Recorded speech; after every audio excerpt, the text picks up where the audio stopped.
Yo, yeah, yo, yo, yo, yo. Yeah, yeah. What are we doing?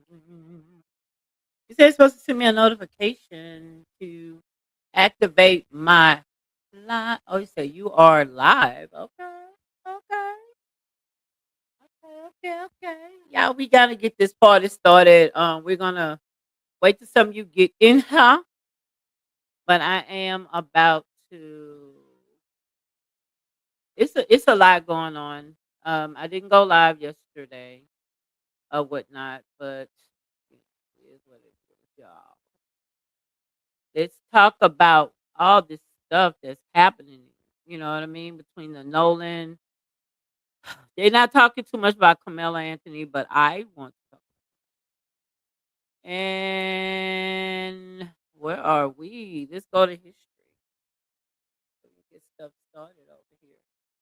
Wait for some of you people to come on in. Thank you, thank you. Shout out to Twitter. Shout out to Instagram. Shout out to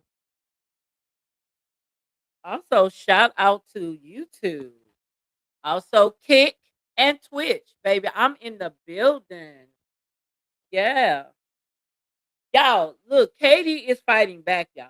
Katie, the girl, she knows that they're trying to fix a narrative or whatnot. Sorry. She knows that they're trying to stitch up a narrative. But we're gonna go a little live with and see what's going on and let's try to see what's happening, y'all. Cause this ain't right. This shit ain't right, y'all. They trying to make us feel bad and say, well, we not our answers, we not racist. Okay, cool. Stop telling us to stop saying certain people of a certain caliber don't think they're better than others when they're really not. You know what I mean? I'm not giving nobody no anything anymore. You know what I mean? I'm not trying to make someone feel that they're better than me because everybody pay bills around this mug. You get me? Some people get a little more privilege. Kids don't have to get in trouble. All this other yada yada yada yada yada. Yeah, there we go. Let's get them numbers up there. Let's get them numbers up there. Who up in the building? Let's see who in the building. That Twitter, I love y'all because y'all sit and watch. Y'all don't too much comment, but y'all let me know y'all be in the building. So please start commenting and whatnot because we finna get to this Nolan Wells. Let's someone break this down for us. Let's see what they got going on. Here is over the age of 21. Let's listen. This what we finna do, Sir, y'all. that was Is not the question. I'm gonna be honest. Like I said, everything is alleged. This is the audio. Alleged they were saying Nolan's name in the background. You know what I mean? Those are key things that you have to understand. The alleged they were saying Nolan, oh my God, whatever just happened. I don't know. We gonna listen to some stuff and you just give me your opinion on it. Please like, share the live just as well. I just added Instagram live to the building. So let's get it popping around here. You know what I mean? So let's go. Let's go. Let's see what's going on, you guys. And shout out. I call her Miss Speaker, y'all. This is her name right here. Nolan Xavier Wells. The phone call to Cito was released yesterday, and although the caller appeared panicked and focused on keeping the boat from sinking, there seems to be much more happening in the background. If you listen closely, you can seemingly hear passengers calling Nolan's name, even though the public has been told that Nolan never made it back onto the boat. You can also hear what sounds like someone asking whether he is dead and another person telling Wyatt to check his chest. There is so much happening in this call, and what we appear to hear does not match the account Warren gave during his interview. This audio may also help answer several major questions. Why did the group suddenly say they no longer needed assistance? Why did we see them leave the boat launch near Eli Jax's home but never saw them return? And why was there a quick detour involving the allegedly sinking boat after they docked, taking it from Jax's house to Fort Bayou? Investigators, either critical details are being overlooked or the public has not been given the complete story. The audio is already authenticated, and if the background statements that I've interpreted are correct, Then we are demanding immediate investigation, clear answers, and several arrests. Let's go. To connect you.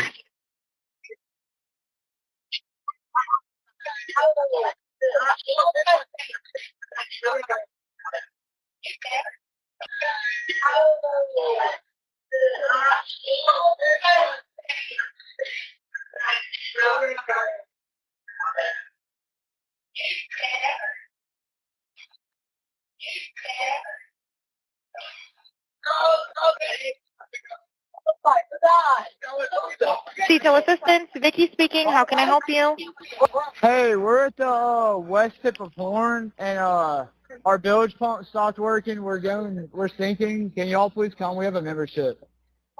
All right, of course. How far is the water coming up, sir? Can you give me a description? Ankles? What'd Hello? you say? Hey, Yes, how far is the water coming up, sir? it's coming up. We're just sinking. I don't know. Like we're going down now. All right, well, let's get you going. Membership number or phone number listed on the account, sir. I don't know the phone number. It's either Jerry Atkerson. I think it's Jerry Atkerson. Try that. All right. I know we have a membership, like guaranteed. I don't All have the right, tag unless on you here. have It a got ripped membership off. number or anything, it's okay. I'll get you over to the captain. What's the best phone number to reach you at? Reach me at 2. All right, and is everybody on board in good health otherwise? Yeah, everybody's How on many? board. All right, do you need the United States Coast Guard? What? Do you need the United States Coast Guard? No, we do not need that. All right. All right, do you have your current GPS coordinates? Let me go look. If not, I can send you a text message.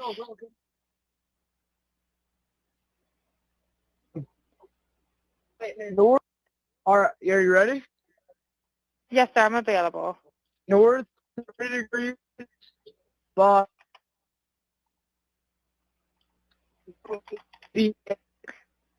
4672.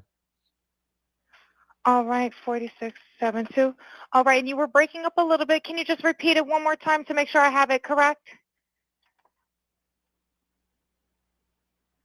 Sorry, look. What Hello, do can you need to hear send me? Yeah, what? So you're breaking up. If you need assistance, do you have a VHF radio? No, we do not have the VHF radio. All right, well, let's try to get you going because you don't have good cell phone reception. Can you verify your coordinates one more time?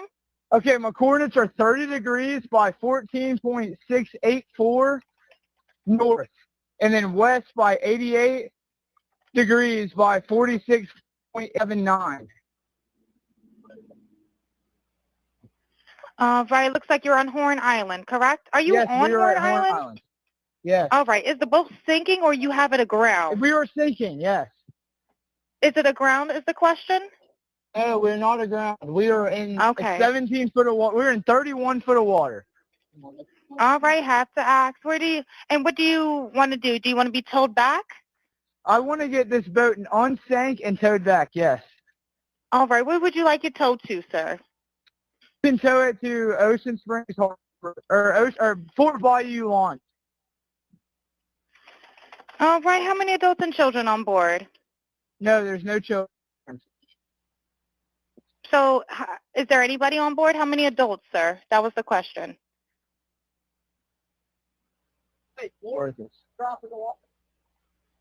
Hello, can you hear me? Jump in and pull the plug, Bart, while you're going. Hello, sir. Hello. Yep, I just need you to answer these questions. I can get you over to the captain. Okay. How many what's adults going on board? There are 0 adults on board. There's nobody on board the boat? No. Nobody right. here is over the age of 21. Sir, that was not the question. Is there a person? Is there a person, a living individual on the boat?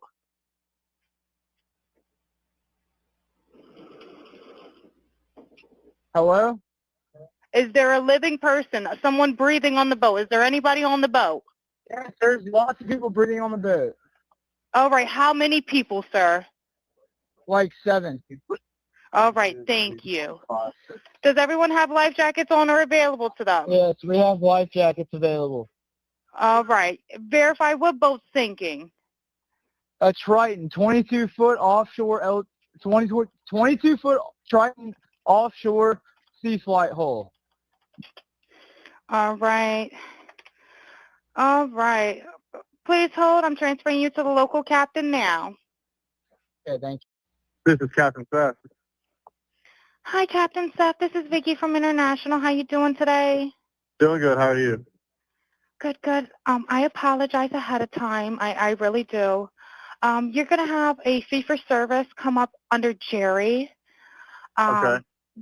It sounds like a bunch of kids on board on Horn Island. He's letting me know that his father's a member, but he can't give me any information. And he's saying the boat is sinking, and he's on Horn Island. It's just unfortunate. He's just a kid. There's a lot going on. So Right. he said there's about a lot of people on board. He says he thinks about 7. I'm guessing they're all under 18. Okay. And I'm not trying to be rude. He wants you guys to go out there and unpump the boat and then tow it in. Do you know what kind of boat it is?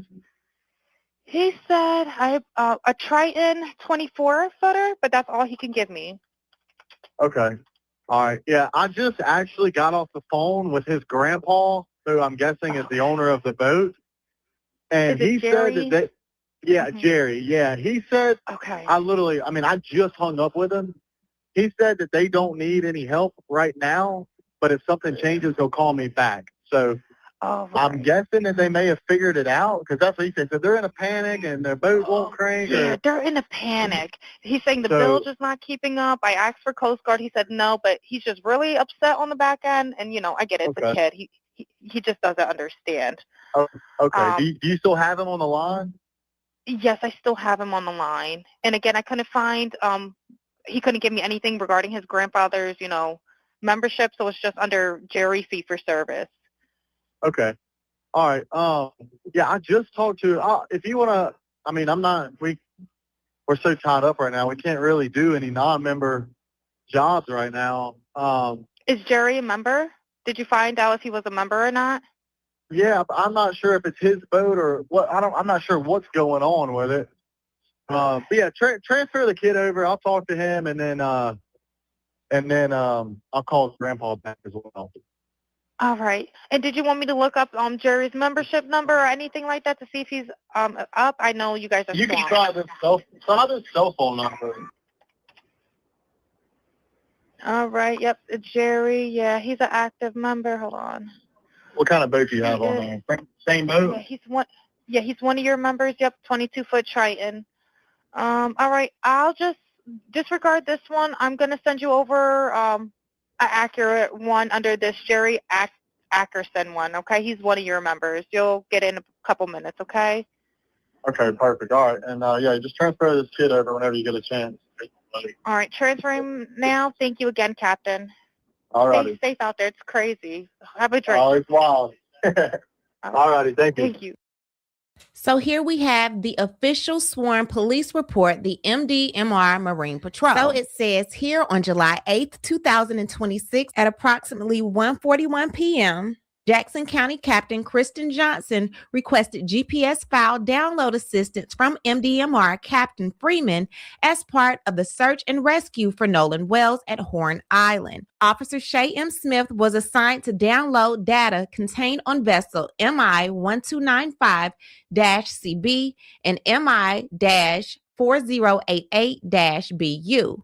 On July 8, 2026, at approximately 4:09 p.m., MDMR Officer Shay M. Smith met with Bart Edmondson Jr., which we all know because Warren has been speaking about him being one of his buddies. Eventually, my buddy Bart on the tide line. Bart Edmonston Jr. is located in Ocean Springs, Mississippi. Edmonston provided Smith with a driver's license and boat registration card. Edmonston signed the permission to search form and escorted Smith down the pier. Vessel MI-1295CB was in a boat lift on the north side of the residence. The vessel contained a pair of Garmin GPS map chart plotters and wired for sonar, waypoint, and chart sharing syncing. Smith inserted a 32 gigabyte card into the unit and followed the prompts to copy data to a memory card. A single ADM file was downloaded and labeled as MI1295CB.ADM. On July 8, 2026, at approximately 5:10 p.m., MDMR Officer Shay M. Smith met with Jerry Atkinson and Jennifer Pyron, located at blank in Biloxi, Mississippi. Atkinson provided Smith with a driver's license and vessel registration. Atkinson signed the permission to search form. Vessel MI-4088BU, that we all know as the 2000 Triton Offshore, the same boat that Nolan came in on. All right. Verify what boat's sinking.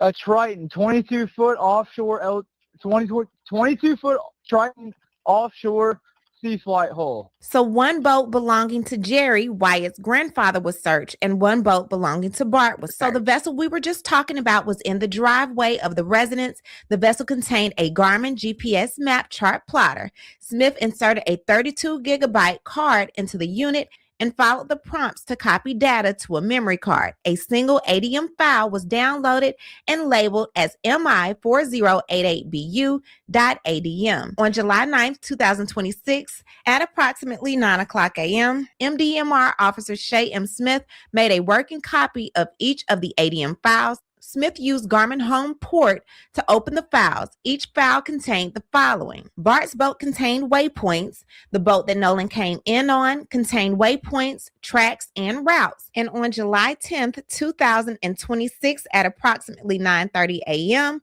MDMR Officer Shay M. Smith used Garmin Home Points to convert the ADM file into a GPX file. The GPX file was ingested into Google Earth to develop PowerPoint slides with the data, time, and routes of the vessel that Nolan came in on, displayed over satellite imagery. The following timeline was established. So as we know, they left El Camino Rio Road, Jax's grandparents' house, at 9:56 to head to Horn Island. They arrived at Horn Island at 11:14. So between 11:15 and 4:30, the GPS dropping points consisted with a stationary position and the GPS was on. So between 4:31 and 5:24, the vessel departs the western tip of Horn Island, northbound speed between 0.06 and 4.2 knots for approximately 2.7 miles. At 5:25, the vessel regains normal operation and the speed goes up between 30 to 35 knots. And then at 5:44, the vessel then returns to El Camino Rio Road, which is Jax's grandparents' house. So we ran into Fort Bayou, and we didn't just run straight to my buddy's grandparents' house. We ran into Fort Bayou. A couple of us jumped in the water, and Wyatt, like, the whole reason for the stop was so Wyatt could hop in and put the plug back in the boat. That was an obvious lie. So this infamous sinking boat that didn't have Nolan on it, that now we know had Nolan on it, ended up leaving Horn Island, going directly back to Jax's grandparents' house. And then at 5:52, the vessel departs El Camino Rio Road and heads east into Fort Bayou. Why? We need to see the footage of you guys returning back to Eli Jax's grandparents' house, because Nolan came back with you. We just don't know at what point you let his body off the boat. Then you leave Fort Bayou and you return back to Jax's grandparents' house at 6:06. Then you leave again at 6:36. This sinking boat infamously leaves Jax's grandparents' house again, and it heads southwest to St. Martin Bayou, turns southeast to Biloxi Bay Bridge, then back north Fort Bayou Boat Launch. Then at 7:19, the vessel arrives at the Fort Bayou Boat Launch. At 7:47, the vessel is then trailed to Cardinal Lane, which is Wyatt's house. Then it looks like there was no more movement for this particular boat. So then after that, we went and docked it, and I went back to my buddy's house, and we ate and, napped for a little bit. It was a long day at the island, so, we were all tired. And eventually we go over to a girlfriend of mine. She was having people over for 4th of July. We were doing like fireworks and stuff. So we all went over there to swim and, hang out. This man proudly told all of those lies after the GPS records were revealed to the public. I plan on releasing a lot more very soon. It just took me a lot to decipher that call, and I wanted to make sure I tried to get it as right as possible. So we will be coming back with more information, but I am wanting to know, what do you guys think about everything I've released thus far today regarding the calls and regarding the GPS? Leave a comment and we'll talk about it down below.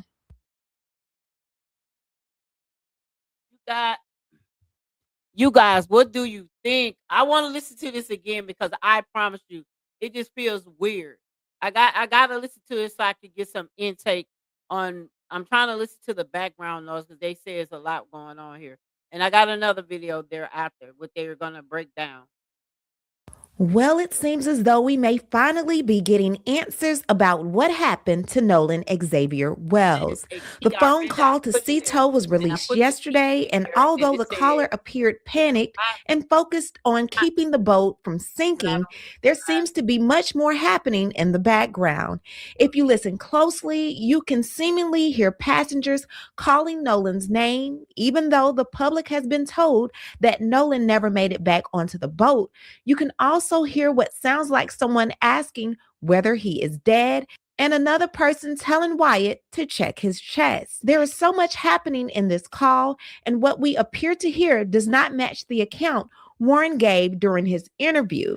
This audio may also help answer several major questions. Why did the group suddenly say they no longer needed assistance? Why did we see them leave the boat launch near Eli Jax's home but never saw them return? And why was there a quick detour involving the allegedly sinking boat after they docked, taking it from Jax's house to Fort Bayou? Investigators, either critical details are being overlooked or the public has not been given the complete story. The audio is already authenticated, and if the background statements that I've interpreted are correct, then we are demanding immediate investigation, clear answers, and several arrests. Let's go.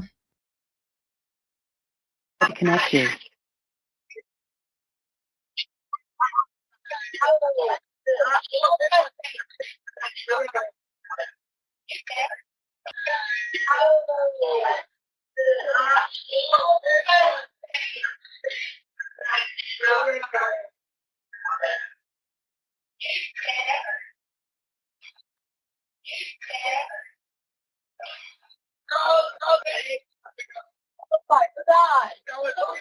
Cito Assistance, Vicky speaking. How can I help you?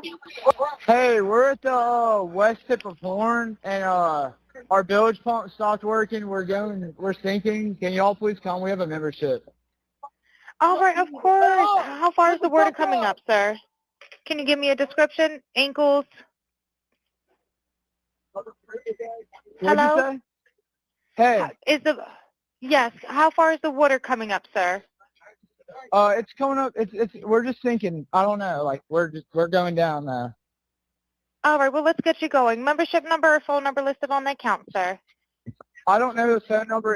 It's either Jerry Atkerson. I think it's Jerry Atkerson. Try that.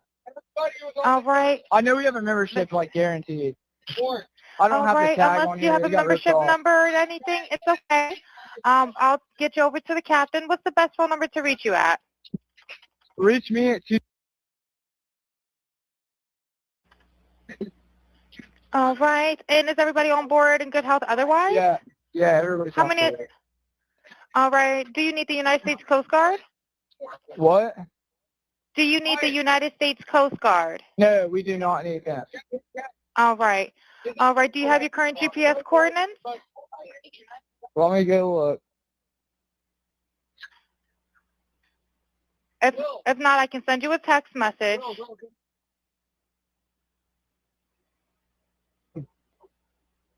North. All right, are you ready? Yes, sir. I'm available. North 30 degrees. But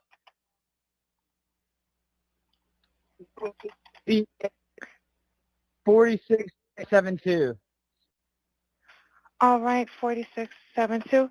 All right. And you were breaking up a little bit. Can you just repeat it one more time to make sure I have it correct? Okay, Sorry, you guys, I apologize. I'm gonna redo the Hello, can you video, hear me? right? Because I just got Yeah. Instagram connected. So Y'all, this is the 911 call. And also, I'm going to have a 911 call where they actually talk about what they were saying in the background because they alleged was calling Nolan's name. So he actually was alleged on the boat. Then they got pictures of Katie and him sitting on the boat. It's so much going on. The girl Katie is not playing with them. It's like they're trying to make her be the fall guy when all of it come out. And she says, she's not playing. You know what I mean? So being that I just got Instagram, my key redone, I'm sorry about that. I'm now wanna, you know what I mean, trying to go. I'm gonna have to start everything over. It's not gonna take long, you guys. You did hear this. Bear with me, okay? Thanks, you guys from X. I love you guys. This is my fourth live. I am on Kick. I am on Twitch. Everything is Erica Trinell. X is Erica Trinell 54. Okay. Well, it seems as though we may finally be getting answers about what happened to Nolan Xavier Wells.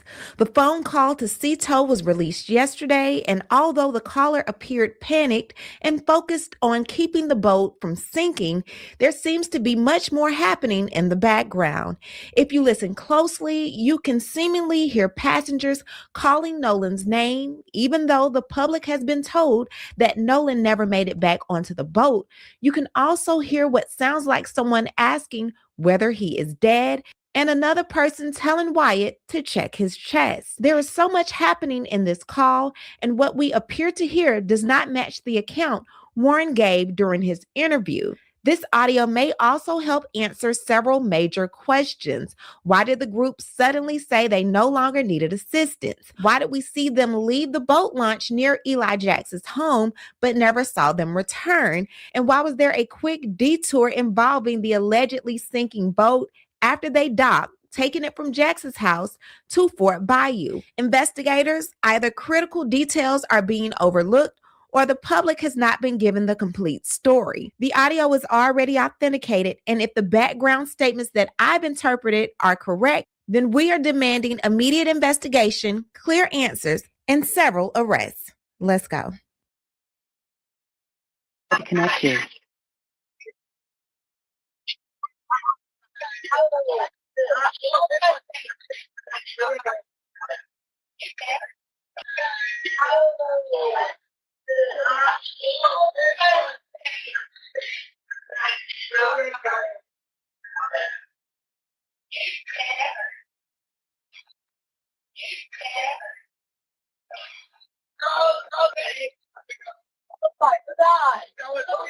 CISO Assistant, Vicky speaking. How can I help you? Hey, we're at the west tip of Horn, and our bilge pump stopped working. We're sinking. Can y'all please come? We have a membership. All right, of course. How far is the water coming up, sir? Can you give me a description? Ankles? What'd Hello? you say? Hey, Yes, how far is the water coming up, sir? it's coming up. We're just sinking. I don't know. Like we're going down now. All right, well, let's get you going. Membership number or phone number listed on the account, sir. I don't know the phone number. It's either Jerry Atkerson. I think it's Jerry Atkerson. Try that. All right. I know we have a membership, like guaranteed. I don't All have right, the tag unless on you here. have a It got ripped membership off. number or anything, it's okay. I'll get you over to the captain. What's the best phone number to reach you at? Reach me at 2. All right, and is everybody on board in good health otherwise? Yeah, everybody's How on many? board. All right, do you need the United States Coast Guard? What? Do you need the United States Coast Guard? No, we do not need that. All right. All right, do you have your current GPS coordinates? Let me go look. If not, I can send you a text message.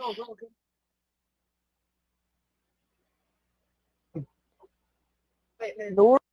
Are you ready? Yes, sir, I'm available. North 3 degrees. But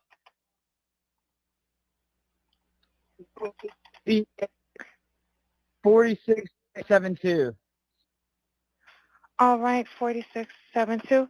All right, and you were breaking up a little bit. Can you just repeat it one more time to make sure I have it correct? Sorry, look. Hello, do can you hear send me? Yeah, what? So you're breaking up. If you need assistance, do you have a VHF radio? No, we do not have the VHF radio. All right, well, let's try to get you going because you don't have good cell phone reception. Can you verify your coordinates one more time? Okay, my coordinates are 30 degrees by 14.684 north, and then west by 88 degrees by 46.79. Right, looks like you're on Horn Island, correct? Are you Yes, on we are Horn at Horn Island? Island. Yes. All right, is the boat sinking or you have it aground? We were sinking, yes. Is it aground is the question? No, we're not aground. We are in Okay. 17 foot of water. We're in 31 foot of water. All right, have to ask. What do you want to do? Do you want to be towed back? I want to get this boat unsank and towed back, yes. All right, where would you like it towed to, sir? You can tow it to Ocean Springs Harbor, or Fort Bayou Launch. All right, how many adults and children on board? No, there's no children. So is there anybody on board? How many adults, sir? That was the question.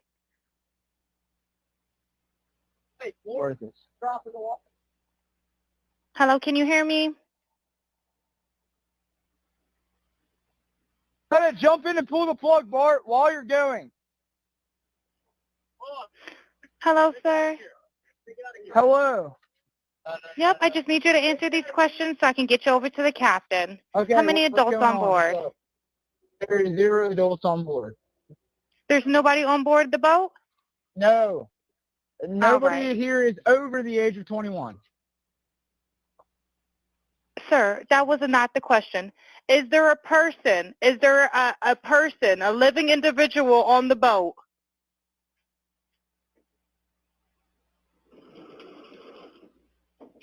Hello? Is there a living person, someone breathing on the boat? Is there anybody on the boat? Yes, there's lots of people breathing on the boat. All right, how many people, sir? Like 7. All right, thank you. Does everyone have life jackets on or available to them? Yes, we have life jackets available. All right, verify what boat's sinking. A Triton, 22-foot offshore, 22-foot Triton offshore sea flight hull. All right. All right. Please hold. I'm transferring you to the local captain now. Okay, thank you. This is Captain Seth. Hi, Captain Seth. This is Vicky from International. How you doing today? Doing good. How are you? Good, good. I apologize ahead of time. I really do. You're going to have a fee for service come up under Jerry. Okay. It sounds like a bunch of kids on board on Horn Island. He's letting me know that his father's a member, but he can't give me any information. And he's saying the boat is sinking, and he's on Horn Island. It's just unfortunate. He's just a kid. There's a lot going on. So Right. he said there's about a lot of people on board. He says he thinks about 7. I'm guessing they're all under 18. Okay. And I'm not trying to be rude. He wants you guys to go out there and unpump the boat and then tow it in. Do you know what kind of boat it is? He said a Triton 24-footer, but that's all he can give me. Okay. All right. Yeah, I just actually got off the phone with his grandpa, who I'm guessing is the owner of the boat. And Is it he Jerry? said that Jerry. Yeah, he said, Okay. I just hung up with him. He said that they don't need any help right now, but if something changes, he'll call me back. So All right. I'm guessing that they may have figured it out, because that's what he said. So they're in a panic and their boat won't crank. Yeah, they're in a panic. He's saying the bilge is not keeping up. I asked for Coast Guard. He said no, but he's just really upset on the back end. And, I get it. It's a kid. He just doesn't understand. Oh, okay. Do you still have him on the line? Yes, I still have him on the line. And, again, I couldn't find he couldn't give me anything regarding his grandfather's, membership, so it's just under Jerry fee for service. Okay. All right. Yeah, I just talked to. If you want to, I mean, I'm not. We're so tied up right now. We can't really do any non-member jobs right now. Is Jerry a member? Did you find out if he was a member or not? Yeah, I'm not sure if it's his boat or what. I'm not sure what's going on with it. But yeah, transfer the kid over. I'll talk to him, and then I'll call his grandpa back as well. All right. And did you want me to look up Jerry's membership number or anything like that to see if he's up? I know you guys are You can swamped. try this cell phone number. All right. Yep. Jerry. Yeah, he's an active member. Hold on. What kind of boat do you have on there? Same boat? Yeah, he's one. Yeah, he's one of your members. Yep, 22-foot Triton. All right. I'll just disregard this one. I'm gonna send you over an accurate one under this Jerry Ackerson one. Okay, he's one of your members. You'll get in a couple minutes. Okay. Okay, perfect. All right, and yeah, just transfer this kid over whenever you get a chance. All right, transferring now. Thank you again, Captain. All Stay righty. safe out there. It's crazy. Have a drink. Oh, it's wild. All righty, thank you. Thank you.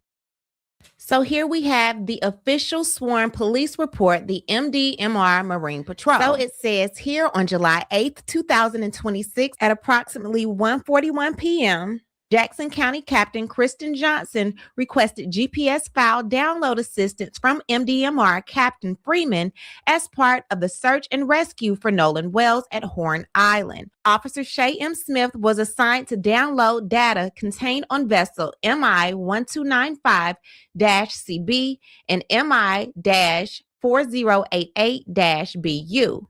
On July 8, 2026, at approximately 4:09 p.m., MDMR Officer Shay M. Smith met with Bart Edmondson Jr., which we all know because Warren has been speaking about him being one of his buddies. Eventually, my buddy Bart on the tide line. Bart Edmonston Jr. is located in Ocean Springs, Mississippi. Edmonston provided Smith with a driver's license and boat registration card. Edmonston signed the permission to search form and escorted Smith down the pier. Vessel MI-1295CB was in a boat lift on the north side of the residence. The vessel contained a pair of Garmin GPS map chart plotters and wired for sonar, waypoint, and chart sharing syncing. Smith inserted a 32 gigabyte card into the unit and followed the prompts to copy data to a memory card. A single ADM file was downloaded and labeled as MI-1295CB.ADM. On July 8, 2026, at approximately 5:10 p.m., MDMR Officer Shay M. Smith met with Jerry Atkinson and Jennifer Pyron, located at blank in Biloxi, Mississippi. Atkinson provided Smith with a driver's license and vessel registration. Atkinson signed the permission to search form. Vessel MI-4088-BU, that we all know as the 2000 Triton Offshore, the same boat that Nolan came in on. All right. Verify what boat's sinking. A Triton, 22-foot offshore, 22-foot Triton offshore sea flight hull. So one boat belonging to Jerry, Wyatt's grandfather, was searched, and one boat belonging to Bart was searched. So the vessel we were just talking about was in the driveway of the residence. The vessel contained a Garmin GPS map chart plotter. Smith inserted a 32 gigabyte card into the unit and followed the prompts to copy data to a memory card. A single ADM file was downloaded and labeled as MI-4088BU.ADM. On July 9, 2026, at approximately 9 o'clock a.m., MDMR Officer Shay M. Smith made a working copy of each of the ADM files. Smith used Garmin Home Port to open the files. Each file contained the following. Bart's boat contained waypoints. The boat that Nolan came in on contained waypoints, tracks, and routes. And on July 10th, 2026, at approximately 9:30 a.m., MDMR Officer Shay M. Smith used Garmin Home Points to convert the ADM file into a GPX file. The GPX file was ingested into Google Earth to develop PowerPoint slides with the data, time, and routes of the vessel that Nolan came in on, displayed over satellite imagery. The following timeline was established. So as we know, they left El Camino Rio Road, Jackson's grandparents' house, at 9:56 to head to Horn Island. They arrived at Horn Island at 11:40 11:14. So between 11:15 and 4:30, the GPS dropping points consisted with a stationary position and the GPS was on.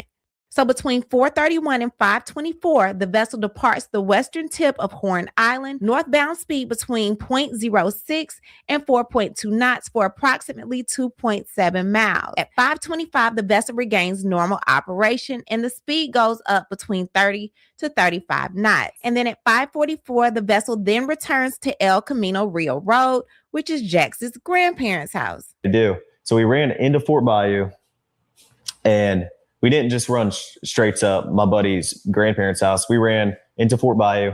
A couple of us jumped in the water, and Wyatt, like the whole reason for the stop was so Wyatt could hop in and put the plug back in the boat. That was an obvious lie. So this infamous sinking boat that didn't have Nolan on it, that now we know had Nolan on it, ended up leaving Horn Island, going directly back to Jax's grandparents' house. And then at 5:52, the vessel departs El Camino Rio Road and heads east into Fort Bayou. Why? We need to see the footage of you guys returning back to Eli Jax's grandparents' house because Nolan came back with you. We just don't know at what point you let his body off the boat. Then you leave Fort Bayou and you return back to Jax's grandparents' house at 6:06. Then you leave again at 6:36. This sinking boat infamously leaves Jax's grandparents' house again and it heads southwest to St. Martin Bayou, turns southeast to Biloxi Bay Bridge, then back north Fort Bayou Boat Launch. Then at 7:19, the vessel arrives at the Fort Bayou Boat Launch. At 7:47, the vessel is then trailed to Cardinal Lane, which is Wyatt's house. Then it looks like there was no more movement for this particular boat. So then after that, we went and docked it, and I went back to my buddy's house, and we ate and, napped for a little bit. It was a long day at the island, so, we were all tired. And eventually we go over to a girlfriend of mine. She was having people over for 4th of July. We were doing like fireworks and stuff. So we all went over there to swim and, hang out. This man proudly told all of those lies after the GPS records were revealed to the public. I plan on releasing a lot more very soon. It just took me a lot to decipher that call, and I wanted to make sure I try to get it as right as possible. So we will be coming back with more information, but I am wanting to know, what do you guys think about everything I've released thus far? Oh, these people are, these people are just, they wild. You can't just make this up. It's nowhere you can make this up. You know what I mean? It's no way you can make this up. Like, no way. You know what I mean? Like, like, what to even think about this? You know what I mean? Like, what to think about this? I want to see what my girl Lakeisha You're going to step in a pool of blood. Let's go. Let's come on, Keisha. Guys, we just got off live. I am back again. Now, I have some information that I'm saving, but I got to drop this one tonight. Now, on our live, we talked about, listen, it seems like something definitely happened on that boat. We're not sure what happened, but there was some people that said that it seemed to say, Bart, you're going to step in a pool of blood. And then some people said that it was something else that he said. But y'all, we're going to get into something else because there has been another picture that has come across the desk of Ben Crump. And I'm actually sharing it with you right now. As you guys can see, this has been posted by whoever manages attorney Ben Crump's page. And it says it's being shared from Threads. It said, Warren, Nolan was cradling the girl on his lap. So this is what Warren said. He said, last time I saw him. If you guys recall, on that call, she asked, are there any living or breathing people on board? When asked how many souls on board, she said it repeatedly. They're saying it looks like Nolan was with a girl on Wyatt's boat on his lap, not on the island, and a total of 7 people on board. So this is getting a little weak about Oh what Lord, I'm by sorry. whoever. I'm gonna say this to you guys. A girl said you're not gonna be trying to allege that you're not gonna try to pin this on me. All of you guys, what you're saying is not the girl itself. I believe it's her sister is speaking out. You're not gonna pin this on me. Everything you guys are saying is a lie. It's like it's the guys are pinning this narrative that he was with the girl last, and I believe she's the one that's cooperating with everybody at this point. You know what I mean? Um, yeah, there's gonna be some arrests. I do believe there will be either witness tampering, something they will get arrested for something. Now, what it is, I don't know. Ever manages attorney Ben Crump's page, and it says it's being shared from threads. It said Warren Nolan was cradling the girl on his lap. So this is what Warren said. He said, last time I saw him. If you guys recall, on that call, she asked, are there any living or breathing people on board? When asked how many souls on board, she said it repeatedly. They're saying it looks like Nolan was with a girl on Wyatt's boat on his lap, not on the island, and a total of 7 people on board. So this is getting a little weird. It's getting very, very weird. Based on this picture that they're posting, they're saying that this appears to be Nolan on that boat. Now I'm starting to wonder here, because if you guys recall, if that's the picture, he was the only black boy with them. Obviously, ding dong, ding dong. And I know we have to say alleged because that's how they got us brainwashed to say all this alleged stuff. We all know in our bones, regardless of what the outcome that may be, that something happened to this kid. You know what I mean? Like the biggest thing is nobody saw nothing. You know what I mean? Like no one fished for him. No one like cared. Like you know what I mean? Like he's to the wolves. And then you got his car, his keys, his phone. Make no sense to me. So, okay. On board be Nolan. Just because people will tell a story don't mean that the damn story is true. And I kept saying, I don't care what them folks say in terms of they didn't see him. That's generally what you would say if you want to basically. So what I want y'all to understand, you got to understand the mother is an attorney. By them all saying they didn't see him, that means who do they ask to say who was the last person with Nolan? So them saying that they didn't see Nolan was very strategic, and it seems to be something a lawyer would tell them to say. Because if I say I didn't see Nolan, you didn't see Nolan, she didn't see Nolan, who was the last person with Nolan? If you kind of pay attention to the story, the people that say they saw him before 3 o'clock. So they kind of all saw him together. But after then, nobody saw him. Like he mysteriously became a ghost because nobody saw him. Yeah, right. Okay. We all see different stuff, but for hours, we all saw the same thing. We ain't see Nolan. That is some bullshit. And that's what I was telling y'all from the very beginning. If the stories were not the same, I could believe it. But the fact that everybody's story is the same, that is what I do not believe. Because you know, as well as I know, that we as people, we don't. And I'm going to tell you, regardless if your stories are different, whatever it is, because everybody, for whatever reason, sees shit different, even though we see what's in front of us, right? My thing is, the phone situation.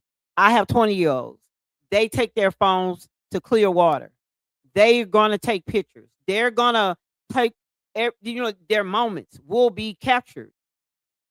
You could say that to someone else that's like crazy. Someone will have a phone that's taking pictures. I don't care what nobody say. For no one to post that day or post anything about that day, that's telling right there. For you to take as long as you did with this phone, knowing that you had it. Then the bad part about it, Nolan's mom is looking for him. Like, well, ma'am, I don't know where he's at, but I got his phone and keys here, and we can go out and help look for it. They didn't even attempt to do like none of that. Even try to fake it. You know what I mean? They did nothing.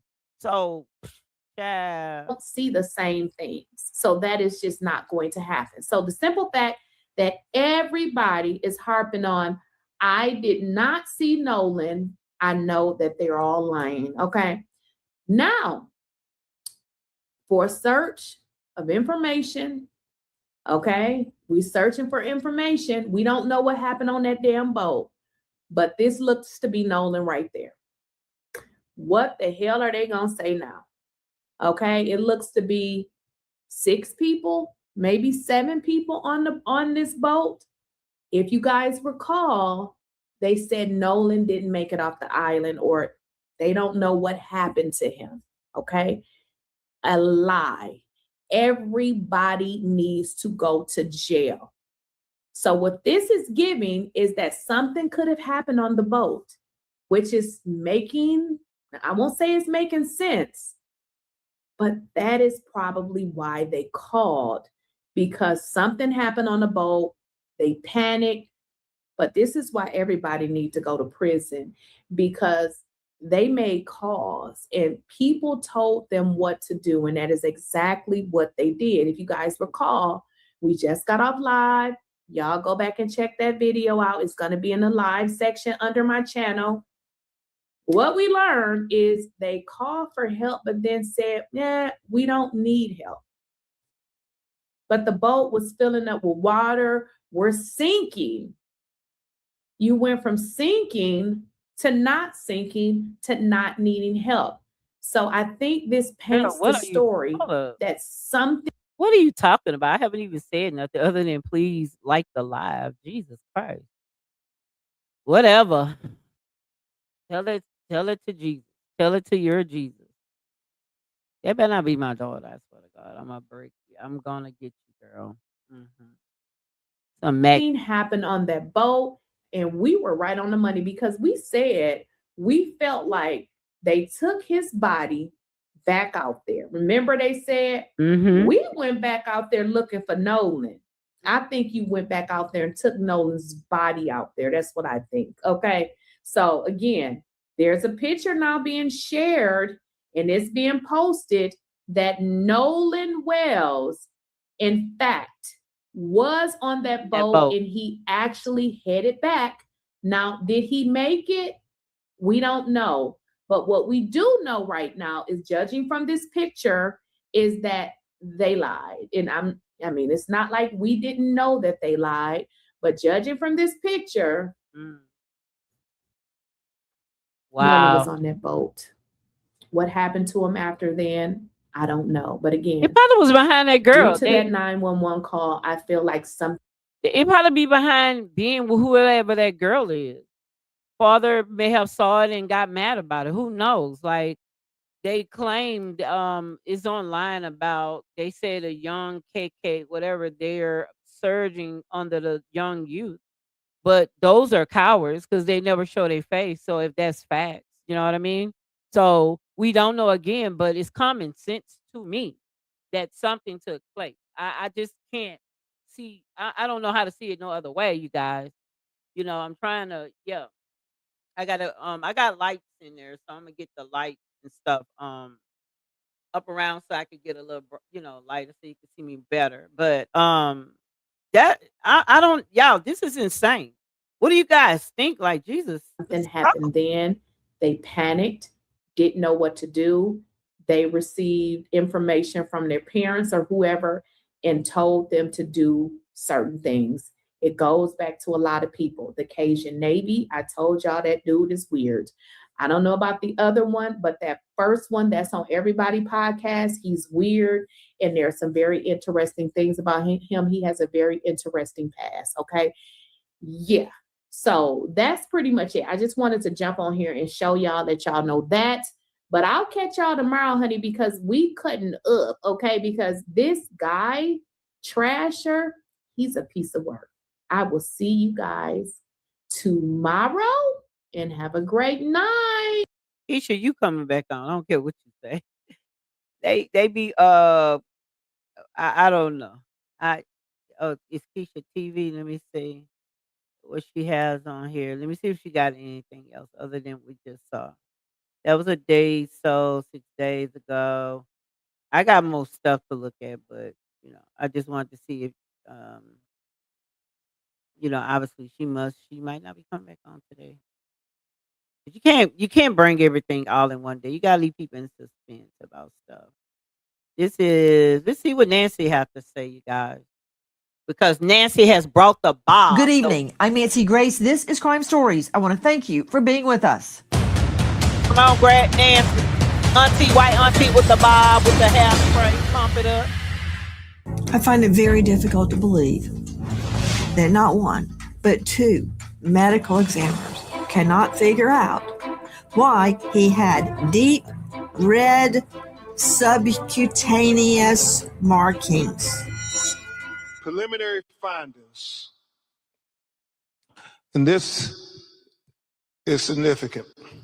Oh, this is Focal area of red discoloration in the. See what's going on with Nancy because she got some new stuff. I seen it that she's talking to some people that this 2 days ago, a day ago. I didn't get to see. I don't care about this.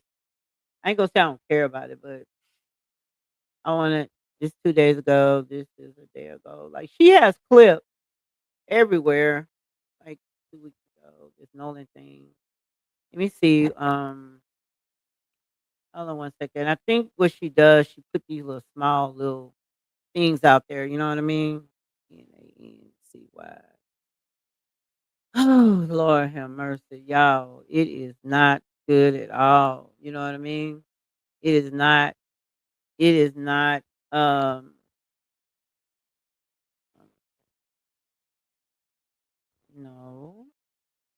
What is that? Crazy. Trying to see my dog. My dog. Nancy and Nolan.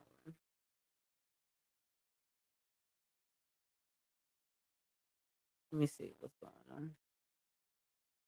Sorry, my internet is running a little slow. What Nancy? Where you at, girl?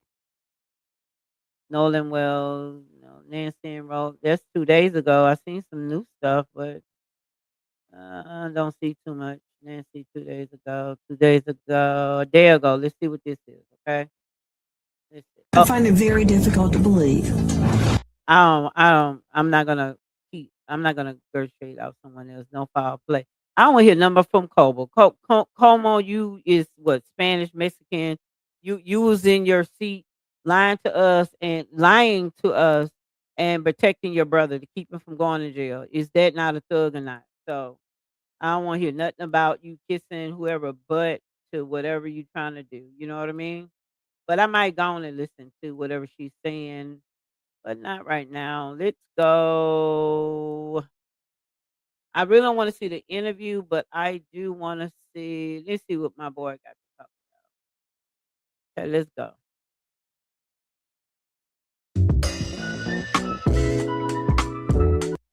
You got time for all that intro stuff. I did enough intro company here. Oh my God. Stop trying to make us like I be. Damn. Okay. Hit that notification bell on both channels. Ain't nobody here. Drunk. And they're kicking it. They definitely kicking it. It's within the first 30, if I'm correct, like the first 30 to 45 seconds in this mug, you're like, oh, y'all are blasted. Y'all are blasted. But here's the thing. Let me just say this. That does not mean admission of guilt. Before everyone goes, those boys did that because they drunk. Just because they're drunk and operating heavy machinery and being underage at the same damn time does not automatically mean that they committed another. And do y'all know that in Mississippi, you can drink as long as you have consent from your parents, as long as you're 18 years old. I just found that out yesterday on the live. and any alcohol under 5%, they can drink with no problem. So they can kind of wild loose.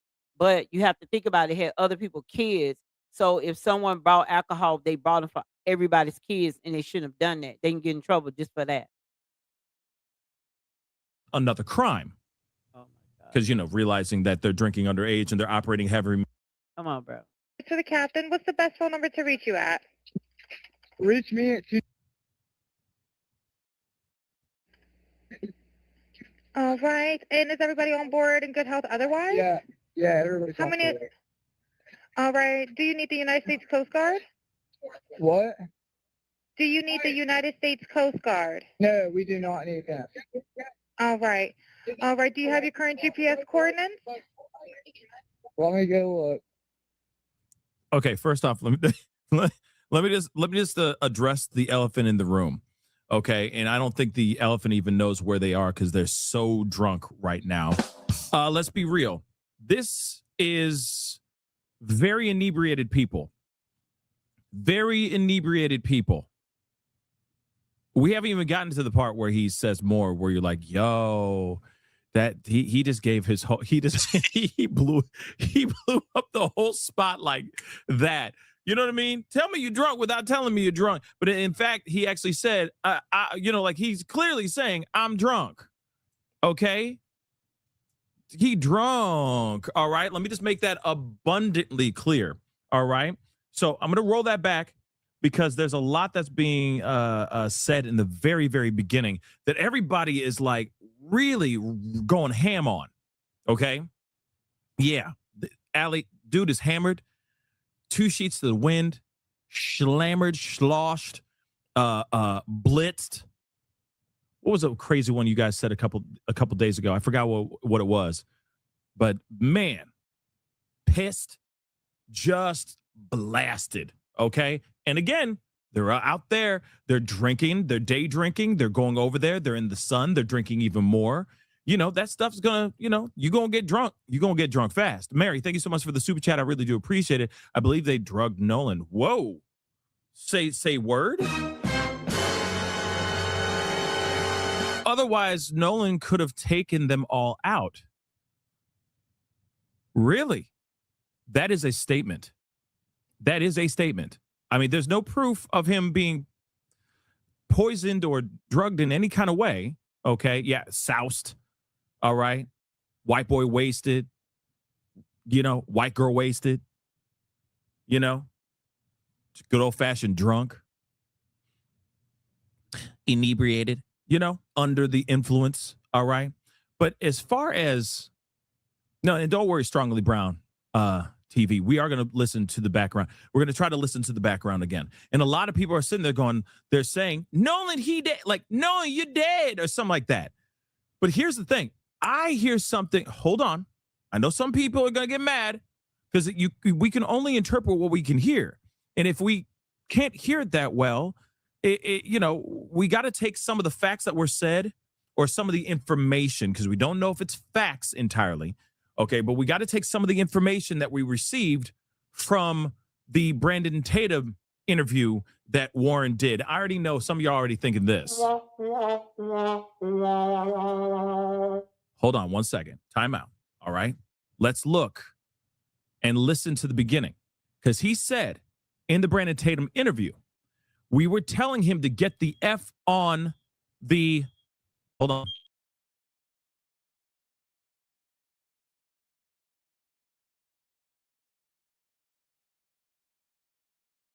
So they were telling us to get on, he was telling him to get the F on the boat. Okay. He kept saying over and over and over again, get the F on the boat. So maybe that's what's being said in the background, because you hear females talking too. And from my understanding, I thought it was just a bunch of guys on that boat trying to get back to the mainland, trying to get towed so that they can go to the mainland. But hear the beginning of this really, really quick. One more again. Hey, we're at the west tip of Horn, and our bilge pump stopped working. We're sinking. Can y'all please come? We have a membership. I'm going to try that. I'm going to roll it back even further. Hold on.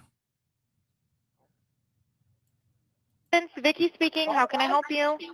Hey, we're at the west tip of Horn. Hold on. We might have to hear the dun dun dun. CTO assistance. Vicky speaking. How can I help you? Hey, we're at the west tip of Horn, and our bilge pump stopped working. We're sinking. Can y'all please come? We have a membership. All right, of course. How far is the water coming up, sir? Can you give me a description? Ankles? Hello? Now, some of you guys are saying Deneen is saying, listen to the full 911. Someone says, no, or Nolan, wake the F up. Now, I'm thinking that he's saying get the F up. Like get the F out of the water and get the F onto the damn boat. Right? That's the vibe that I'm getting. Okay? Yeah, I know like his nickname is No and all that. So maybe they're saying, no, get the F up. Like get the F up onto the boat. We are going. We're leaving right now. Like Warren said, what Warren said in the interview on Brandon Tatum's show. Now, remember, we got to look at that too. Remember, we got to look at all these clues. We can't just automatically just say that his stuff is just fake news and that whatever we hear in here is whatever we want to make up in our own minds. Okay? Now, here's the thing. That's very important. So we got to leave that on the table. Maybe he did say, no, wake the F up. Maybe he did say that. But then maybe he did say, no, get the F up. Like it's time to go. Get on the boat. And yes, Ice Taylor? I don't know. My bad. Okay, if I'm messing up your name, I'm sorry. No, Pascal, they're panicking. You want to know why they're panicking? If the narrative is correct, according to what we heard in that interview, they're freaking out because the boat is sinking. So, yeah, they're screaming at Nolan because Nolan's got allegedly, you remember, we got to look at the information that we've received so far. He's cradling Katie in his arms in the water, allegedly.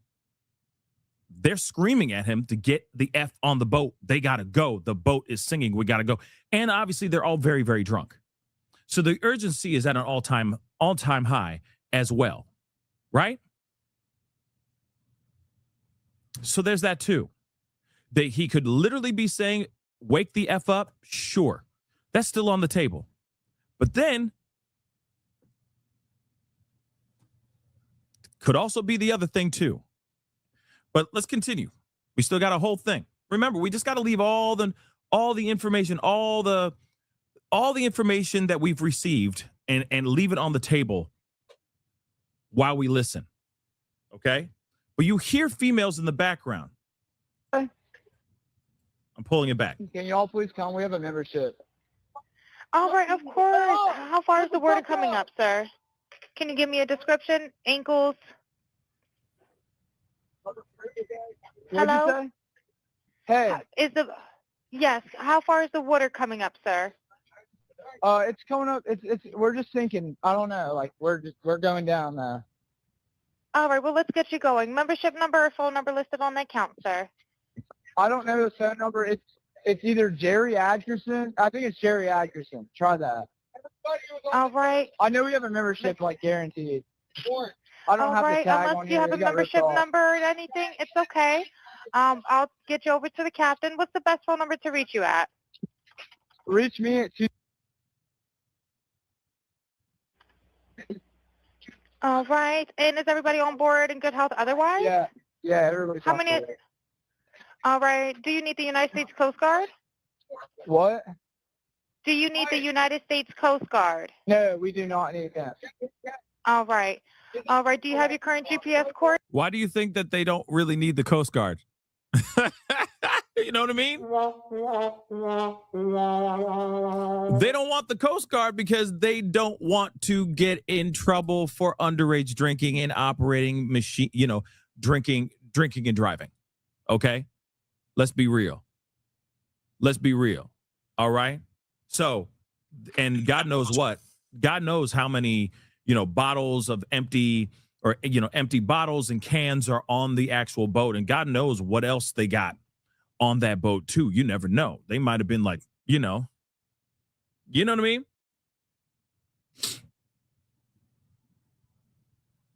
Someone might have had a lion in their pocket and it's ready to roar, if you get what I'm saying. A little shout out to Prince. You get what I'm saying? I do believe that they already talking. They talking. We just can't get involved with whatever it is because it's a lot of stuff that possibly have been said. They're trying to swim through who's lying and who's telling the truth right now. So I can say the lawyer having her son go out there and he's tried to make sure he separated himself from Nolan, but y'all still was all together, regardless to what you trying to tell me. You know what I mean? All of them are athletes. Obviously, obviously he must be a little better. People can get salty like that if they're walking in someone's chateau. You know what I mean? That's just weird. You know what I mean? To be that barbarian to want to take somebody's life. That's if that even happened, right? But it's cases where stuff like that happened. And I cannot wait to see who done what. I would like to just know the reason. Like what would be the reason to take somebody of this young man's life like that? Like I get it. Like if someone you feel threatened or you think somebody's gonna hurt you or you think whatever that is, you know what I mean? That is crazy, but it's finished listening. Just saying. So they may be like, no, we don't have Coast Guard. Oh, no, we are drunk. And some of us might be a little high. So no, we good, right? That's possible, all right? But they're clearly very drunk. Very drunk. Let me go look. If not, I can send you a text message.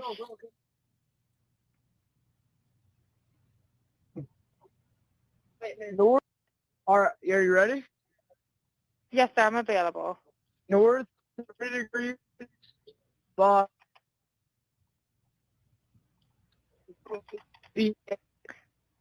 46.72. All right, 4672. All right, and you were breaking up a little bit. Can you just repeat it one more time to make sure I have it correct?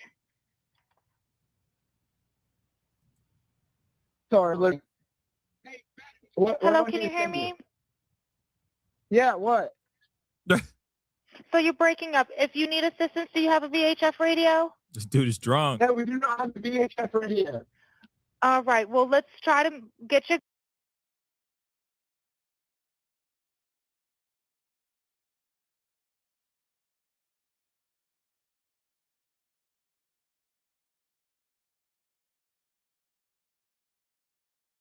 Going because you don't have good cell phone reception. Can you verify your coordinates one more time? Okay, my coordinates are 30 degrees by 14.684 north, and then west by 88 degrees by 46.79. Right, looks like you're on Horn Island, correct? Are you Yes, on we are Horn at Horn Island? Island. Yes. All right, is the boat sinking or you have it aground? We are sinking, yes. Is it aground is the question? No, we're not aground. We are in Okay. 17 foot of water. We're in 31 foot of water. All right, have to ask. What do you want to do? Do you want to be towed back? I want to get this boat unsank and towed back, yes. All right.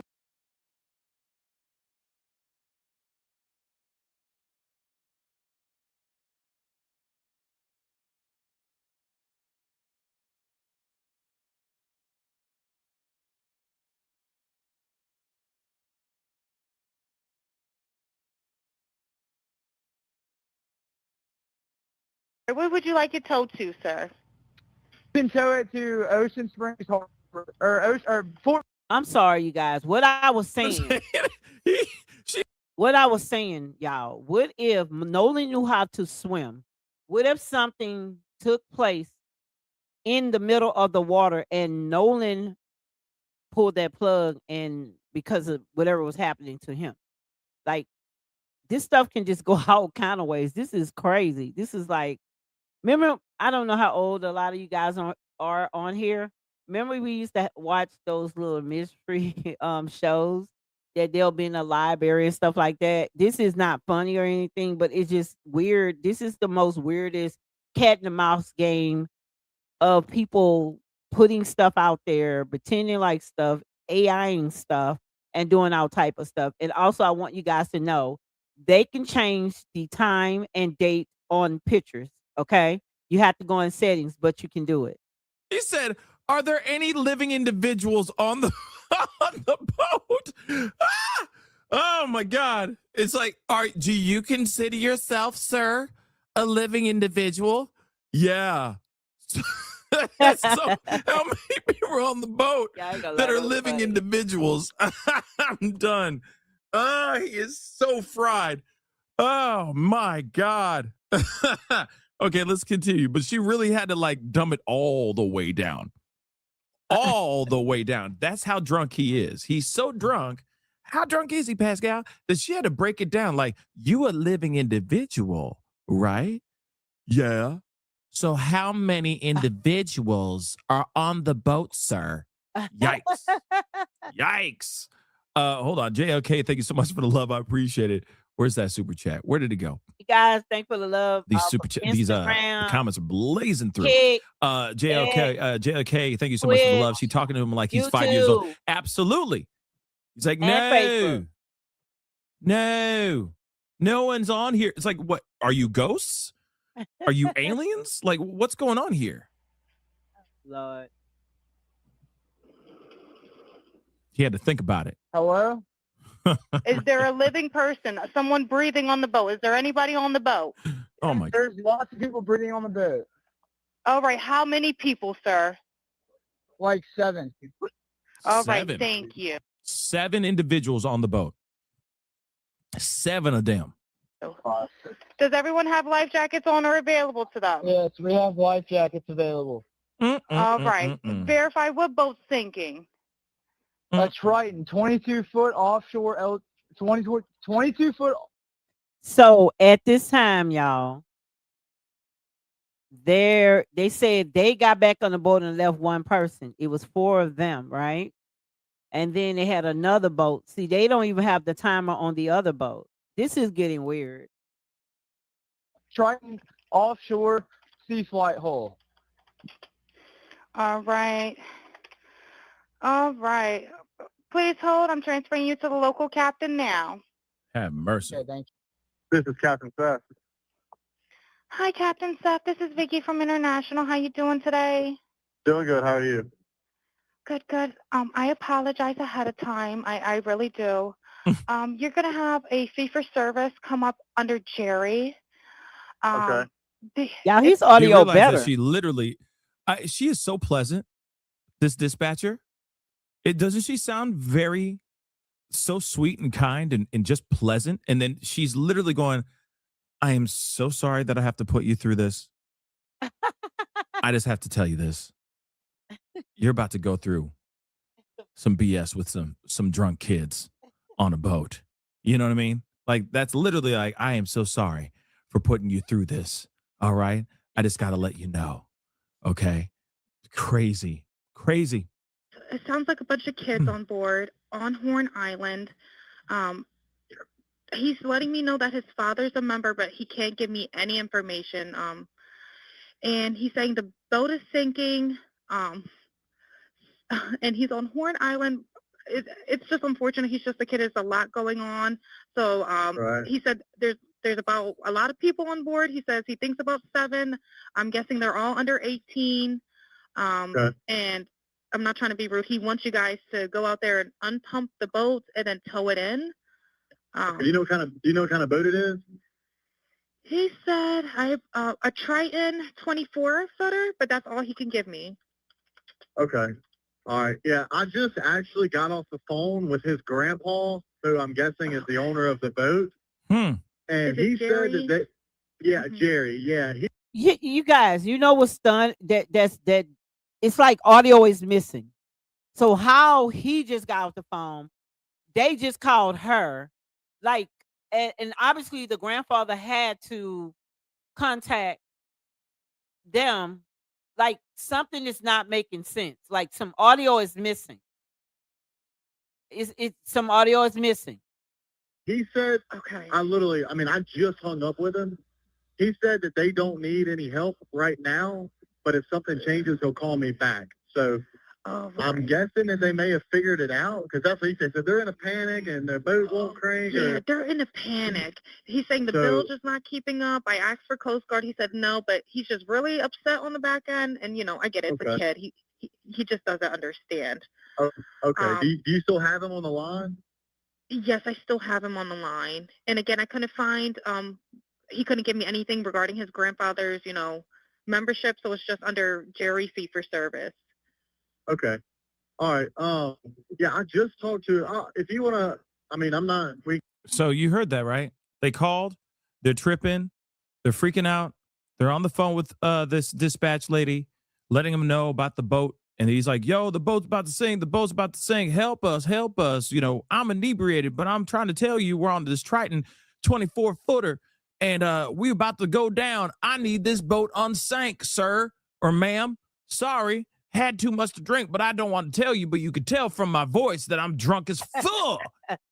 Then all of a sudden, out of nowhere, the person that's supposed to be going off to actually tow the boat has a conversation with the grandfather, I guess the owner of the boat, and says, oh yeah, they figured it out. They don't need a tow anymore. Here's the thing.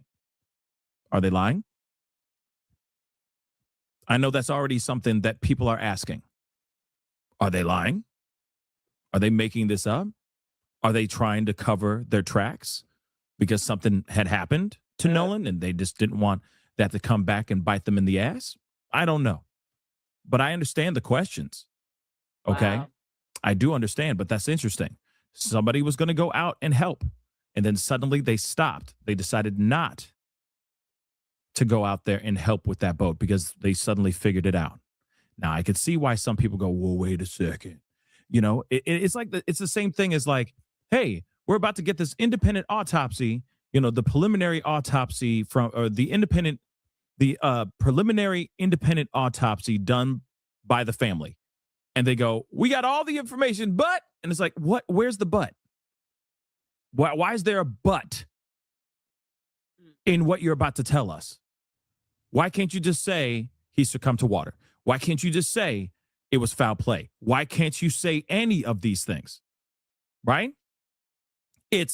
We got some information, but we couldn't give you everything because his throat's missing. Oh, huh? God. So we couldn't even do a proper breakdown of his lungs and his windpipe and his larynx and his throat to see if he actually did swallow a whole bunch of water and lose his life that way. There's always a but. There's always something. There's always a caveat, which is a problem. Instead of it just being black and white. Ooh, I shouldn't have said that either. Pun intended, not intended. I'm sorry. Because, there's all this race stuff. Nolan be black. The kids that are on the boat with him allegedly were all mostly white. Okay. Just so you know. But at the same time, why can't these answers just be straightforward? So now you hear this audio. We're not even done with it yet. But again, some people are looking at that and going, well, the boat never got towed. So there's no proof. No one showed up to the boat to see what was going on the boat, in the boat. You see what I'm saying? You see what I'm saying? So I get it. Trust me, I get it. There's a lot of people side-eyeing the hell out of this. But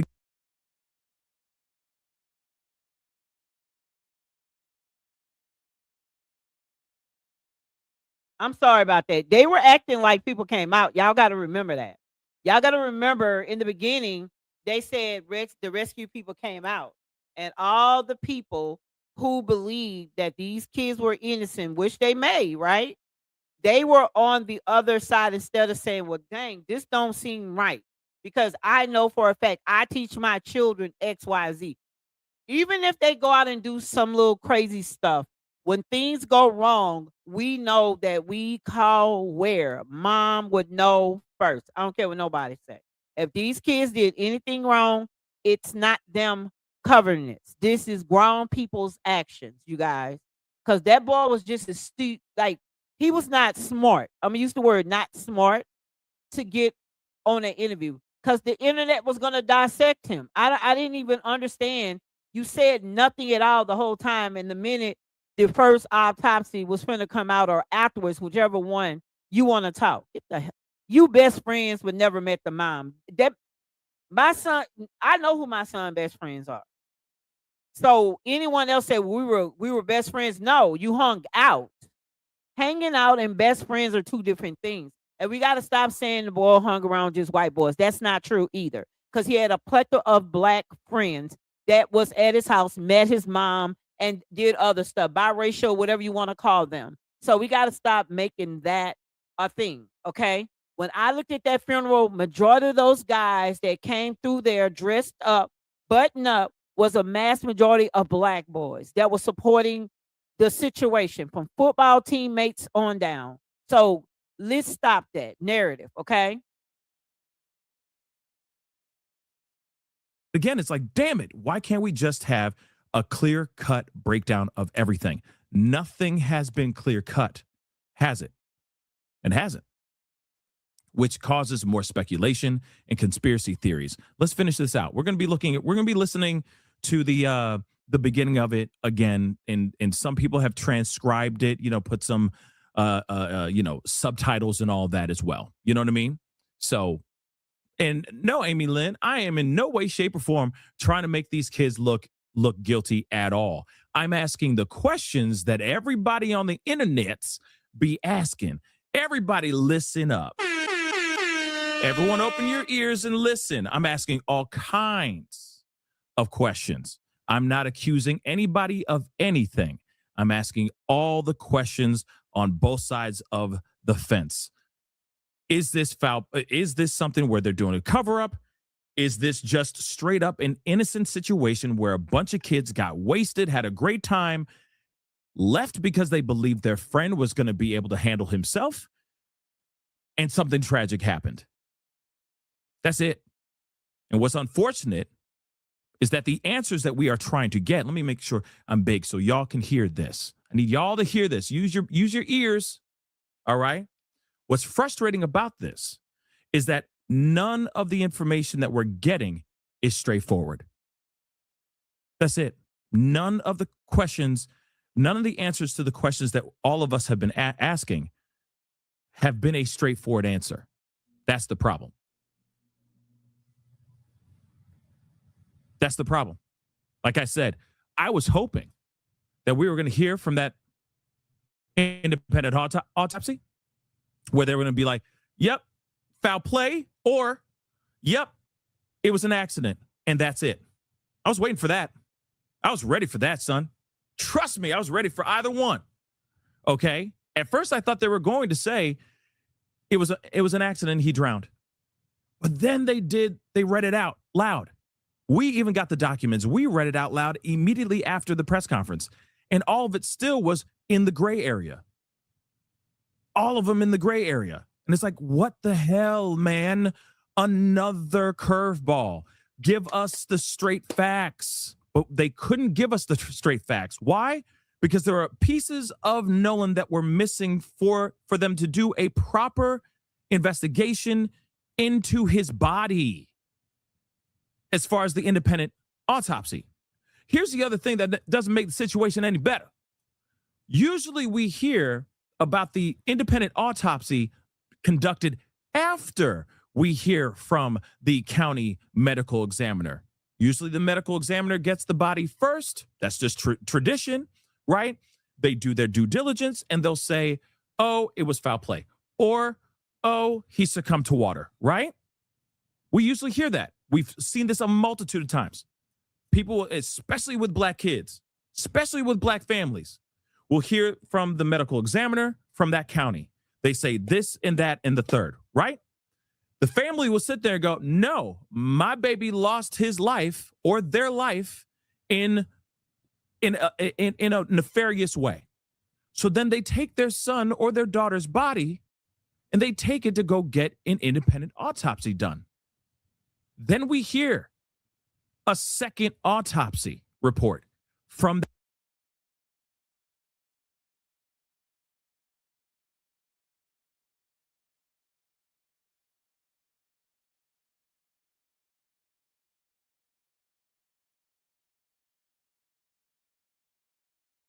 I don't understand what's wrong with these weirdos, right? If this woman feels that something happens to her child, who the hell do people think they are, right? My thing is, if the general public want to support her as mothers in the world, we feel her pain. Like real human beings will feel her pain or whatnot. They just will feel her pain. You get what I'm saying? And we are supporting her.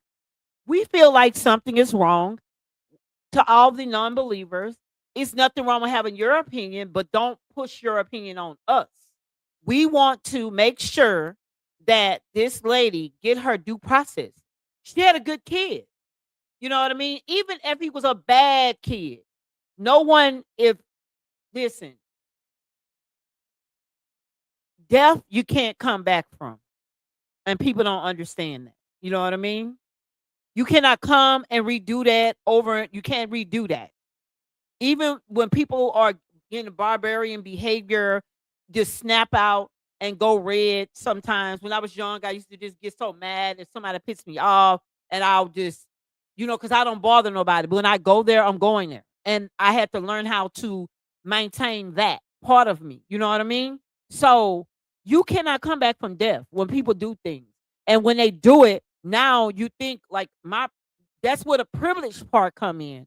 If something happened, you use your privilege or whomever you dealing with to try to whatever it is they're doing. If something happens, the more these days are progressing, the more things are coming out that they lied about. So why am y'all worried about boats? The time I'm not worried about none of that. I want to know, did this child had a horrible death?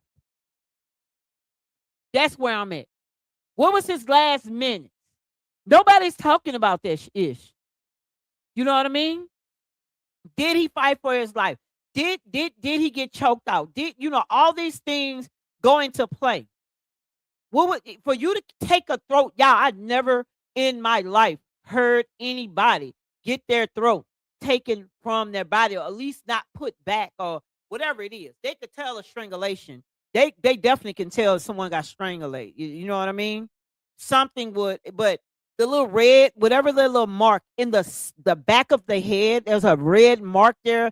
Basically, I'm assuming that's blood sit in that particular spot. That is trauma there. And it's nowhere else over his body. It's not, to me, it's just common sense.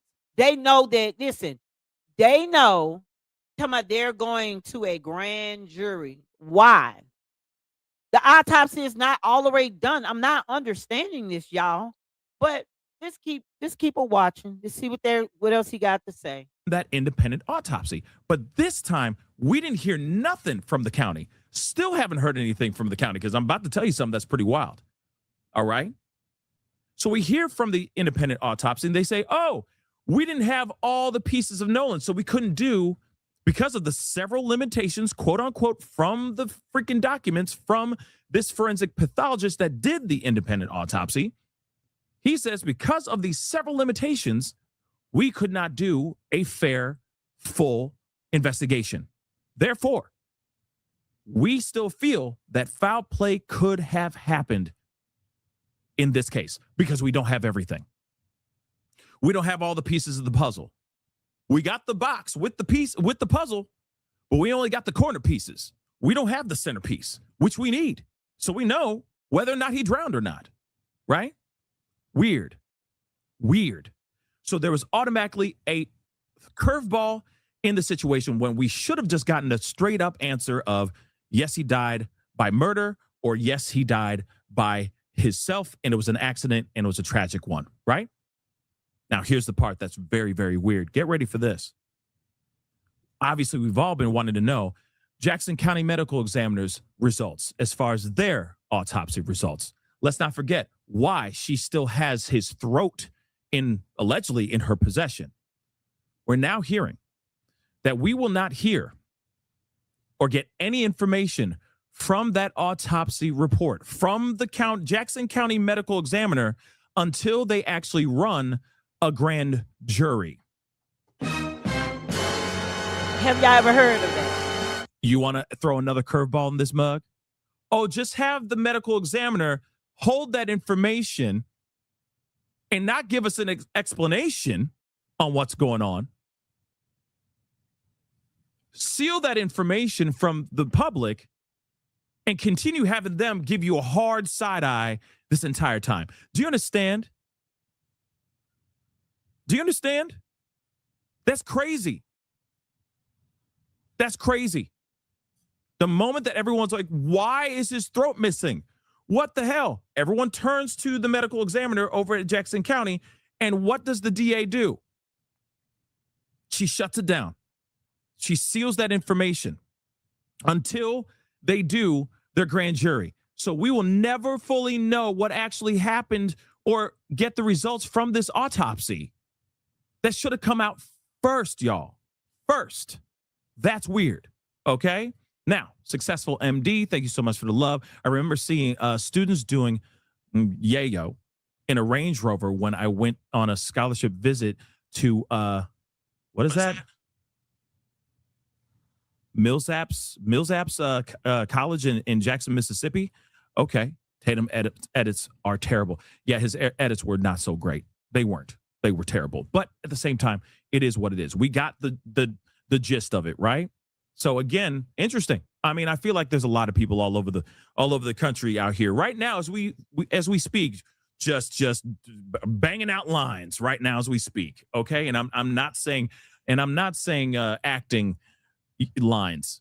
You know what I'm saying? We talking about the powder.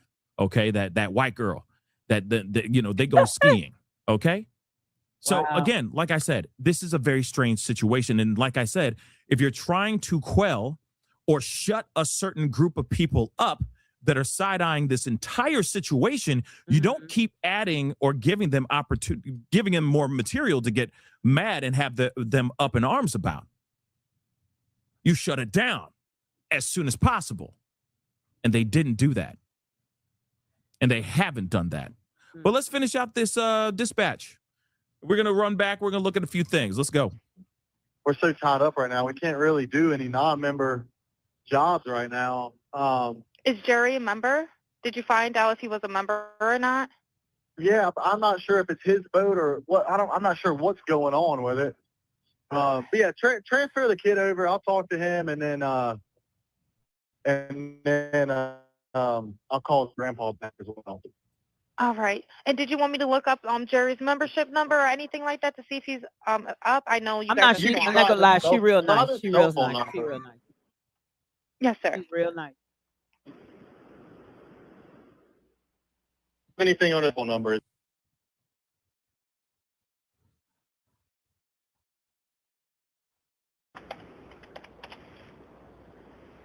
All right. Yep. Jerry. Yeah, he's an active member. Hold on. What kind of boat do you have on there? Same boat? Yeah, he's one. Yeah, he's one of your members. Yep, 22-foot Triton. All right. I'll just disregard this one. I'm gonna send you over an accurate one under this Jerry Ackerson one. Okay, he's one of your members. You'll get in a couple minutes. Okay. Okay, perfect. All right, and yeah, just transfer this kid over whenever you get a chance. All right, transferring now. Thank you again, Captain. All right. Stay safe out there. It's crazy. Have a drink. Oh, it's wild. All right. Thank you. Thank you. Bye-bye. Okay. So you heard that. We're going to be looking at a couple other things too, as far as this audio. So don't go anywhere yet. We are still looking at a few things. Now, again, like I said, there's a lot of people that have been side-eyeing the hell out of this audio. And some people are feeling like they're feeling like they're saying dude is gone. So hold on. What the heck? Our village. Okay, let's take a listen to the background of this, and I'm going to blow this up so you guys can see a little bit of this, the subtitles here. Now, again, like I said, some people are thinking that they're reacting to him being gone. Some are saying that they're not reacting to that they're trying to say, yo, get the F on the boat. We got to go. This boat is sinking. Bro, we don't have time. Yeah, I get it. You got a girl in your arms. Cool. Good on you, bro. But we got to go, homie. We got to go. And he said no, allegedly. Now, let's take a listen to this. Hey, we're at the west tip of Horn, and our bilge pump stopped working. We're sinking. Can y'all please come? We have a membership. All right, of course. How far is the water coming up, sir? Can you give me a description? Ankles? What did you say? Hey. Okay, hold on. Let me find a little bit better one. Hold on. Please, because I'm trying to hear it. It's going so fast. Y'all, like, listen hard. Tell me what the heck did they say? Let us see. Because it sounds like they're saying whatever they're saying. Yeah. Some people are saying, like, literally, somebody saying here in a tweet, a distress call from Nolan Wells' friend seeking assistance after the boat began to sink near Horn Island. In the background, it sounds like people or a person's yelling, "Wake up, check his chest." The boat coordinates are provided, but the caller declined help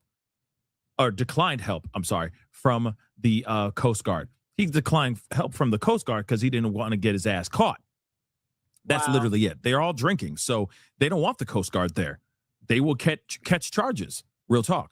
But let's listen to this. Hey, we're at the west tip of Horn, and our bilge pump stopped working. We're sinking. Can y'all please come? We have a membership. All right, of course. How far is the water coming up, sir? How far is the water coming up, sir? Can you give me a description? Ankles? So they're saying that he's saying, wake the F up. No, or Nolan, get the F up. Let me roll that back. I'm sure it's going to play again, but I just want you guys to hear this. Membership. All right, of course. How far is the water coming up, sir? How far is the water coming up, sir? Can you give me a description? Ankles?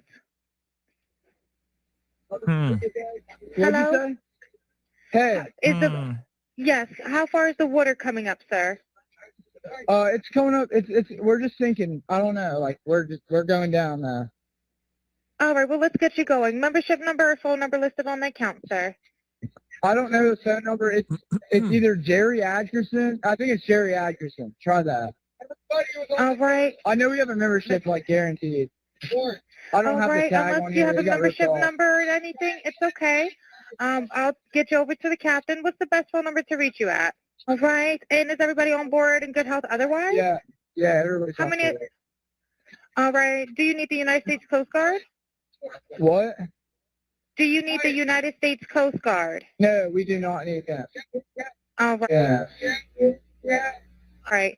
All right. Do you have your current? You heard that? Check his chest. Hold on. What? Do you need the United States Coast Guard? No, we do not need that. All right. Yeah. Yeah, it does say check his chest. Maybe they're saying check the deck. No. Check the deck. Maybe they're saying check the deck. You remember, like, we're listening to it. They're saying, people are saying that he's saying check his chest. But here's the thing.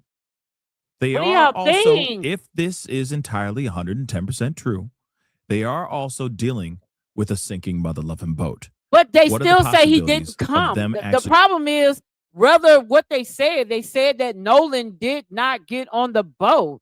So what are we even debating about it? They said that Nolan didn't get on the boat. Excuse me. They said that he didn't get on the boat. So obviously, I don't know. Like,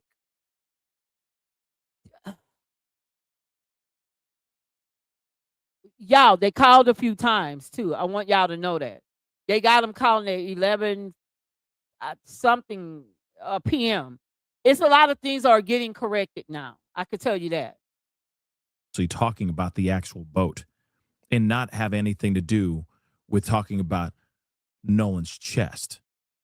Now, I get it. I get it. It's hard to hear. So we're going to hear different things. You know? It's like that viral video of Laurel and Yanny. Remember that? Do you hear Laurel? Do you hear Yanny? Right?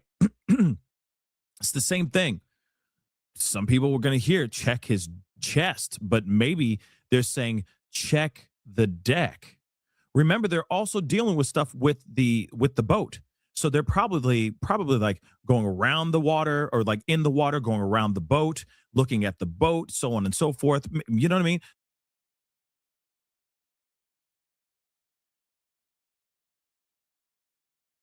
What if you're trying to get the plug back into the boat, right?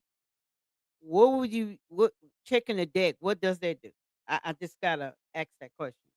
And if it's sinking, you still need somebody to pump the water out, right? So I'm so confused on the whole entirety. I don't think water was in that boat. I think something took place on that boat. There's a picture now, alleged Nolan on it, leg kind of hanging out. A girl, a YT girl, alleged is on the boat. Alleged a girl uploaded it and told them to stop lying. That all of whatever she said. Just go look it up, y'all. Like this stuff is getting so interesting, y'all. It's like watching a crime movie. So they're probably going, yo, you know what I mean? Check the deck. Maybe. So maybe. But then again, maybe not. But let's continue. Right. All right. Do you have your current GPS coordinates? Let me go look. If not, I can send you a text message.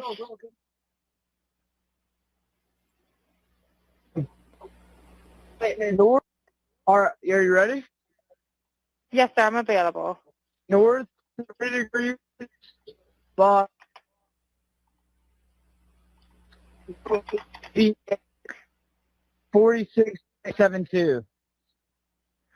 All right, 46. And y'all 72. remember All right, they're you were breaking sinking up a with a little bit. lot Can you of just other repeat it people one more time around. to make sure I have it Think about correct? that too. Sorry, look. Hello, can you hear me? Yeah, what? So you're breaking up. If you need assistance, do you have a VHF radio? Yeah, we do not have the VHF radio. All right. Well, let's try to get you going because you don't have good cell phone reception. Can you verify your coordinates one more time? Okay, my coordinates are 30 degrees by 14.684 north, and then west by 88 degrees by 46.79. Right. Looks like you're on Horn Island, correct? Are you Yes, on we are Horn at Horn Island? Island. So again, I'm going to roll back a little bit so we can hear that beginning part again and roll that beginning half because that's where everything is. Okay. Let's listen. Our bilge pump stopped working. We're sinking. Can y'all please come? We have a membership.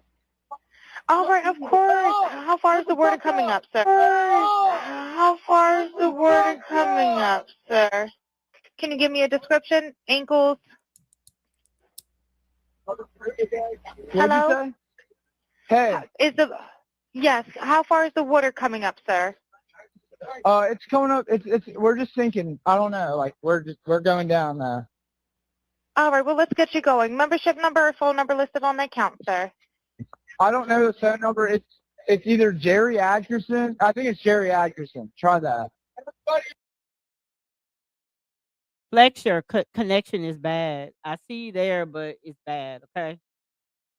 You might have to get in a good area for to hear me. Okay. All right. I know we have a membership, like guaranteed. I don't have the tag on Unless you have a membership number or anything, it's okay. I'll get you over to the captain. What's the best phone number to reach you at? All right. And is everybody on board in good health otherwise? Yeah, everybody's How many? All right. Do you need the United States Coast Guard? What? Do you need the United States Coast Guard? Yeah, you said what? All right. Yeah. All right. Check the deck. It sounds like that to me, but I could see why some people are saying it sounds like he's saying check his chest. It could, but every boat has a deck. Okay, or Boy, almost shut all up. Shut standard up. boats Them boys have a ain't deck. worried about no Listen, damn deck. I don't know much about boats. Me I'm just either, going into but Google and I'm typing that child. in, asking about a deck. Okay, let me And find out too. Hold almost on. all standard boats have a deck. Okay, the deck is the top flat floor-like surface that covers the hull where people Right. walk, sit, and stand. So Let's see. he said, check the deck. Maybe there was something up there that he needed, maybe a tool, maybe something. Or it could literally, or we look at the side of check his chest, and maybe something happened to Nolan right by the boat and all hell broke loose. Absolute all hell broke loose, and everybody and their mama is sitting there going, check his chest. You know what I mean? Is his heart still beating? So on and so forth. So I get it why people are hearing that, but he may Sometimes not have we been want to hear that. shit. It may you not know. have been that. They may have been saying, we're dealing with the boat. We're dealing with this BS. They could be like, yo, check the deck for the whatever they're trying to get. You see what I'm saying? And there it is, right? But again, jury's still out on that, right? One Black Panther, thank you so much for the love. If you can get an audio engineer to mute out the main voices and leave the background voices to hear it properly. I mean, I can't call one right. I can't hit one up right now, but maybe I could try to get somebody I know that could do that later for sure. Okay. That would be helpful to see what's going on or what's being heard in the background. But again, like I said, there's going to be some selective hearing. Like I said, it's Laurel Oyani. Remember the Laurel Oyani video that was going all viral? Like 8. Hey, Flex. What's up? Man, look, I could not find you the other day. I went live. I was like, probably 200 and something plus, right? And well, I'm showing love. X is showing me so much love. They sitting watching this with me or whatever, and I get, like I guess it's what my 5th, 6th time. So I'll be starting to promote on Kick and the rest of them, but I'm just trying to understand it. But I mean, I love this. Like, man, did you hear that they said the 911 call? That's what we were looking at, right? And people are saying they hear check his chest. They're hollering Nolan, and he's giving other whatever it may sound like, check the deck. I don't even know, but they saying something. You know what I mean? So Yeah. what we do know that they say he wasn't on the effing boat, but it appears that he was on the boat because Crunk repost something a girl posted.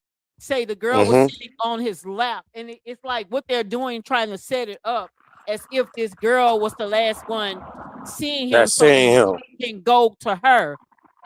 Listen, if anything dealing with her, it have to be people.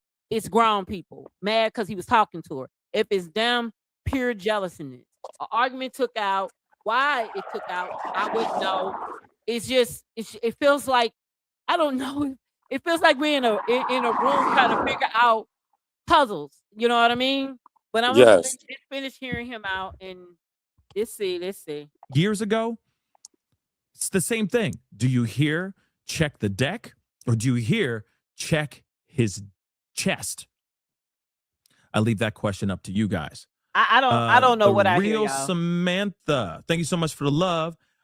This kid is drunk, and as I could assume most people with them they were undoubtedly dealing with a hectic situation, whether or not that involved Nolan's remains to be seen. It's so sad, and I pray Nolan gets justice. Yes, if it's justice that needs to be had, yes. If it's not, I'm sorry, I keep forgetting to take off mute. I'm getting used to it. Y'all, please share the live, like the live, please, so that I can kind of get up there in the little TikTok world. You know what I mean? Just share the live, share the screen, like the live. Please comment. I know X is more people watching a little bit more than reacting. So I have people over here on Instagram, Kick, X, and also Twitch. I'm on a lot of platforms, like 6 of them at one time, y'all. So I'm going hard right now in the paint. This spin is listening to see what this guy got to say. and it's just clarification and an understanding, a better just understanding the last moments that he had on this planet. That's what Damn I'm right. talking We about. should Those know what last the F is moments. going Were on. they Real horrible? talk. We all should know now. Right? We all need to know what the hell's going on. Right? But again, like I said, what do you hear? Okay. I'm going to play these parts real quick again so you guys can hear that stuff. Okay. The word coming up, sir. How far is the word coming up, sir? Can you give me a description? Ankles? Hello? What'd you say? Hey. Yes. How far is the water coming up, sir? It's coming up. We're just sinking. I don't know. Like we're going down now. All right. Well, let's get you going. Membership. How far is the water? Can y'all please come? We have a membership. All right. Of course. How far is the water coming up, sir? No. Get the F up. That's what it sounds like to me. I know. They But it saying could he's be. saying get the F up. How far is the water coming up, sir? Can you give me a description? Ankles? What'd Hello? you say? Hey. Yes. How far is the water coming up, sir? It's coming up. Y'all, they're stone, whatever is going on. They don't even know they were talking in the background. I think they try to withhold this recording. And they probably didn't. I'm going to say this because my uncles were officers. And sometimes it looks bad at times, but I understand the word Mississippi, right? And I understand that people have their worry about Mississippi, but a lot of times, you guys, they are just withholding to keep people from knowing exactly what's going on. For them to even take the throat, something had to occur because they would have left the throat in there and say, "See, I told you so." You know what I mean? So we're just sinking. I don't know. Like we're going down now. All right. Well, let's get you going. Membership number or phone number listed on the account, sir. I don't know the phone number. It's either Jerry Atkerson. I think it's Jerry Atkerson. Try that. All right. I know we have a membership, like guaranteed. Hold on. What did he say right there? Atkerson. I think it's Jerry Atkerson. Try that. All right. I know we have a membership, like guaranteed. I can't make out what he's saying. I don't All have right. the tag Unless on you here. have a It got ripped membership off. number or anything, it's okay. I'll get you over to the captain. What's the best phone number to reach you at? All right. And is everybody on board in good health otherwise? Yeah, everybody's How on many? board. All right. Do you need the United States Coast Guard? What? Do you need the United States Coast Guard? No, we do not need that. All right. Yeah. All right. All right. Do you have your current GPS coordinates? I don't know, guys. I mean, what say you on that? What say you on that? Do you think that there's something else going on here? Are we hearing something bad is going on? I just feel like there'd be more panic than what we're hearing. what are you Because talking? again, yes, there's panic about the boat sinking, but there's no.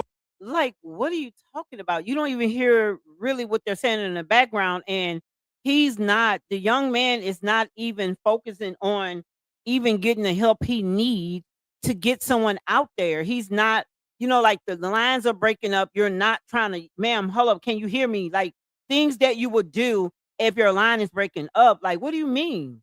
I hear them yelling in the background. Like, and I could tell you, if they are saying that, that's like stupid at its finest because they're going to pick up the audio. They're going to actually know. They have experts to really know exactly what the heck is being said. Like that is the most dumbest ish. If that indeed them saying what people are saying they did, like you need to go to jail for real. No panic about somebody losing their life. You see what I'm saying? I feel like that's a different type of panic. I feel like there'd be a lot more. I'm gonna keep it a buck, buddy. People don't grieve the same, buddy. I'm just keeping it a buck. People don't grieve the same. You're a black man. You're gonna grieve They don't. a certain way. I watch funerals of other people. They don't grieve like we grieve. What are you talking about? Like why? This is my thing. They look out the hourglass of other people and think trying to behave a different way than their soul is genuine really are. You get what I'm saying? Like I'm gonna keep it a book. I watch pale people funerals. They sit there numb. They drop tears. They don't do what we do. A father, a black father, almost he'll pass out in a funeral. A mother will pass out literally in a funeral. You know what I mean? Our music is different in funerals. You get what I'm saying? Our just y'all just go through YouTube and see. Watch the difference when we find out someone has died versus other people finding out someone has died. They're going to sit there and they're going to hug each other and cry. We're going to do the fucking most. I'm just keeping it a buck. We got to stop playing like we're the same. We're not. We just not. I don't know what else to keep saying. And I'm not being whatever you call that shit or whatever racist. Like, that's not racist. Racist is a group of people that can oppress another group of people. So I don't think nobody's racist. Now, can we all be a little prejudiced? Of course we can.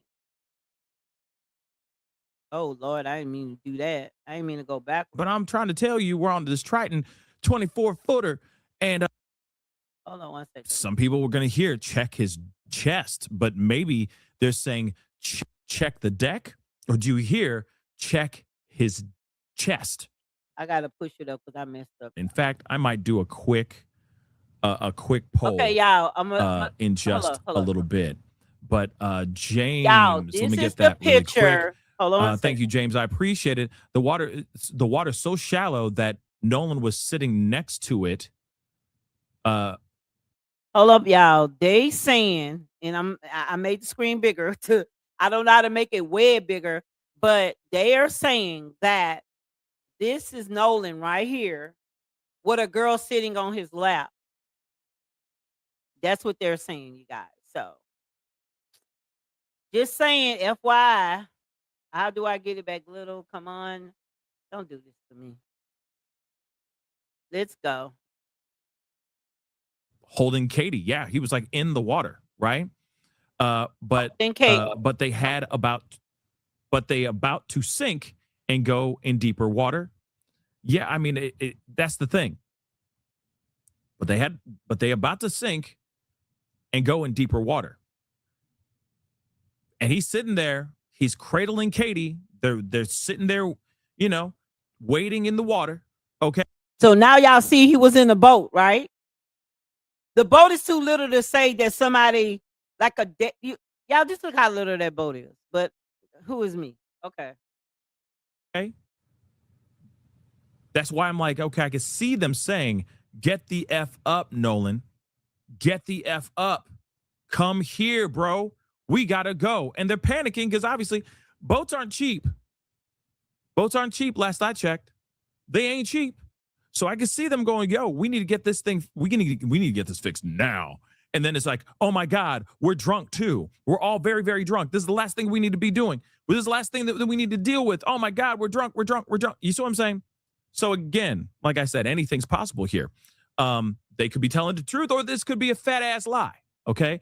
Deneen, thank you so much for the love. How did Nolan get that far offshore to where they thought the boat was going to sink, but yet he was cradling Katie in his arms and refusing to get on the boat? Make it make sense. I don't know. I mean, it's not like they're right on the shore. Think about that for a second. It's not like they're right on the shore where they're, where the boat was literally on the shore, the butt or the front of the boat. I don't know the technical terms of boats, but the front of the boat just up on the shore, and they had to push the boat out into the water to get out of there, right? It was literally floating in the water. But they even said that there were areas where you could be waist deep and then other areas where it'd be up to your neck. So he could have just been waist deep and just kind of sat down in the water and just was holding this girl that he was trying to holler at. You see what I'm saying? So that's possible. Okay.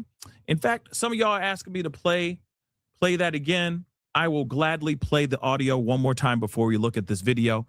Okay. Not the full audio, just this piece right here. And then I'm going to pull up put up a poll. It's going to be a flash poll. Okay. Just so you know. All right. But again, like I said, they were according to what they said. We just got to remember that. All right. I am taking no sides. I'm just telling you facts.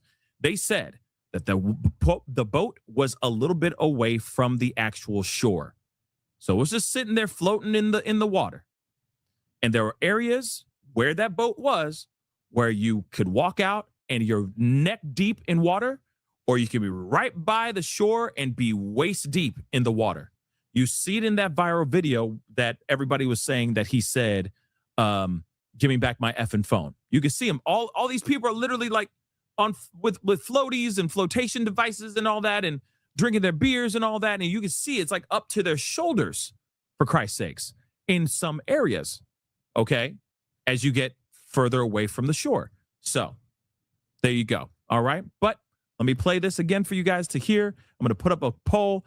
Get over to that poll and vote immediately, because we will be wrapping up soon. Not right now, but soon. Hey, we're at the west tip of Horn, and Oh, also, shameless plug. Don't forget to subscribe, man. Damn.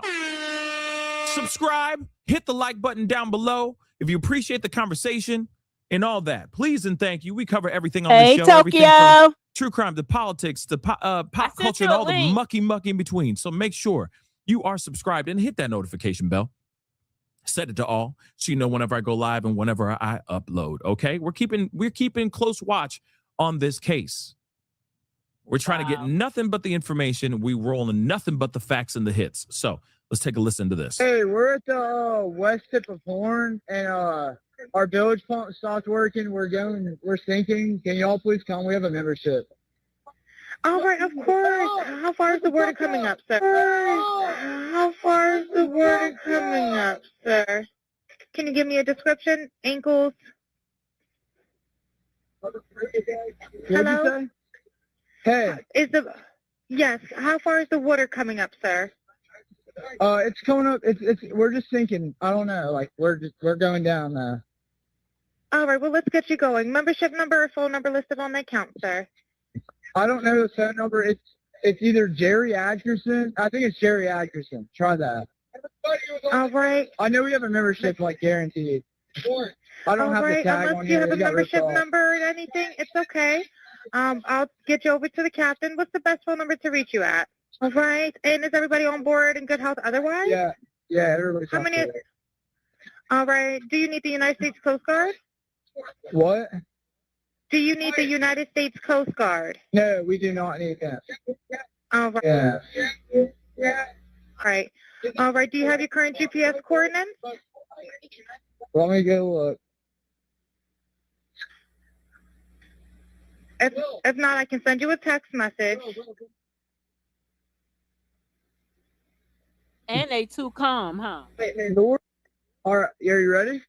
All right. So yes, I slowly but surely, Crystal, the truth is coming out. Whether it is nefarious or a tragic accident, it is coming out.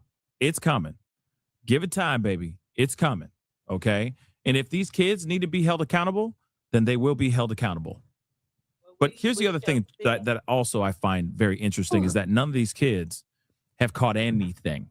They're not even getting in trouble for the underage drinking and operating heavy machinery, D-dubs.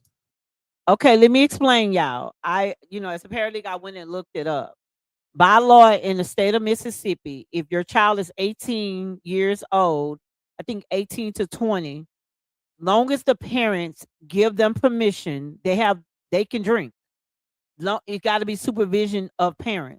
Now, if it's 5% and under, they don't need permission. So they can do a lot of things in Mississippi, y'all. So know that. Okay. D-dub eyes. You know what I'm saying? Don't even see that. So I think that's very interesting. Okay. JLK, you said the interview with Tatum is about to backfire. I mean, we'll see. Everybody's analyzing and breaking down every nuanced thing that Warren does and says in that interview. So yeah, it's gonna backfire whether they come out innocent or not. Look, those kids would never have a decent life outside of Mississippi. No matter if they're guilty or not, this situation will hunt all of them from Katie on down.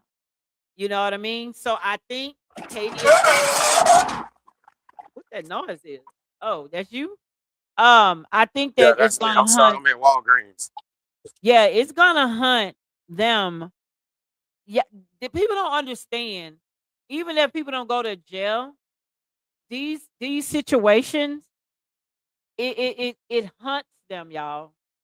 It just does. It hunts them, and they will not like George Simmons. He cannot live a normal life. Cannot get a job. Nobody will hire him. Nobody won't do anything with him. You know what I mean?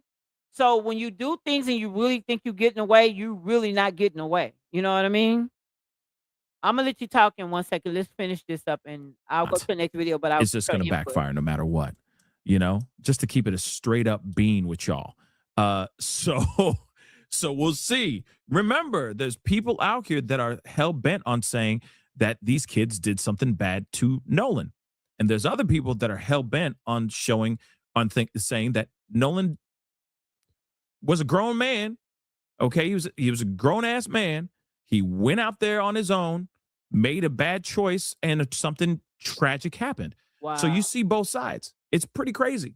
It's pretty crazy out here. Okay. But again, did a crime occur with Nolan? There were crimes that occurred that whole day. The underage drinking, the operating the boat while under the influence as well. But we didn't see them catch anything. They haven't caught any charges for that. That's a problem. No, it's not a And I problem. don't know if that's an influence by one of the kids' parents, who happens to be a Jackson County judge as well. I don't Again, know. no. But that's why everybody's side-eyeing this stuff, because these kids aren't getting reprimanded for. They're not even getting reprimanded Parents, no, they for drink. doing what they did. That has that could have nothing to do with Nolan Wells' demise. You see what I'm saying? But Pretty again, crazy. hold on. Pretty one crazy second. out here. But I do have a How you like? First and foremost, you don't know if they got in trouble at home. What parent will just go online and say, "I deal with my son that's 18 years old"? Come on, y'all. Like, stop. Okay, let's finish. So we can have a little conversation, a little combo, and go from there. poll over there.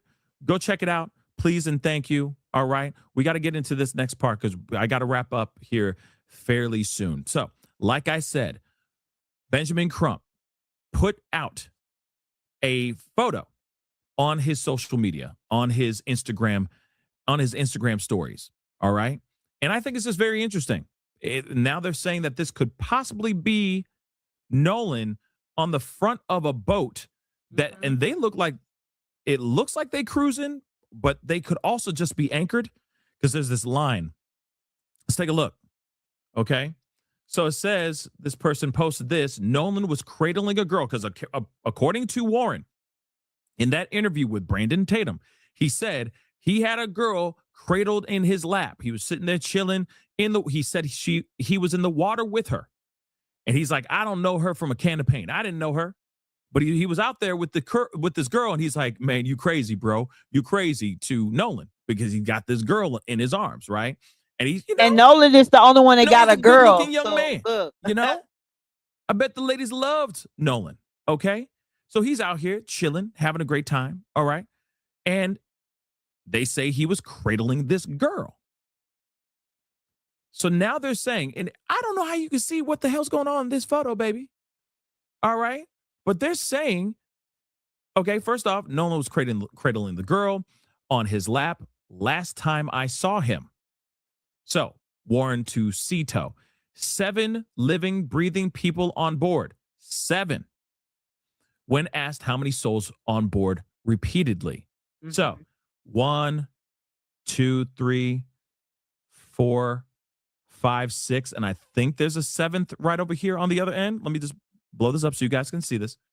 But everybody and their mama's reacting. A lot of people reacting to this photo. But the thing is you can't really see much. Okay, you got a limb. It looks like that's a leg.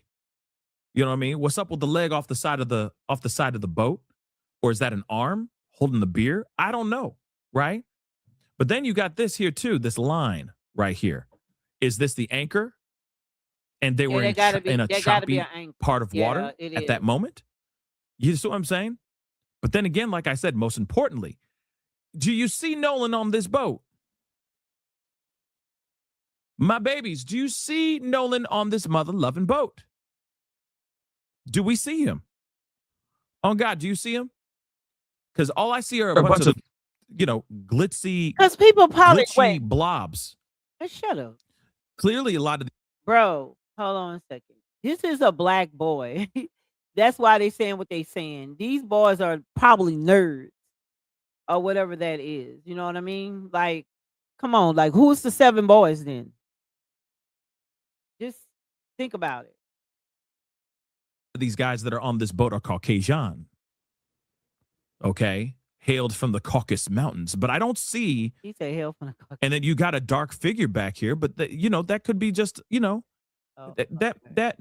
person could have just some Native American in them. Oh, boy. You never know. That could be him. That could be melanin. It could. That could be melanin and be popping over there. And a girl sitting on his lap. Maybe. He's trying to appease all his right? audience. I get it. But maybe that's not. What say you guys? I don't know. I ain't gonna even lie. I don't effing know. Yeah, like the leg hanging up. What's up with the leg hanging off the side of the boat? They got to be chilling, and that's a string, so they in the middle of the ocean. Now, chilling. Is this a boat that had Nolan Wells on it? Remember, I want to remind you guys, there's still a narrative. There's still a timeline that we don't know about. There's still a timeline that we know nothing about, and that happens to be about Nolan Wells after 3 o'clock. From 3 p.m. on, we do not know what he did. He said, I'm going to hang back, allegedly from his friends. I'm going to hang out with Katie. I'm going to go hang out with Katie and them. And then I'm going to ride with somebody else, which is why I keep saying ad nauseum, who's boat number 2?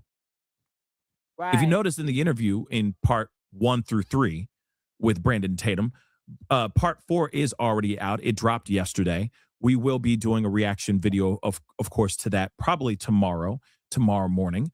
But nonetheless, according to him, he said, I'm going to hang back with Katie and I'm going to get a ride with somebody else. Did he mention who that other ride was going to be? Yeah. Was he going to get a ride with Katie? But Katie's sitting there going like, oh, hell no. I had nothing to do with that. He said he was going right back to y'all. And then he never made it back.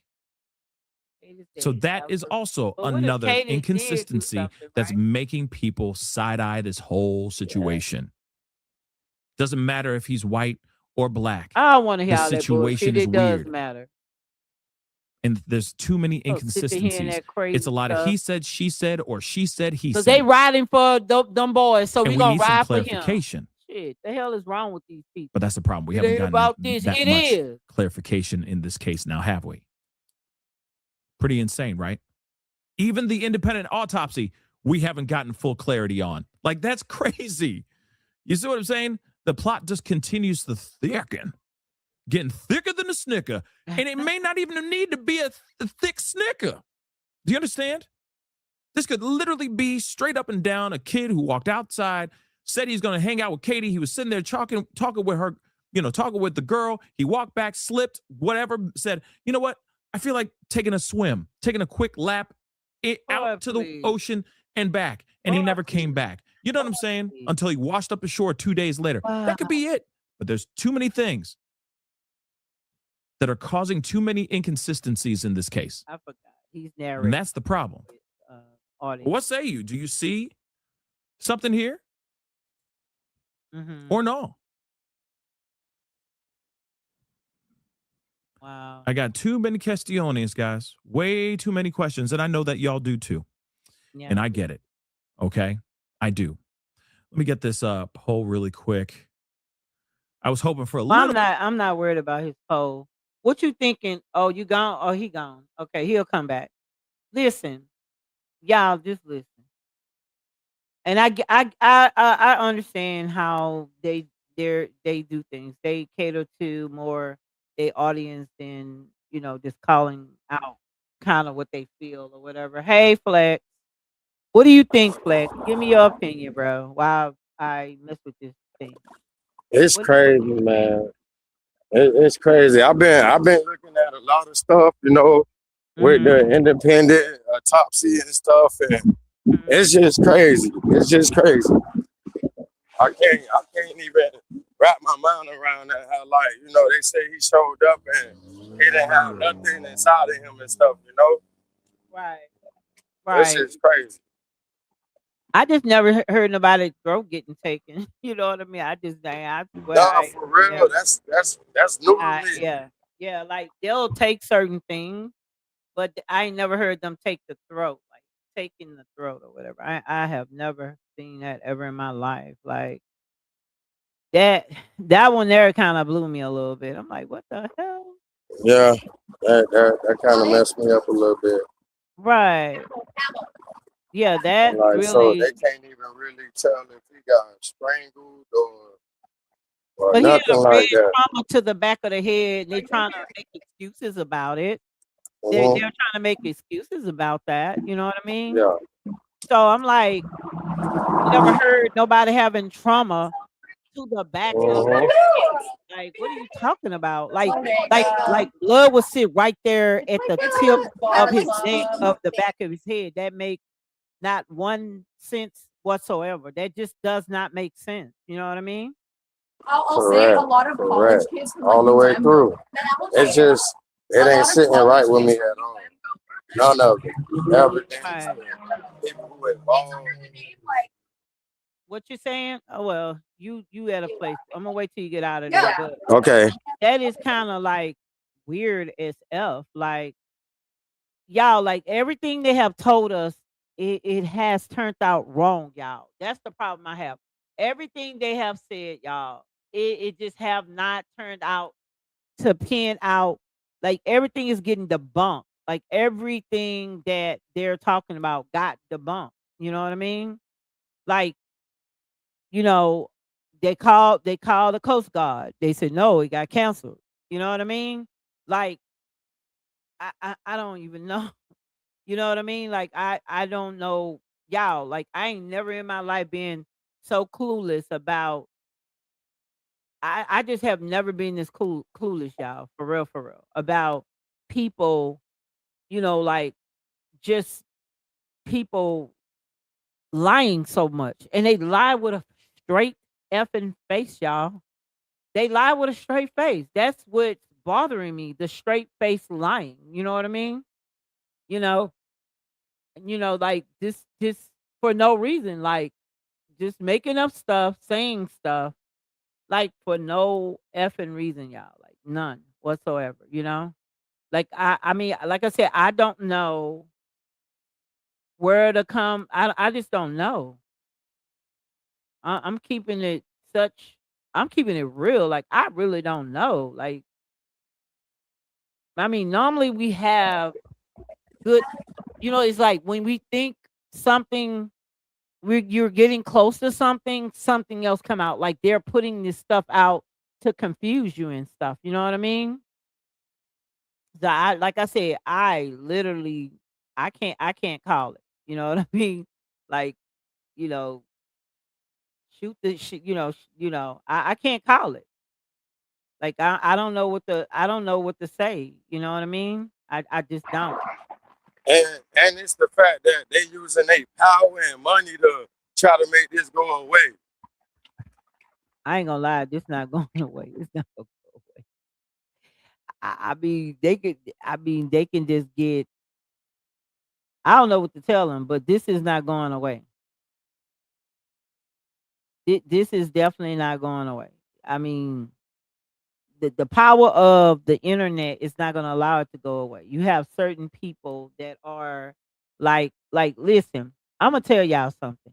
It's election time, and this what happens during election time. So y'all could buckle y'all belts and make sure you watch your children, because anytime there's election, there will be arrests. There will be people, um what's the word to say, get in trouble. There will be people will get lied on. There will be big. Listen, wait until August, September, October. Lord have mercy. All indictments will hit around October. close. It's like your leaders are saying, we getting these people off the street. They play games with y'all. They play all the games, the dirt situation, all that stuff led up to this big election that's going to change, either make us or break us, y'all. Y'all, we have combined with Israel right now, alleged, the armies consolidated. For what reason, I don't know, right? So all I could tell you guys, like, buckle your belt, because we finna go on a ride. Next year is gonna be the worst year of Americans' lives. I don't care what your skin tone is, buddy. I don't care what your skin tone is, buddy. You know what I mean? I don't care what color your skin tone is. I grant you, we finna go on a ride. They finna bring them folks over here, because those people over there, if y'all don't go on the earth, whatever that is, and go look over there, I ain't gonna even say nothing, because I'm just telling y'all to go look for yourself. Some people don't have a home right now, majority of them. Iran just boom, boom, boom, boom, boom, boom, boom. Like, listen, people are getting wiped out over there. And them people are gonna have to have somewhere to house. And this how they combine militaries. And I'm gonna tell y'all, your own will kill you, but someone from another country will. So all this dumb hate that's going on right now, keep it up.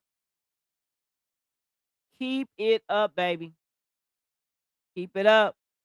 Y'all don't understand what's going on. Y'all better stop worrying about what your preachers and everybody tell you. You better go get on your knees and go to your God, because you have your own God. Your leader is your father. Starts with your father and your in your nation behind it. Not tribe, but nations. But we can get off that, and I'm finna, y'all, this is a hard pill to swallow for sure. Your thing connection is bad. You must be trying to get out from where you at. But let's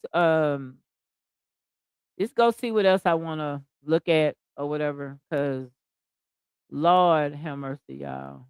Lord, I don't want to listen to Nancy Gray, because this guy, this is another one, I think. I believe I didn't see this one. The other one I really didn't care for. In the soft tissue of the back of the head, the occipital region. He said the etiology is unknown at this time. He said the body was received after the initial autopsy. He said the body had marked decompensation. Another limitation faced by this forensic pathologist was the absence of the anterior internal neck structures. The trachea and the laryngeal cartilage, the thyroid horn, and the hyoid bone were not received with the body. Wow. So he's saying that the throat was not received with the body when he got Nolan Wells' body in Washington, D.C. to perform the second autopsy. Wow. The only question that we have is what happened to our son.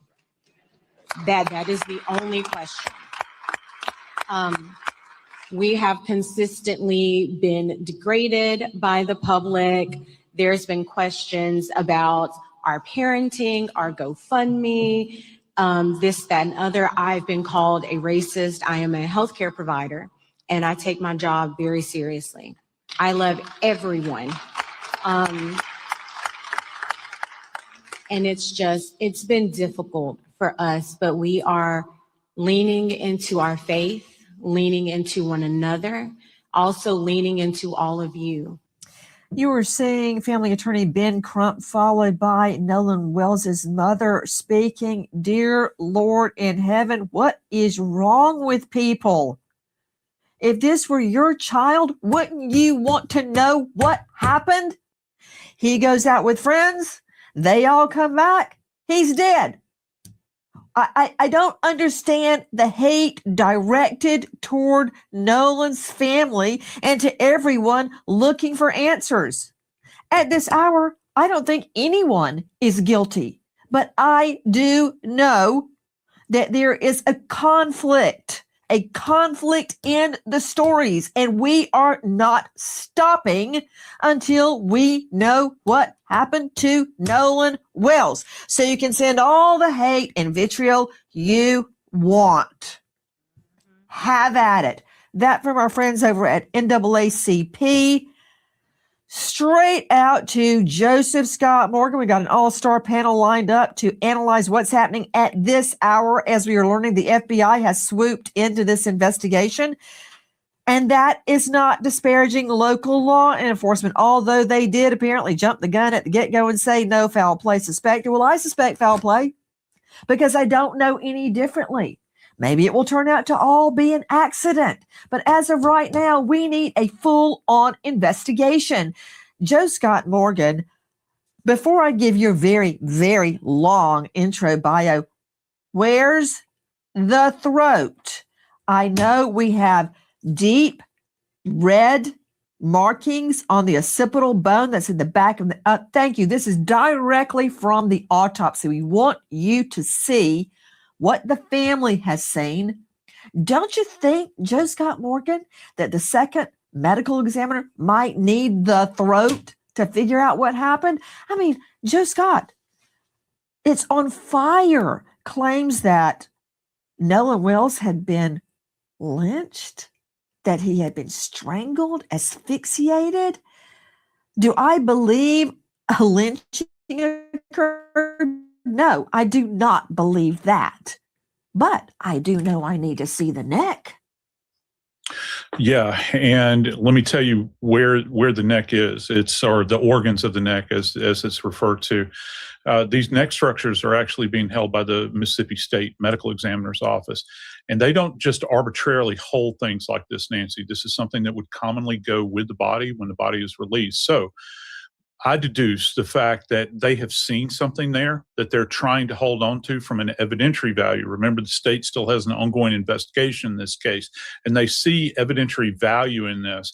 And yes, I know that the second autopsy prosector up in D.C. would have liked to have seen this, but he understands this, why they would retain it. And it is being retained, I can promise you that, as are other tissue samples. But the problem is that when you get into these structures in the neck, one of the things you're trying to assess is, was this a drowning? Also, is there any kind of trauma? If people will just put their hands right here in the midline of your neck, you'll feel that kind of cartilaginous body there. That's cartilage, right? That can be fractured. Need I remind you, Epstein, right? So you have to examine this. Also, here's our word, Nancy. They're talking about the hyoid is missing as well. So they don't have that. Show me Joe Scott Morgan, because show me Joe Scott. You and I, hyoid, we know what it is because you and I have handled a ton of asphyxiation, ligature, manual strangulations, you name it. Hyoid, explain. So delicate. Yes. Yeah, and it's very, very far up the neck, Nancy. And one of the things that happens is that with the hyoid, it's generally only traumatized as a result of direct pressure that's generally applied by a throttling event or a C-clamp like this, throttling meaning like this, so manual strangulation. And an outlier here is ligature strangulation, but primarily hands-on, so they're looking for little fractures in here all along the way. So that has to be dissected, along with these there's a couple of other structures that you look at as well. They've held on to this for some reason. I don't have the answer for that, but I can tell you it's being preserved. I don't know if they're getting further consultation on their end. That is the state. And I'm sure that... Yeah. Stop. Joe Scott, you're giving me so much information. Let me tell everybody, if they don't know who you are, why you're here tonight. Okay. Joe Scott Morgan is a death investigator. He has investigated over 10,000 death scenes of all natures. You've only got a few choices. You've got homicide, suicide, accident, natural causes like a heart attack, and unexplained. Tonight, we've got two unexplained medical examiner's reports. Yeah. Why? We don't have the lungs in a potential drowning case. Why? We don't have the neck in a potentially, as you said, throttling case. Why? Yeah. Those are the two main things I want to see. Joe Scott Morgan, professor of forensics, Jacksonville State University, with a world-class criminal procedure department. I've toured it myself. He's the author of Blood Beneath My Feet on Amazon, and he is the star of a hit podcast, Body Bags with Joe Scott Morgan, and so much more, but that would take the whole program. Joe Scott, really? With allegations floating, very incendiary allegations of lynchings, of throttlings, of ligatures. The main thing I want to see, the lungs and the neck, and they're both missing. I have a problem. Well, I don't know that the lungs are necessarily missing. Let me tell you how this works. They have done sections of the lungs at the ME's office in Mississippi. Now, the one thing that is included in this report relative to the second autopsy that's been released is that the doctor here, who is a fantastic doctor, highly credentialed, knows what he is doing, former chief medical examiner for DC, he is stating that he has taken tissue samples. He repeats this over and over again in the report. He submitted this for his own histology. Why is that important? Well, if you get into the lungs, that lung tissue, and he can identify it even in it, I'm going to be real graphic here. It arrived in a bag, okay? So he would have to pick through this, find lung tissue in there, and then sample that. And he's going to be looking microscopically for signs of drowning there, and he'll make his own assessment. One of the things I'm concerned about, Nancy, and I hope that they did this down in Mississippi, is that when they did this initial examination, did they do diatom testing, which is you're looking for these little bits of algae that are distinct to both freshwater and saltwater. And if you find that within the system, that's also an indication that the individual may have been submerged and taken on water. So right now we've got a lot of questions, but as the second doctor says, this is all still pending investigation. I'm trying to digest and make sense of everything Joe Scott Morgan just told me. But what I know is that I don't have the lungs and a potential drowning, and I don't have the neck and a potential throttling, as he called it. And again, Joe Scott, we don't have evidence of any strangulation, be it manual or ligature, except that deep red discoloration. And I read in the autopsy report, it was about 12 by 8. How can that be? Explain to me what you're talking about. Yeah, can we please put that drawing up that the doc rendered there? You know something interesting about that mark, Nancy? This thing has got kind of, as he has drawn it out here, that red indication that he's done with a pen on this anatomical diagram, Nancy, that's got what is referred to as kind of specific margins, doesn't it? It almost appears as though there is a pattern there, and it extends. If folks at home will take their hand and put it on that kind of bony prominence in the back of your head, that's called your occiput. Okay, that's where the occipital bone is. So it looks like it's just beneath there. So right along that edge, this thing's got margins. It almost looks like it could potentially have a pattern, hard to say, but do you see how he has it drawn out there? It's almost like a rectangular shape.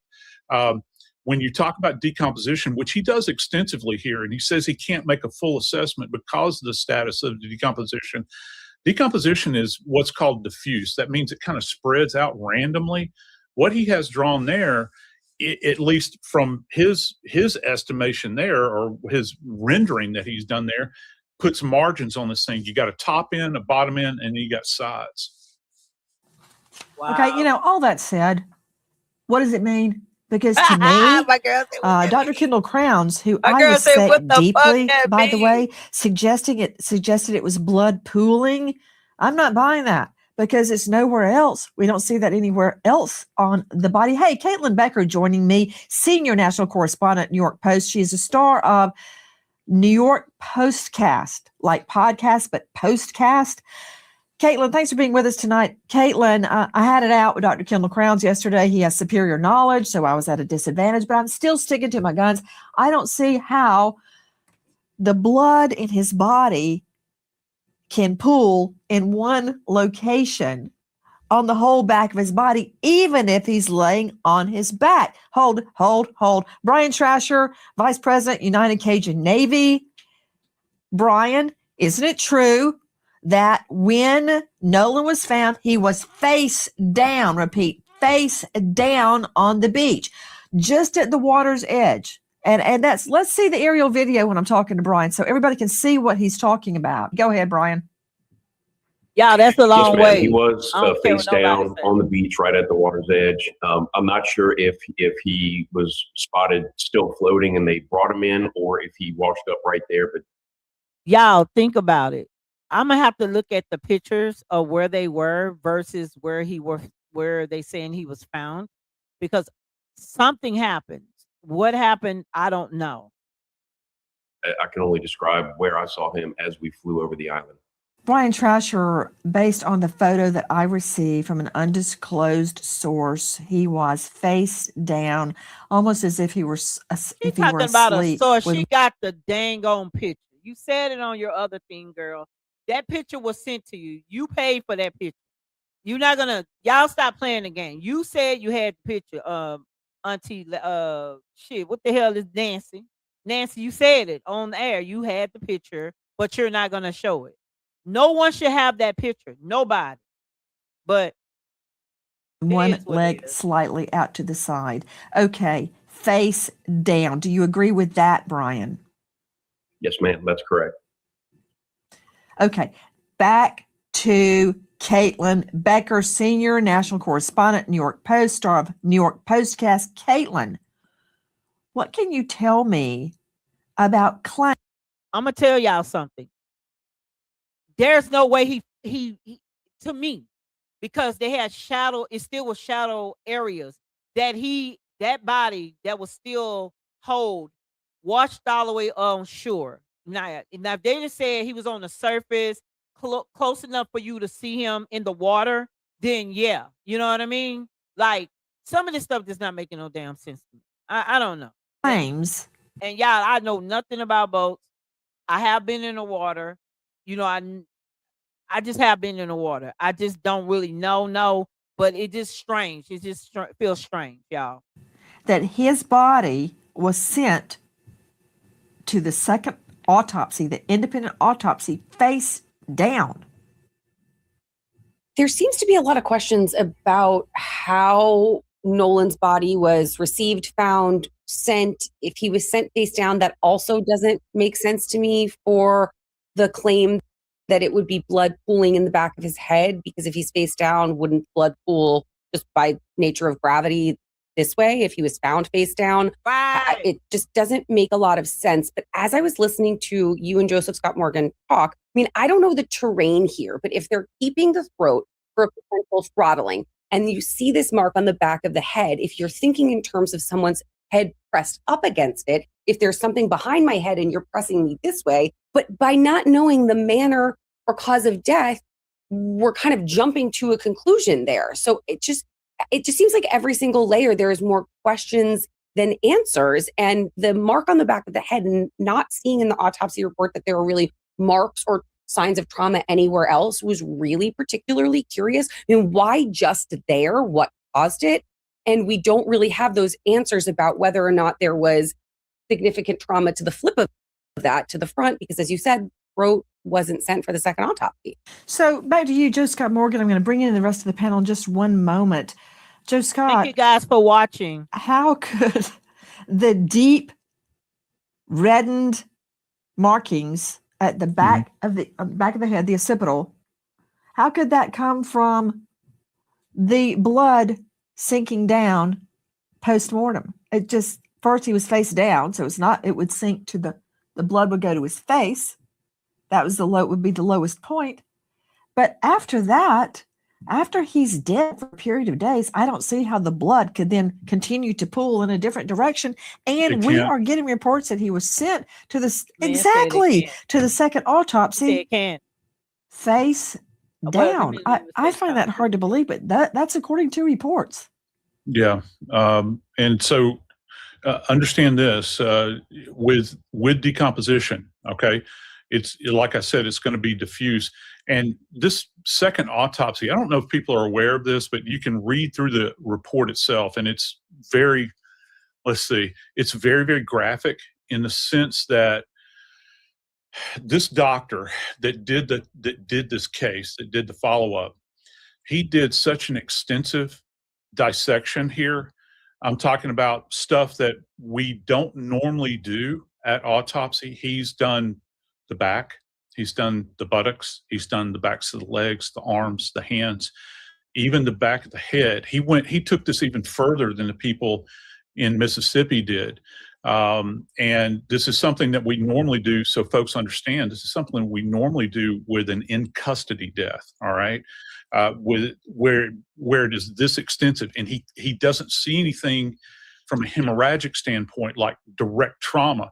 The big question is this pattern on the back of his head, and I'm calling it a pattern because the way he's demonstrated this with his diagram on the back of this thing, and he doesn't go into great detail about that in the autopsy report. So how did it get there? What I want to know is all these witnesses are right there. Brian Trasher, don't, like planes, have a tail number? Can't you identify who these boats are by their markings, by their numbers, by their identification? They've got names written on the side. They've got tail numbers, so to speak. Have all of these people been brought in? I mean, tell me how to identify a boat and how to locate the driver and bring them in for questioning about what happened that day. Because listen, Brian, the friends say we left him with Katie. Katie apparently has been found and says, no, he left with his friends. Okay, right there, I've got a problem.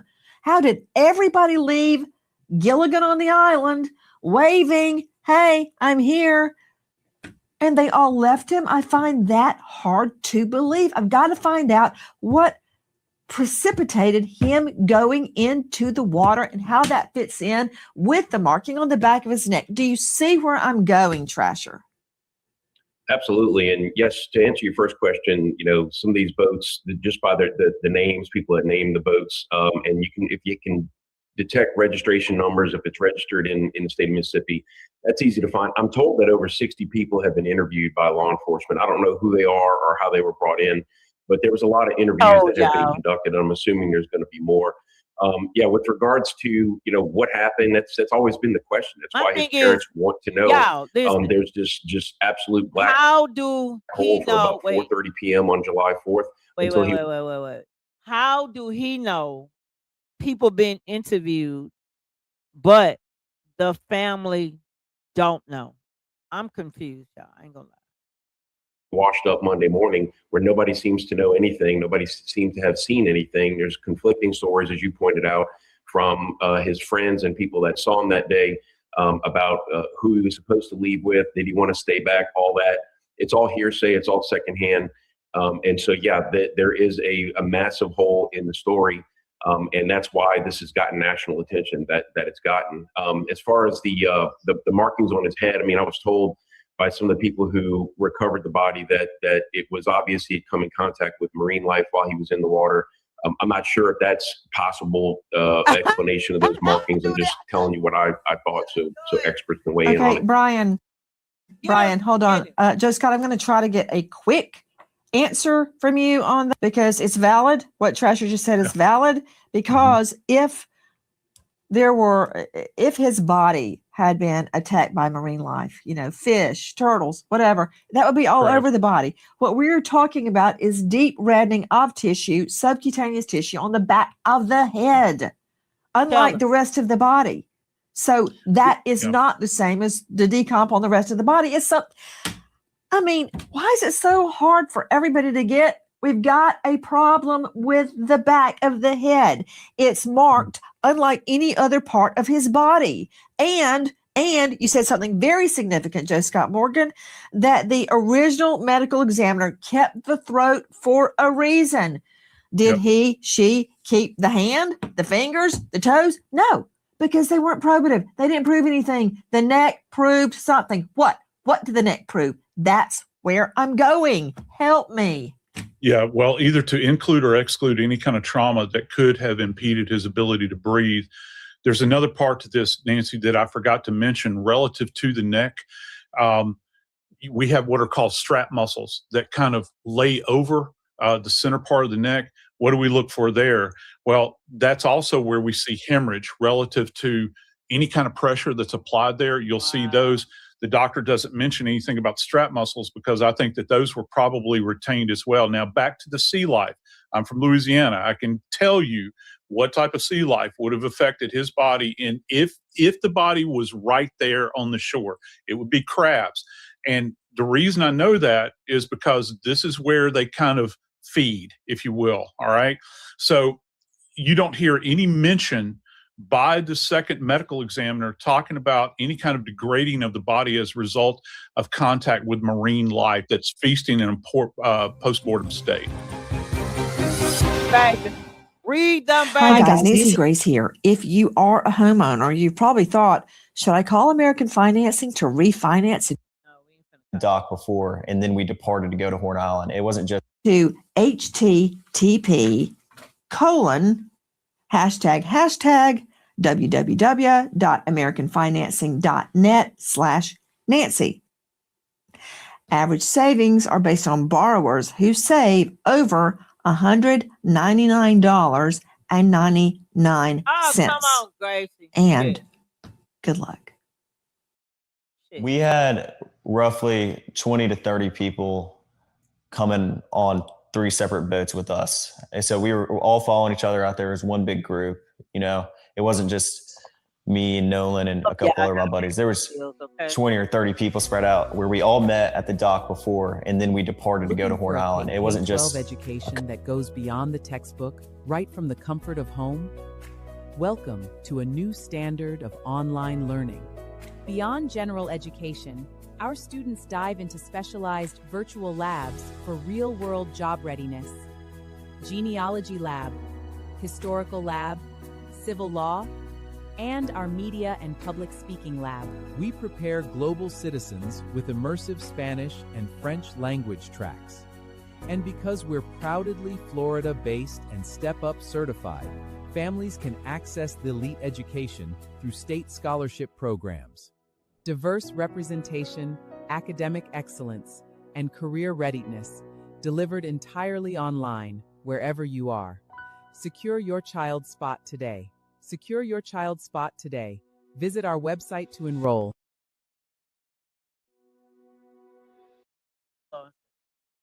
I'm sorry, Life made you pause your education, but it is finally your turn. Get your diploma online with total flexibility. Message Nativa Alliance today. Y'all listen. If you did not get your high school diploma, I went online to complete school. I got my paralegal license. I'm a notary paralegal. I say paralegal twice, but I'm also I do taxes for a living. And now I open up a school, so I have some partners, but I have to pay the bills. So to all adults that didn't get their diploma, you want to make a better legacy, a better everything for your children, not everything, but you want to make an example for your kids to finish whatever it is, go to Nativa, that's NATIVA, Alliance High School, and you can contact me or any of the staff, any questions you may have. So let's get back into this.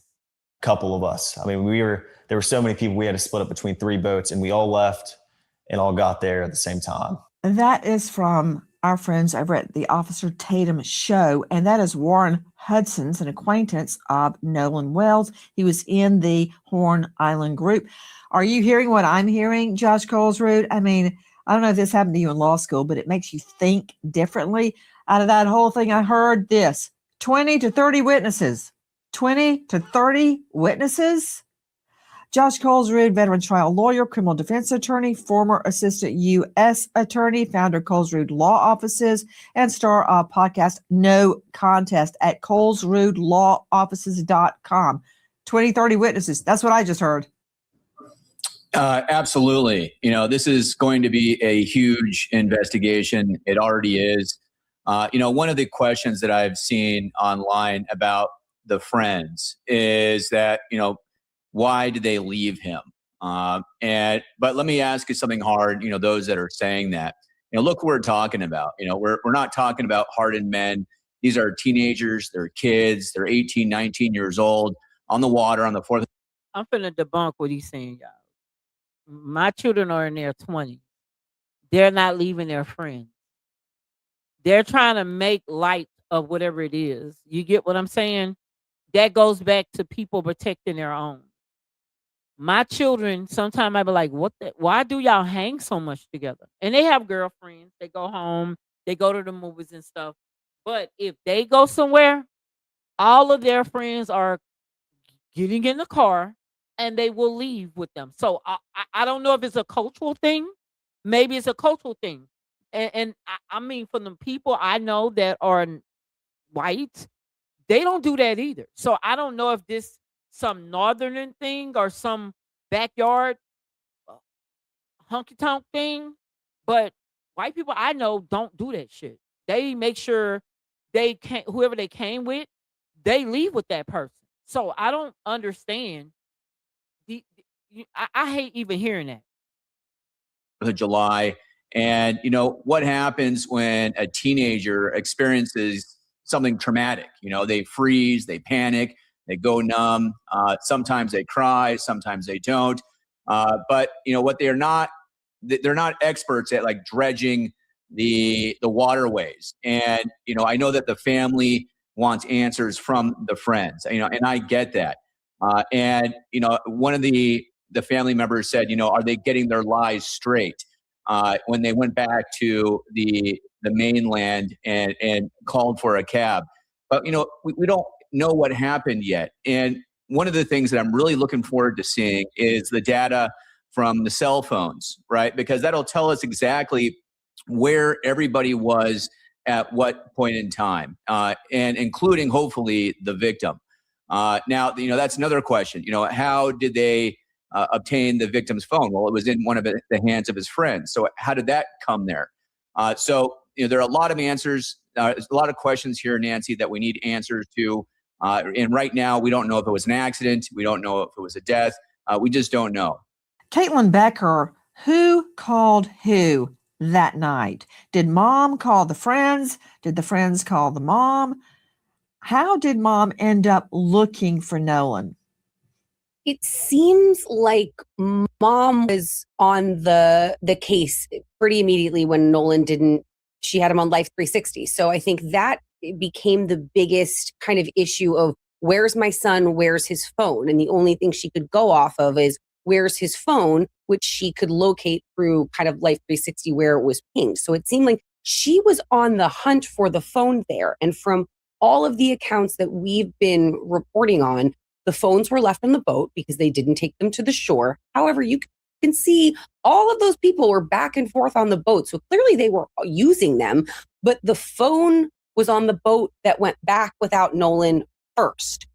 So it seems that the friends took the phone with them to their house. And then what happened with it between then and when his mom got it seemed to be the question of where it was and who was touching it, who was using it, what was done on it. But it seems like the location on the Life 360 is how mom tracked down the phone when she realized that her son wasn't where he needed to be.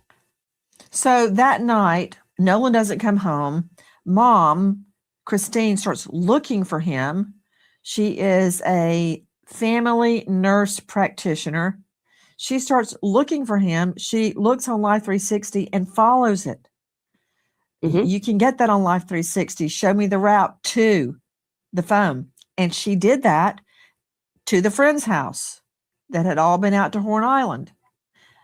And she's like, and she goes, where's Nolan? His phone's here. but he's not here. And they go, yeah, it's out there in the truck. So they wait 15 minutes to go get the phone and come back with it. Everybody's just sitting there in the dark watching TV. Nobody said, hey, where's Nolan? Nobody said that until she came over looking for the phone. Which could kind of point to, if I'm hearing it, it could kind of point to two things. I knew there's a huge faction online saying, what are they doing? What are they covering up? What are they hiding? But then on the flip of that, just to play devil's advocate, if you don't think there's anything wrong with your friend, if you assumed your pal was in another boat with another group of friends, why would you even think to be concerned about that until his mom comes knocking at the door and says, where's my son? So, well, even when the parents came to the door, there was no sense of urgency. That's the problem. It was no sense of urgency once the mom realized, and y'all got to understand, when it was like, well, he's grown, blah, blah, blah. Obviously, the mother must have had her son on a tight lip for her to be able to have his location, for him not to be giving her pushback for having the location. This kid had to be one of those kids that listened to their mom. You know what I mean? Like, she had him on 360 to make sure he was good. You get what I'm saying? Normally some kids don't want their mama in their business. So you can play devil advocate. Once I came to that door, tell you to give him my son's phone, his car keys. You say you're my friend. I'd have been looking for my friend. Like, and I get it. Sometimes we like, I'll catch a ride. Catch a ride with who? Like, you don't know nobody out here. Like, dude, get your book on this boat. Or I'll call your mama. I mean, I ain't gonna say I'll call your mama, but being a teenager, we're not gonna call each other moms. But and then it could be innocent, but I just don't see the sense of urgency with all this bull crap. I don't. Sorry, I don't see where. And again, it might be a cultural thing. Like, some people don't look at certain people. They might hang with you.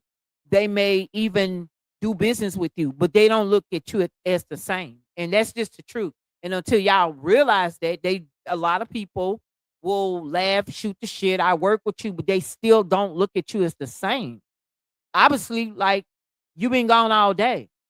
They went to the friend, they went and ate, they went all this stuff, and he never showed back up at the house where his car and keys was.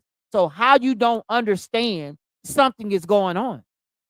You know, if that's your friend, you know my friend don't do this type of stuff normally, right?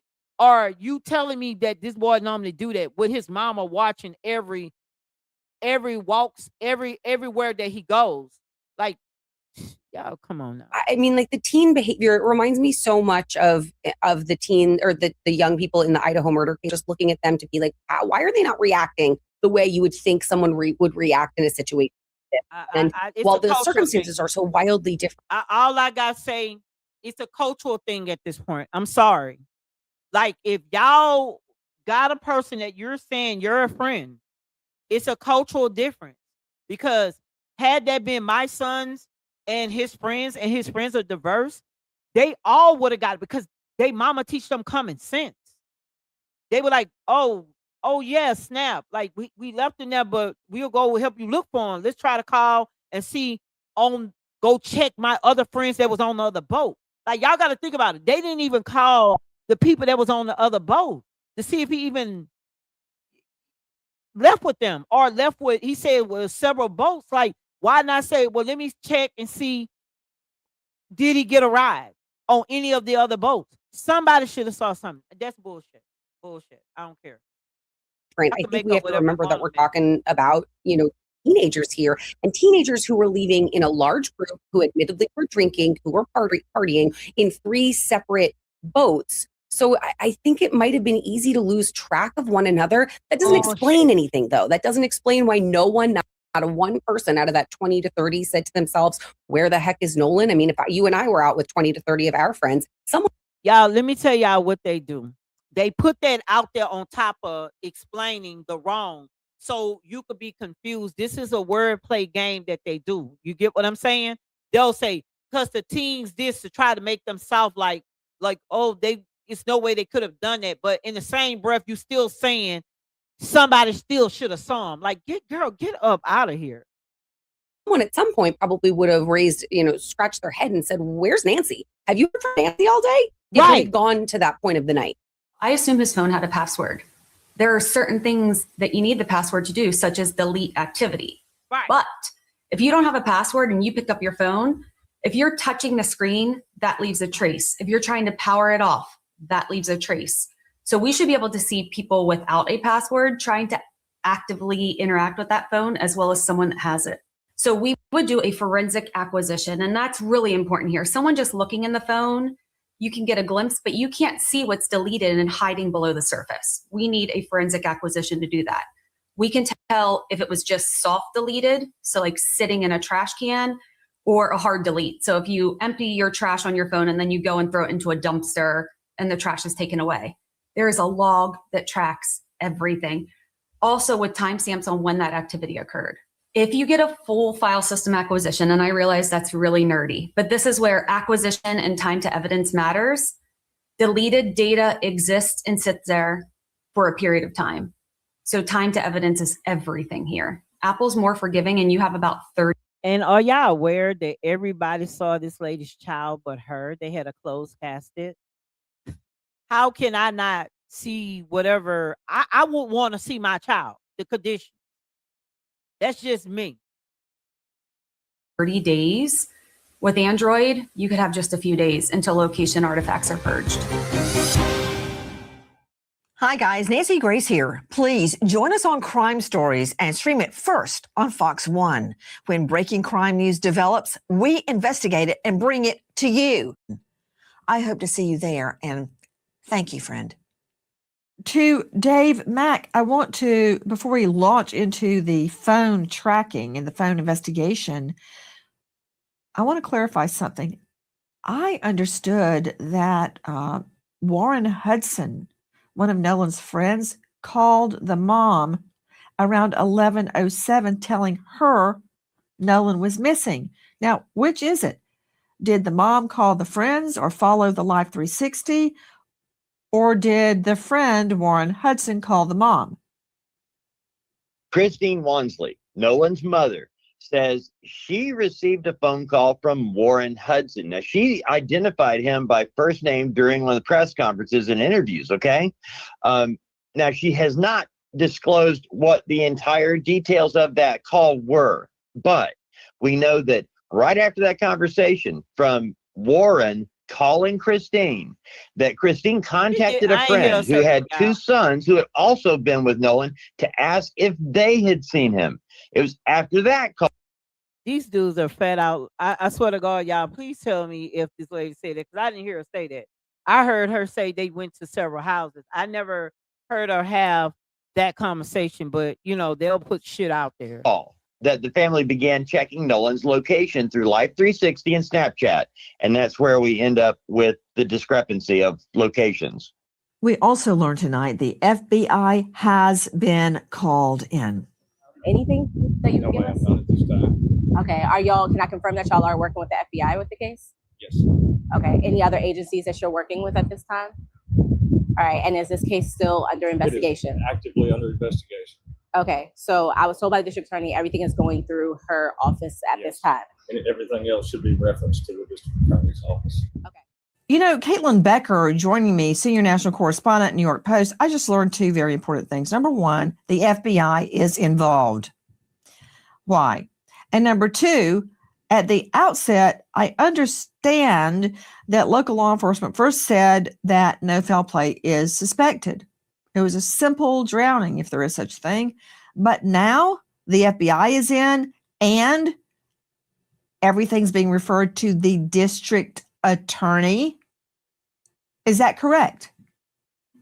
From what we understand, our reporting says the exact same thing, that the district attorney is dealing with everything. This is going to go to a grand jury, which we understand is very typical, especially in this area. I think it's typical pretty much everywhere. If you have a suspicious unnatural death, that something would go to a grand jury.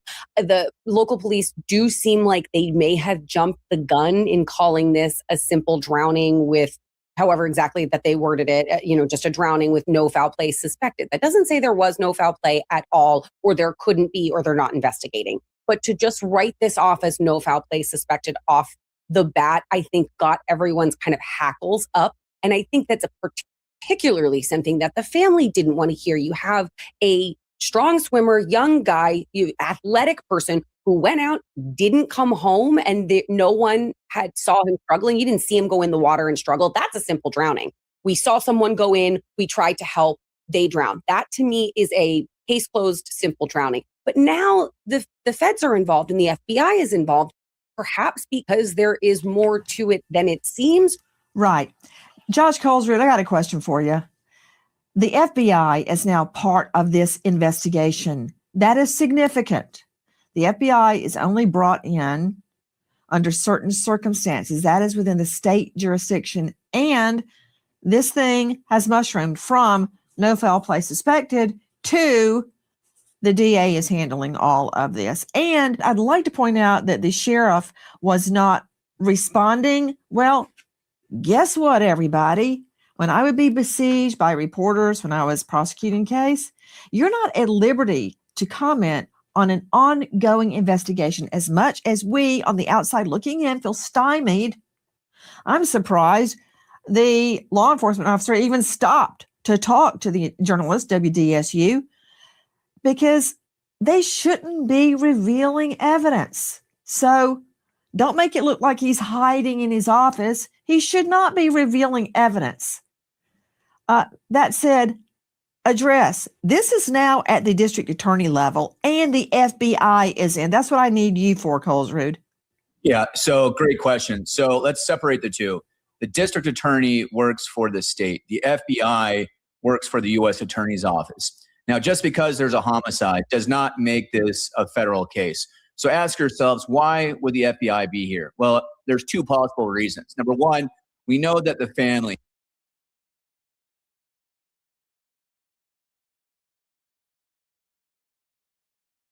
I'm sorry. They said it's a part of their jurisdiction where they found them. That's why they're able to get involved.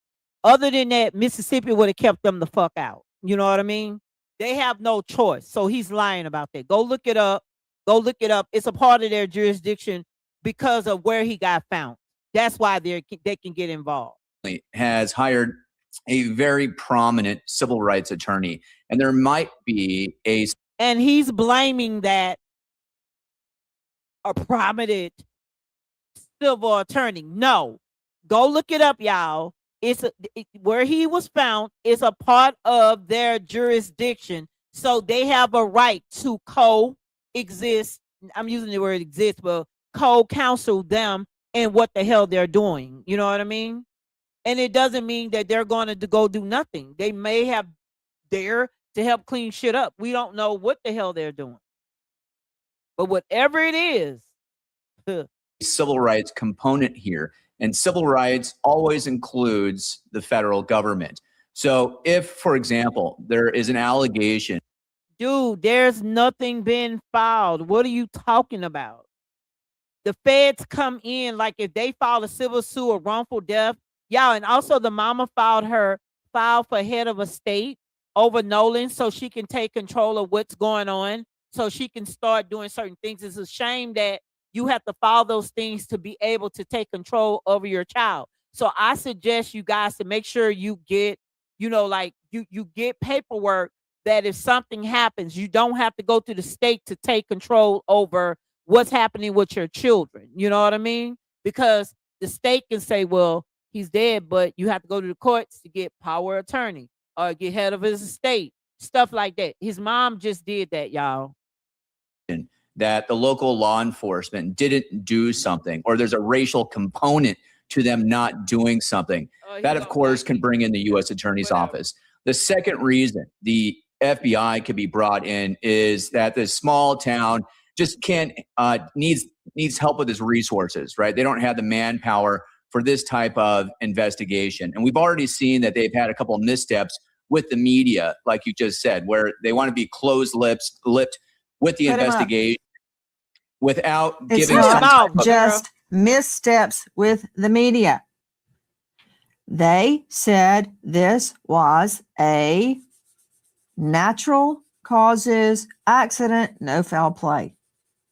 That's more than a misstep. Yeah, That's a COD. cause of death, manner of death. Okay. The FBI has been brought in to work with law enforcement. And you know what, Dr. Bethany Marshall, joining me, renowned psychoanalyst out of LA. She's an author. She's on Bravo. She's on Peacock, star of a new hit podcast, On the Couch with Dr. Bethany Marshall. You know, I don't like the way Colesrud just said that. They're from a small town. They need help. Well, you know what? Not every jurisdiction is New York, LA, Houston, Atlanta. They don't have this type of investigation all the time. So I commend them for bringing in the FBI. Okay. That said, Dr. Bethany, I want to find out if every single person has been brought in and questioned separately. I want to hear your take on what you're seeing. Hey, Nancy, in terms of Colesrud, he gets paid a lot of money to muddy the waters, so at least he's doing his job. There's very important behavioral evidence that is not being discussed. I don't hear it online in any news reports. And that is their empathy for the victim. In a forensic interview, that's one of the number one things we look for is like, oh my God, where did he go? Somehow we lost sight of him. In the online chatter, there's a lot of digital evidence here. Are the kids communicating back and forth saying, I don't know, did we lose him? What happened? He was my best friend. I can't sleep. You know, that is what we want to look for in terms of innocence. In terms of guilt, what we would look for is lack of empathy towards the victim. Like, he was always drinking too much. It's his fault he didn't get on the boat. We never liked him anyway. Attempts to rationalize, attempts to form a cohesive story amongst co-conspirators, that is going to come out in the digital evidence, because at this point, I'm sure the investigators have separated every possible perpetrator. Joe Scott, also missing in addition to the neck are the lungs. Don't you think that would be an important aspect of a potential drowning case? Yeah, it is. And just so that we understand, those lungs have been dissected. So there was an organ bag that came with the body to DC. The attending that the family retained actually did histo samples from all of the tissues there. He even states that in his report. Now, I think that what he is saying and what you have to understand, there's no way after following an autopsy, an initial autopsy, that you can see the lungs intact. They have to be dissected. They've been previously dissected. Those lungs probably accompanied the body in that bag, unless, of course, they've retained the lungs as well. And that remains to be seen at this point. Dave Mack joining us, Crime Stories investigative reporter. Can you shed any light on it, Dave? See, what we're seeing is that Dr. Roger Mitchell, who was the independent pathologist doing the second autopsy on Nolan, reported that he did not have access to the lungs or airway structures when conducting the family requested independent autopsy. The lungs, the neck, very disturbing. They are critical. They've got to be analyzed by the independent. Hey guys, thanks so much for checking out my show. Really appreciate everybody for watching. Appreciate everybody. Take it seriously, not because of who did it, but because of, and then I'm going to ask my forensic pathologist friend here in a second who can break this down. But, you know, when they did the first autopsy, there's a lot of things that were removed from the body. There were a lot of changes made. How does that impact the second autopsy? I'm going to get to all that in a minute. Let me break down some of the basics for you first before I get to my interview with her. The results of the private autopsy, 18-year-old Nolan Wells, they officially came back as inconclusive. There was a press conference from attorney Benjamin Crump, who's representing the family, went over all the details. There's a report, which you can see here. Preliminary findings showed that the Mississippi teen's cause and manner of death are undetermined, according to this forensic pathologist that the family hired, and they require investigation. And the pathologist is Roger Mitchell. He's the president of the National Medical Association. But there are some interesting components, again, that I want to dive into this report. and they laid out 7 specific questions, which I'm going to go through one by one with, again, my forensic pathologist friend in a second. But a little bit of the backstory. This all began when Nolan was found dead on Horn Island, which is in Mississippi, after disappearing on July 4th. He went to the island with his friends, but they returned alone without him, which is one of the things that the family finds suspicious and that there are still a lot of questions about. His cell phone was not with him, but his cell phone managed to make it back to the mainland. Again, something that the family does not understand and finds to be strange. A friend said Nolan stayed back after he met a girl. Something else his family says doesn't add up. As for the private autopsy, there's an area on the back of Nolan's head that attorney Benjamin Crump says the pathologist was especially interested in. Listen to this. Dissection of the back of the head during the layered posterior neck dissection revealed a 12 by 8-inch focal area of red discoloration in the deep soft tissues overlaying the occipital bone. And he talked about how he found red discoloration when he cut open into the back of his head towards the occipital bone, and he saw the red discoloration, and we actually saw the pictures of it. It's significant. You can't help but notice, why is this dark red here in the back of his head? Okay, there are limitations with a private autopsy, which is what I want to talk about. But it's also was acknowledged by Benjamin Crump and was acknowledged by the pathologist that did the private autopsy. This forensic pathologist identified several limitations during the second autopsy that create barriers to establishing a definitive cause and manner of death for Nolan Xavier Wells. And that's important. He talks about the fact that we didn't get to see the body when it was first recovered, like the medical examiner working for Mississippi would have said.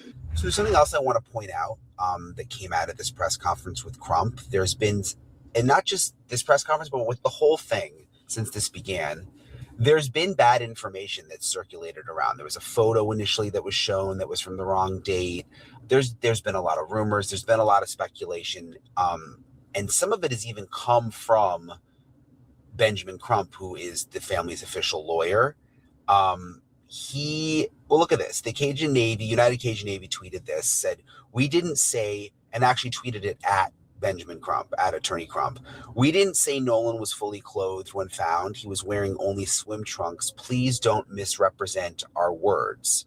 Now, what they're talking about, I'll just play you guys the bite so you can see it. But Crump said that the United Cajun Navy said that Nolan was found face down, fully clothed, which is something that the family found suspicious. And they were sourcing that back to the United Cajun Navy, which the United Cajun Navy says is not true and that they never said it. But listen to what Crump said. That the United Cajun Navy are so forthcoming. The fact that they told us, we haven't heard from any of their local officials, that Nolan was found face down, fully clothed. Well, that's significant to us because the last time we saw him on the videos, he was without a shirt. So at what point did he put on a shirt? So again, just something to consider. Just to reiterate, the United Cajun Navy is saying that that is not what they said, that they did not say that he was wearing a shirt.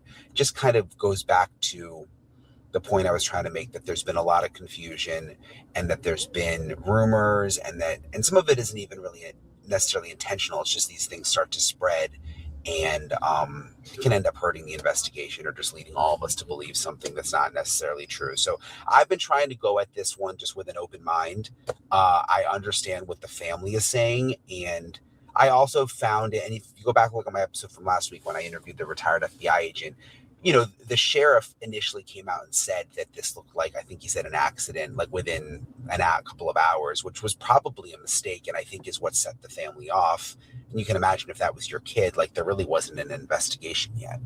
And we still don't know what happened. So let me talk with someone I've known for a while, forensic pathologist, Dr. Priya Banerjee.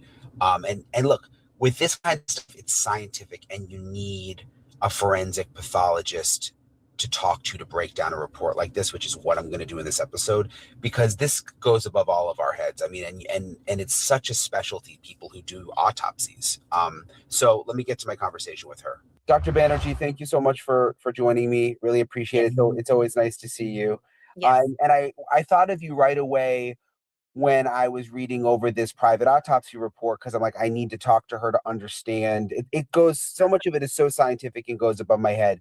The first thing I wanted to ask you is, there was the official autopsy done by the state in Mississippi. Yes. And then it sounds like things were removed from the body and that kind of thing. And then the body gets sent to Washington, D.C. for this private autopsy.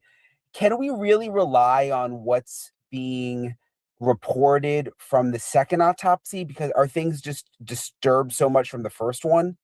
So that's a really great question. So I'm speaking from sort of having played both roles, if you will. So I was a practicing medical examiner for a state system for over 11 years, and now I've transitioned to working privately. I still do plenty of autopsies, and interestingly, they could be primary autopsies or second autopsies, as in this family's case.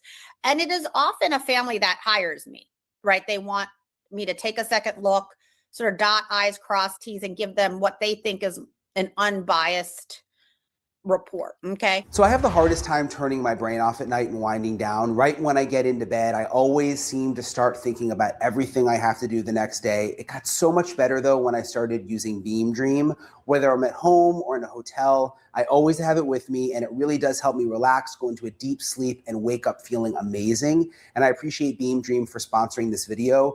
Beam Dream contains 5 all-natural sleep-promoting ingredients: reishi, magnesium, L-theanine, apigenin, and some of these things wrong. Focal area of red discoloration in the deep, soft tissues overlying the occipital bone. The etiology of this finding is unclear. There are no lacerations of the overlying skin nor fractures of the underlying skull. What is that? Because it sounds, is it back in this area? Yeah. So where it's sort of like, I don't know if I can do this, but I have a lot of hair. So, but it's basically sort of the back lower part of the skull, the occipital bone or the occipital region, sort of like where your head meets the pillow, if not a little lower. Okay. And it's a very like nondescript large area. That's what he measured. And it is difficult to interpret what that means, because at least there's no other injury surrounding it, is what he's saying. Like, you look at the skull, you look at the skin, and you're like, well, is this a true injury? Or is it an artifact? Now, artifacts can be derived from either the sort of blood sort of pooling after the first exam, after the first autopsy exam, or is it an artifact of how the body was situated due to decomposition, right? There is. Hold on one second. You see how she said the way the body was positioned, he was face first. And guess what? These girls, I thought they were lying about, they said the paramedics, whoever worked with the paramedics told them that he was face first. We didn't know that. And I thought they were lying. They said that boy was beat the F up. That's why they're not whatever. They're saying that them girls, I'm going to find the video. They said, and y'all, this is before anybody started talking about the red in the back of the head, stuff like that. He was face first. You're not supposed to handle bodies like they handle his body and stuff like that. These people just be talking. And guess what? And I have to say, if he's a white boy, they would have had whatever guns would have been up on all of this concerning that boy getting justice for 3 other black boys that were on the boat, which it was 7 boys now we know that was on the boat. Hold on one second. And it was several other boats. Hold on one second. Let me find Dawn. Let's go. Let me get off them.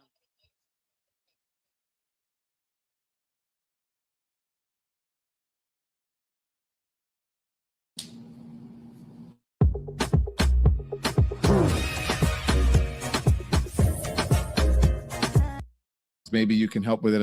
I don't know if you have heard about it or seen it, but then I also have this other photograph let's put it up now.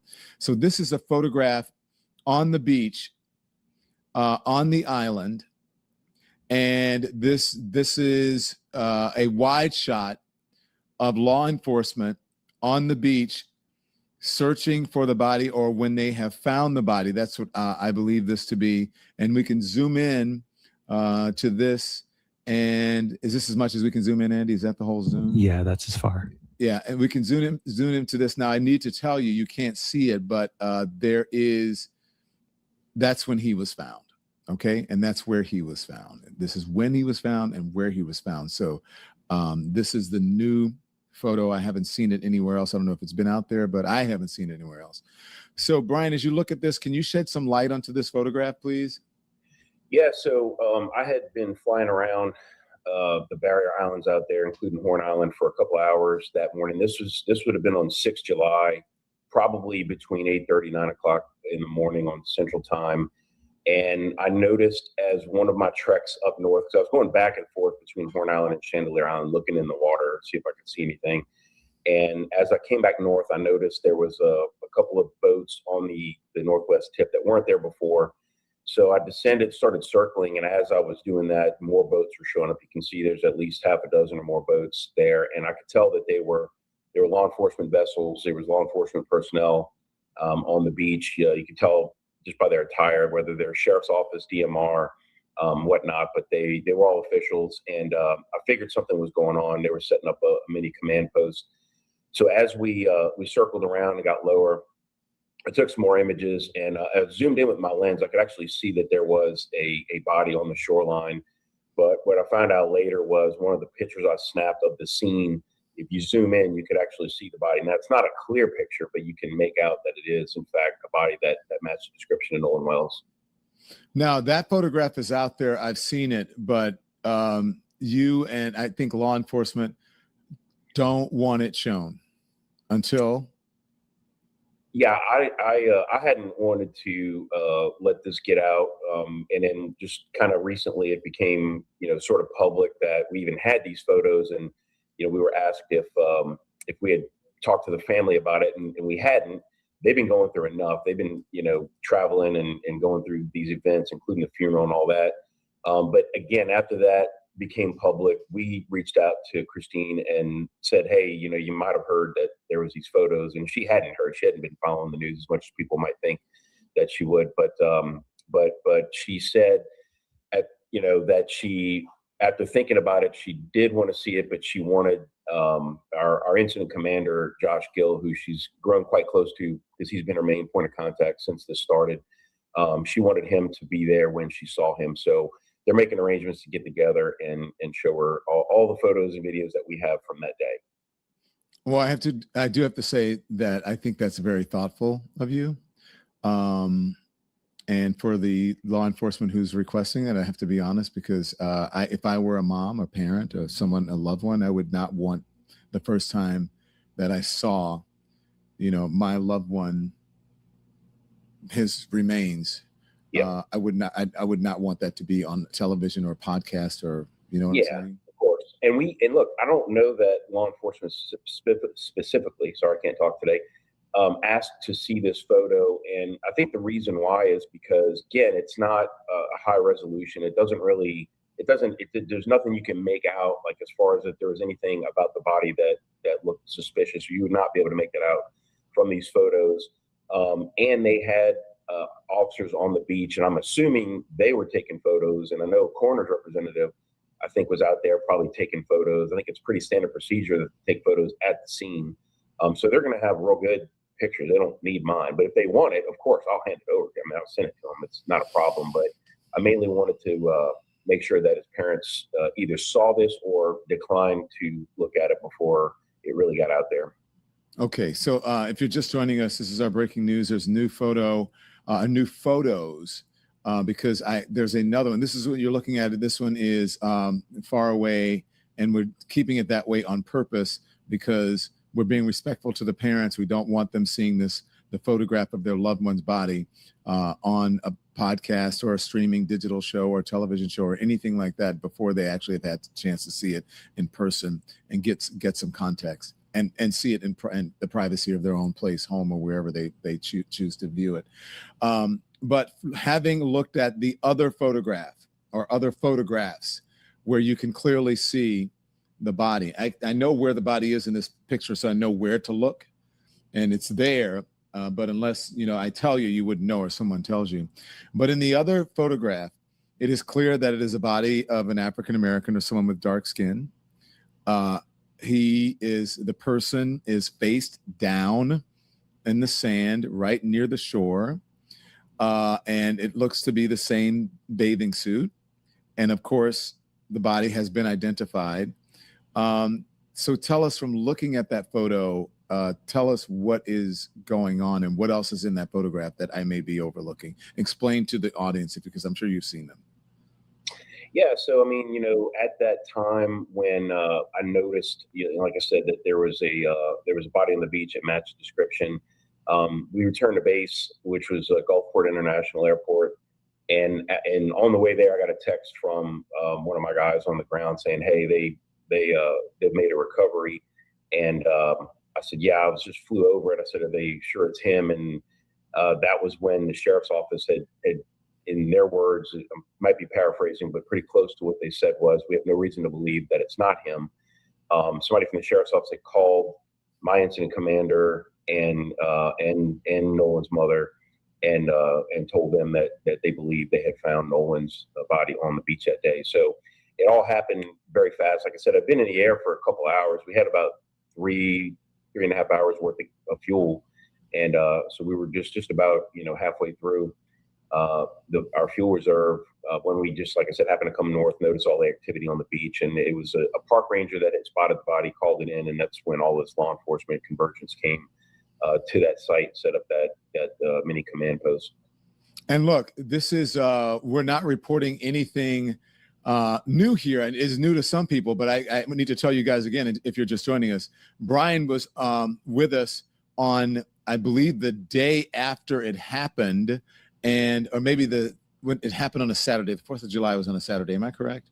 Correct. And then Sunday the news got out, and then Monday you were on this program explaining to us, as you were talking to us, the body was being identified. We broke it right here on this program, and then now we have this. There's also an update on the investigation, or how you have been helping to wanting to help or in the investigation.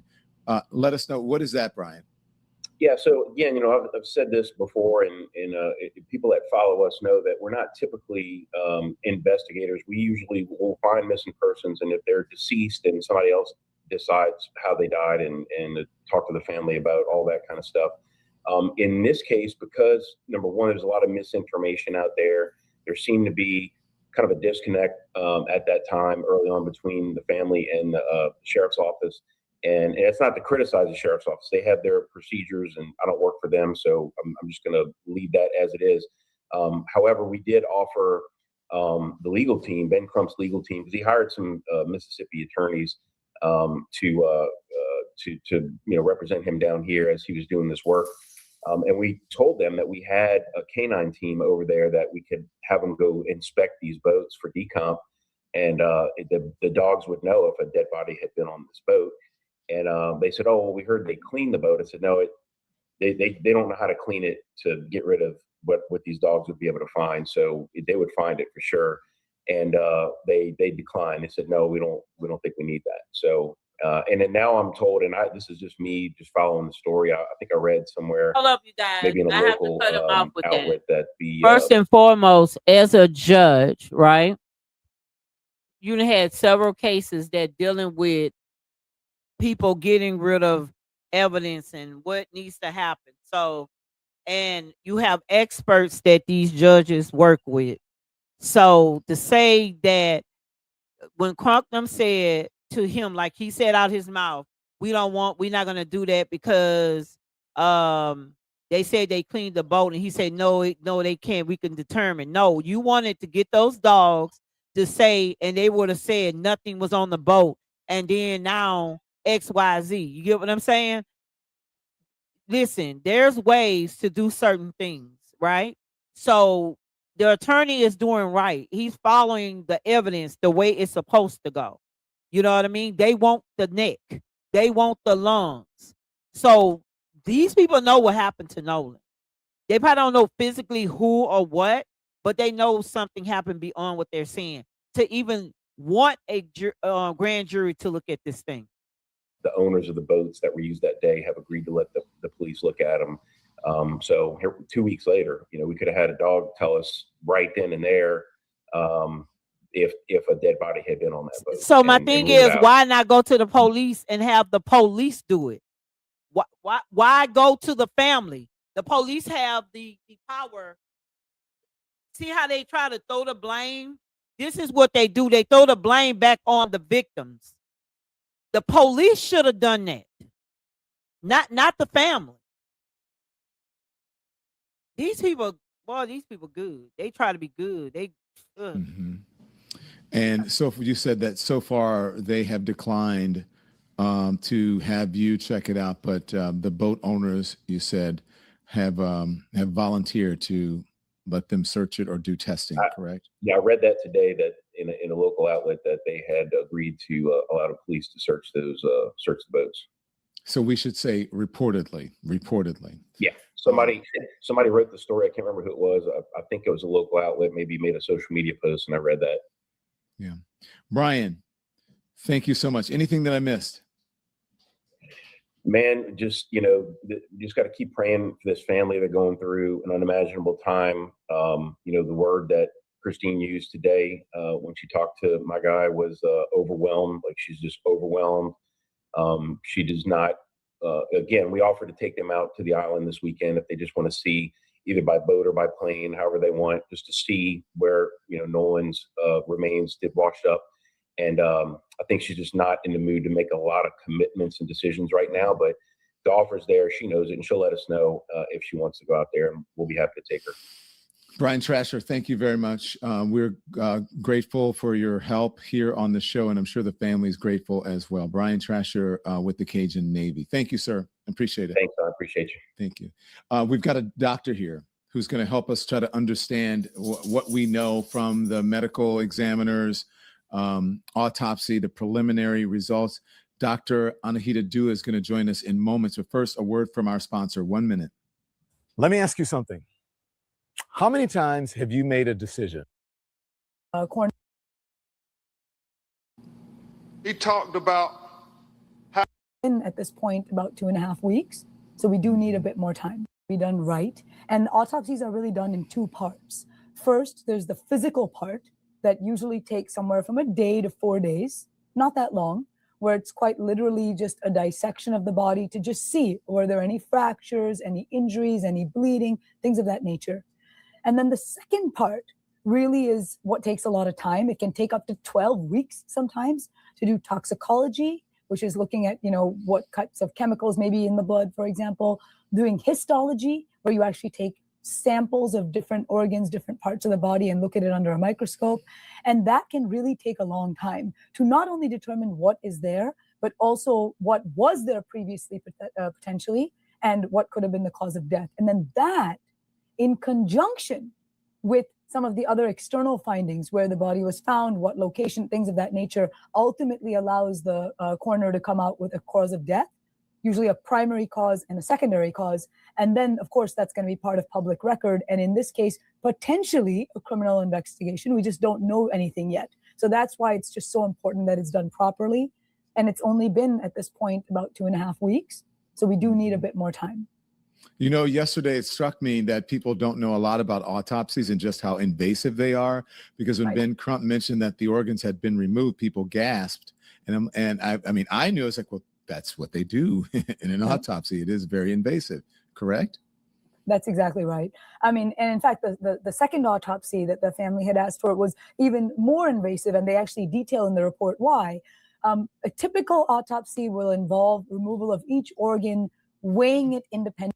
There was no external signs of injury. So, for example, be really on hold for this one.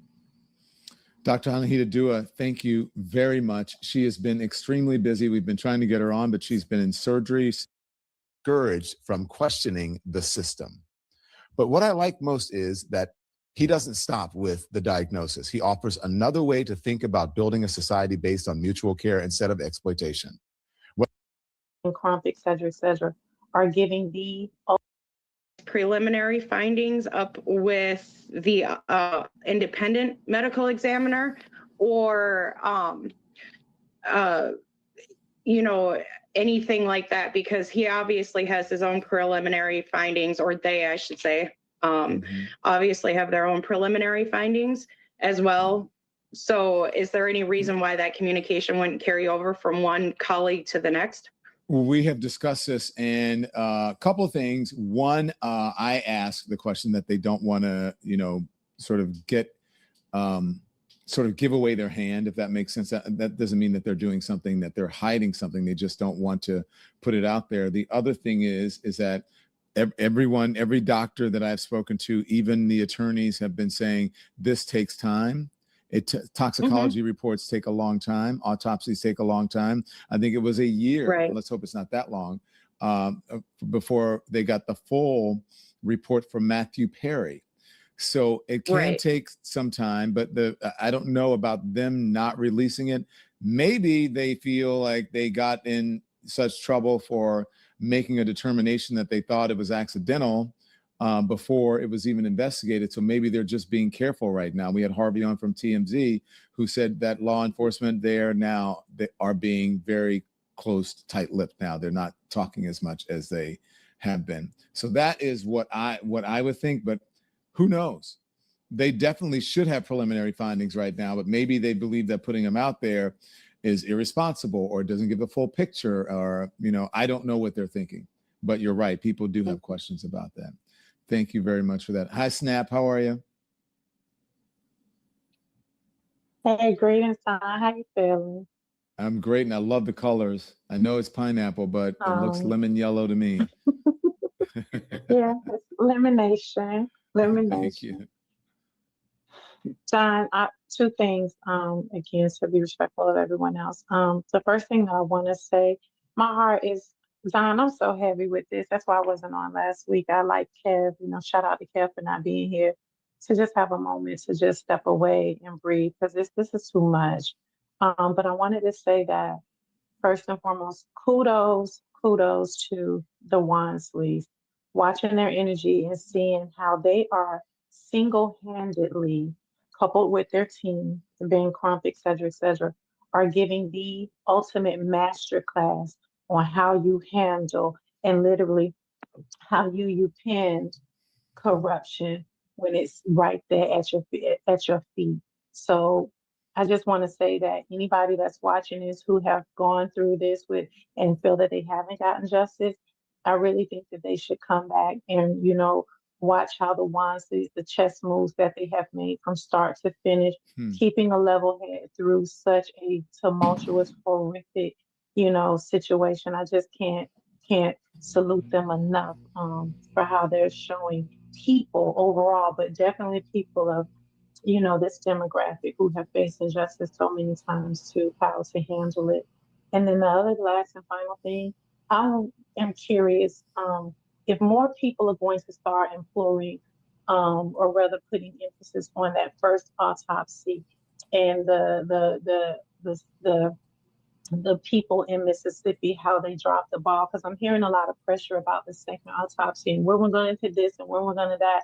But at the end of the day, there wouldn't have to have been a second autopsy if the first one was fully transparent and the departments, that the powers that be, did what they needed to do in the first place. So I just wanted to say that, Snap. I'm just overwhelmed with this. Thank you. I know it's very heavy for everyone. I went out, as you know, and I do man on the street interviews, and I was talking to some folks today, and one lady, you'll see it on our social media, and we'll put it here on the show once we get it out. But she said, as I was asking her the question, she said she could feel like the back of her eyes burning because it's so personal to her and people who have children. So thank you for that, Snap. I appreciate it. It is a very heavy thing.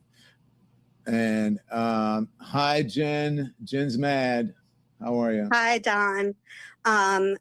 I'm doing okay. There, it's tough. And I just want to say I really appreciate Attorney Crump talking about how the family is also using this to highlight some other injustices with some other Black 18-year-old men or boys who were murdered over the 4th of July weekend as well. And so I'm glad that there's able to be more emphasis put on what's happening right now. And I just want to ask, is it that they would never share just with the second autopsy whether liquid was present in the lungs or whether there was damage to the trachea? I understand the police, well, I don't really understand, but I understand them not putting it out publicly. But I'm not really understanding why they wouldn't share that with the other medical professional, even like in a redacted way. And also, I've seen them come out with preliminary results during active investigations before, just to say, undetermined, accidental, under investigation still. And I'm not understanding why they wouldn't at least say, hey, we have not ruled out, or we have. Jen, are you still there? Can you hear me? Oh, sorry. That was Did my I get fault. cut Yeah, off? there Sorry. you go.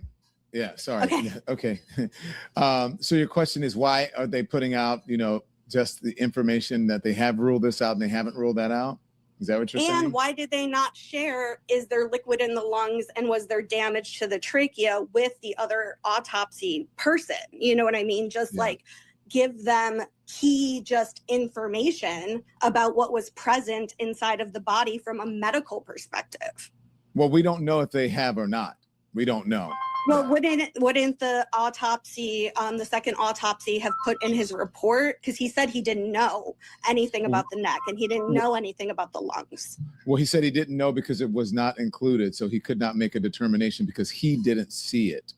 And so, right, but I if don't he know. had seen the preliminary from the medical examiner, then he would know that information. That's what I'm saying. Is Well, that he if the not first one had necessarily, told that? not necessarily because he didn't see it for himself. He would just be reporting what somebody else claims, and I don't think that I would want to do that unless I saw it and I can make that determination for myself. Got it. I might Okay, say, I wasn't I might say appreciating according that to the, nuance. yeah, but to your point though, I might say according to the original report, it states this, but I don't have that particular organ or body part, so I cannot make a determination for myself unless I got to examine it, right? Does that make sense? Yeah, it's just very confusing and people don't understand these things. And so people, get wound up in things that are normal. You know what I mean? Yeah, you're right. You're right. I've been asking for transparency all along. I've been asking for a cadence, a daily cadence or some sort of cadence for updating the public on whatever, because the lies and the misinformation and the AI and all of that on the internet, it is crazy. I see some things and I'm like, I don't know who that is. Like, there is something going around on the internet now that we saw, and people are sending it to me and sharing it. And there's a friend saying, unless they tell all, unless they come forward with the truth, I'm going to tell all. And it's spreading around, but we don't know if that person's legit. We don't even know if it's a real person. We don't even know if he's talking about that case. Is this a snippet? So I think in order to combat that, I do think that there should be updates on what we know and what we don't, and to be able to knock it down immediately. Thank you, Jen. Yeah. Very good Thank question. you. Thank you. Oh, what's happening? My dude's here. What's up, Jamie? I got a lot weighing on my heart, really. It all comes down to the same thing, that people who look like me, have my skin color anyway, are really, really, really way too comfortable being racist. They're not willing to have rough conversations. We're seeing Black and brown people gunned down by these goons. It happened in Madison yesterday, Wisconsin. And for the life of me, I mean, I understand it all intellectually and the historical significance of it. But like, come on, we're talking melanin. Why can't we judge people by their character? Because we wouldn't be in this mess. And now, because of that, people are infighting. There's a lot of he said, she said, let's all fight because we're so angry. And my last 2 weeks away, I've taken time to say, well, I can't rewrite history, but I can be part of a solution to it. Mm-hmm. But I have to be willing to not be comfortable. More people need to be willing to not be okay with Black and brown people and trans people getting gunned down just because they exist. Mm-hmm. I don't have answers. I wish I had more questions. It's not something I can wrap my head around. I wasn't taught to. I witnessed it. I witnessed it growing up, but I wasn't raised to think like that. Yeah. And it's mind-boggling, like how many people are just so comfortable in their own whiteness that they can't see anything else. You were raised right, and not everybody in this country, in this world especially, were raised right. What I will tell you about this, so what you're saying, I do think that there was a diverse friend group, whether they were real friends or not. We can debate that. That's a whole nother show, as they say.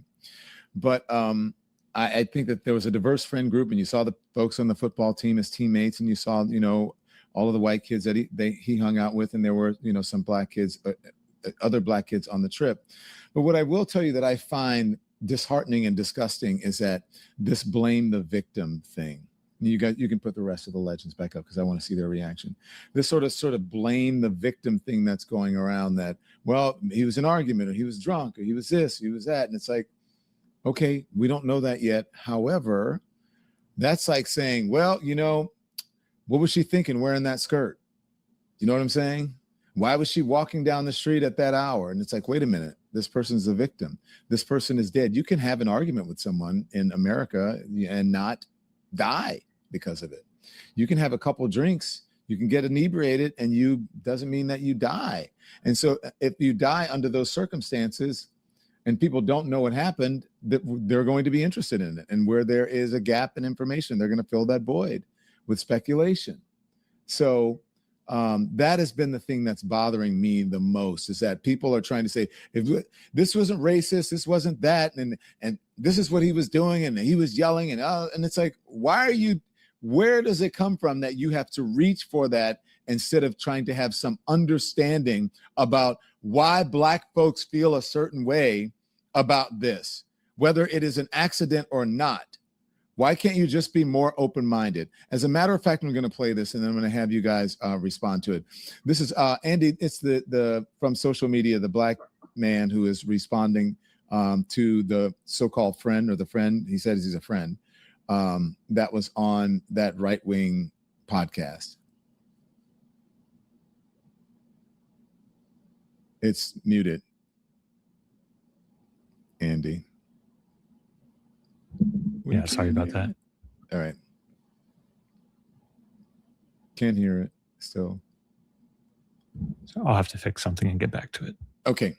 So the thing is that he's saying, they're asking him about his friendship with Nolan Wells, and about how well they knew each other, how if he ever met the family, and so on and so on. And he didn't really have a good answer for it. Maureen Marfell is waiting. Maureen, what are your comments? We'll get that now. I'll play some other stuff for you. What do you have to say, Maureen? You're muted. Are you muted, or did Andy? My fault again. I'm messing everything up. Sorry, guys. Maureen, he's trying to mess you up, Maureen. Yeah, he is. He's doing that again. But no, my heart, just listening to everybody, it's resonated with me when I was listening to Jamie. So well said. But that young man, he should have not done that podcast. That was really wrong. He didn't really say anything. I agree with you, Don, and we don't need that right now. My my heart goes out so much to the family. That mother is amazing, her and her husband. I don't know how they're keeping that all together. I want closure. There's never going to be closure for them. They lost their son, their beautiful son, and but they need more answers. And I'm hoping, as I listen to the doctors today and your earlier show, that we're going to get more information. Originally, when that sheriff, he was so wrong in Mississippi, how he said, "Oh well, it was just he drowned. It was just an accident." He didn't have any information. There had been no autopsy at that point. So that really concerned me. But all I can say is my heart and my prayers are out to the family. And that's all I have to say. Yeah. My heart keeps on breaking this week. We need this to have some closure. You're not alone. And Maureen, I see you on our shows. I see you on the Substack show and all of you support us on every platform. And you've been really, really responding to this. And I've been reading your comments, and I hope that you're doing okay, because it is hitting a lot of people hard, especially those of us who have a heart, right? And who aren't trying to blame the victim or not trying to pretend that this story doesn't contain an element of race. And even if it is just people saying, well, wait a minute, why did the black guy end up not coming home and everybody else did? I mean, I think that's a legitimate question, and that involves race. Very legitimate. Yeah. Yes. Okay. Yes. Thank you, Don. Thank you, Maureen. Okay, let's play this, and then we'll get a response. So this right here is allegedly Nolan Wells' best friend. If you wasted 17 minutes of your life watching this shit, I'm sorry. Yeah, this right here. You said you kind of grew up together. Did you know his mom, or how was that? Because I saw in the video where it appears that she may have said, at least I saw in part, that she said as if she didn't know any of you guys. Right. Well, Nolan a lot of the times was at like my house and at my buddy's house. We never went to Nolan's house and hung out. I mean, and my friend group is very, very tight knit. I mean, we hang out every day when we're back home from school. In high school, we hung out most weekdays and every day on the weekend. And I mean, we were never at Nolan's house, which, there's nothing wrong with. Oh, I'm going to ask the question that I'm sure all of y'all are thinking. How the hell is this Nolan Wells' best friend, but you've never been to this man's house? He's always kicked it in your white space, but you've never been to his black space. The mom don't know who the fuck you is, and the father might have met you once or twice. I thought best friends family knew of each other. Best friends kicked it at each other's place. Now, everyone thought it was just Nolan and 3 other people that went out on a boat to Horn Island, but to find out, it was 3 boats that went out with 30 people. All 29 other participants returned back home safe and sound, but not one Nolan Wells. I find it real ironic that this video was released last night, as his independent autopsy results will be released today at the NAACP Convention Center here in Chicago. Don't waste your time with this 17 minutes of bullshit. Count me out. Look, I think he makes a very good point. I mean, his language may be strong. Yeah, they don't know it's a culture thing, babe. And the thing that it's and it says a lot about whose show you chose to go on. And this is not, I don't even know if I would invite him on the show. This is not about that. But he chose to go on to a far right-wing conspiracy theorist person who has said that black people were better off under slavery. I mean, it's just crazy. Maybe you disagree with me, Nicole Miller.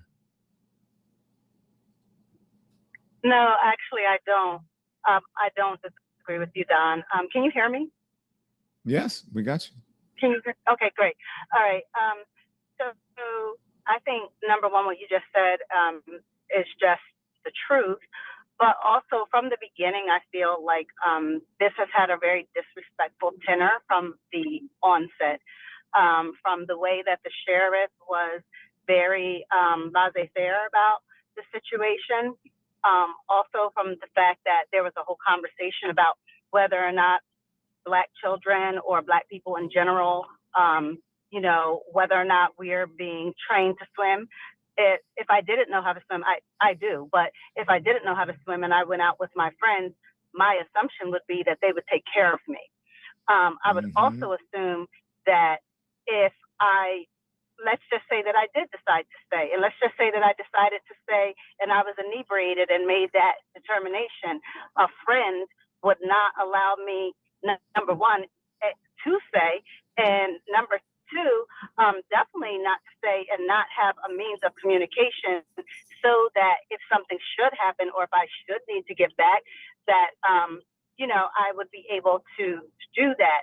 These, they were kids, but you're not that young that you can't make a better decision than that.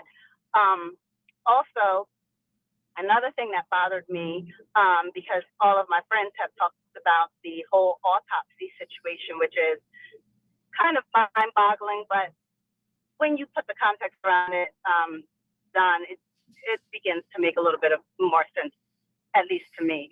But the other thing that bothers me is that Cajun, what are they, Cajun Navy.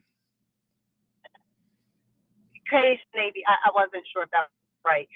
Yeah, Cajun Navy man said that he had offered for his dog sniffing animal, or the dogs to go out and to just search that boat or that vessel and see if they detected that a body had been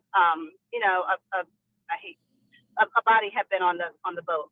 And for the sheriff or the local authorities or whatever to kind of discount that bothers me, because why wouldn't you? Why wouldn't you pull out all the tools in your arsenal to get to the bottom of it? Because the young man lost his life. He's saying, So, though, Nicole, he's saying that they offered it to Crump and the family, and that Crump declined.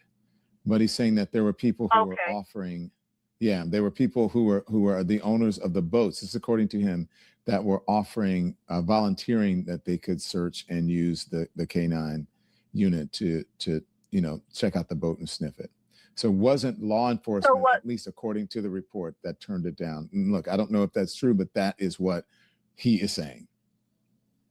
Okay, so then would that possibly be? I'm trying to understand that. Would that possibly be because they're not trusting the people that are offering, like they would rather do it themselves? Because to me, again, that would be a tool. And dogs that do sniff or whatever, they're usually kind of on point. So do we know that for a fact? I can't hear you. So yeah, I can't. You cut out, Nicole. So I'm gonna go. We have to move on because we have other folks that want to get in. But I couldn't hear the last part of what you said. Thank you. Thank you, and be safe. Thank you for taking safe, my please. question. Of course, of course. Andrea, best friend. Hi, Don. Hi. Yes. Don, what baffles me is the three young men have not wanted to speak up. And the fact that they had his keys to his car, they had his phone.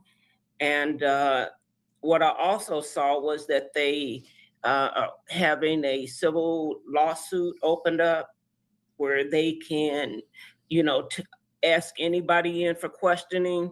So why can't they just come in for questioning now? I don't hang on. I don't know if that's real or not. That you're reading. This is where they said the mom opened the estate so that she could do the thing. Yeah, that's going around. That has not been corroborated. And the thing is, though, and if you really think about it logically, what 18-year-old has an estate? Like, what estate would they be opening for an 18-year-old? Well, first and foremost, and the way they're explaining it is not that he has anything, but the fact that it lets them ask people in for questioning. And I don't understand why I got to force you in to come for questioning, and you were with him and you're supposedly his friends. And I understand this doesn't seem like a friend. These don't seem like friends to me. Yeah. So I cannot corroborate that. I heard that it was been on, TMZ, and TMZ is usually not wrong, but who knows? But it says Nolan Wells' mom makes legal move allowing her to file a potential lawsuit over the. So they haven't. The other thing I heard about TMZ. I heard that TMZ has been taking bribes. Now, have you heard about that? that they've been No, I taking haven't heard bribes, that. and that's why information has not been out there. No, I have not heard that. And again, there's a lot of speculation, but this is, and then it says this according to new legal docs obtained by TMZ. Christine Wansley filed petition on Monday to open Nolan's estate to appoint her as the administrator, saying that the estate's assets could consist solely of claims for damages resulting from the circumstances surrounding his death. But that's I don't correct. know, again, if that is true. I know, You don't as I have to said, know. TMZ You don't is have to know. a That's what they credible opened up the state organization. for. They are Well, legally, Pursue after dissection of that. I did not mean to do that. Anytime. With more than 30,000 therapists. Oh my God. We If don't you hear guys the can hear my noise. background. Okay. Okay, let me go. Let me say what I gotta say, right? You open up a state so you could go in and make executive decisions for the deceased. And you don't have to understand that, or you can't collapse. That's what you do it for. You know what I mean?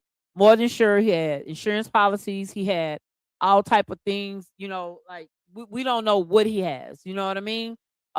May have money sent on his behalf. It's his, but it goes to his mom, so it won't be a conflict of interest. Because other people, like family members, y'all don't understand.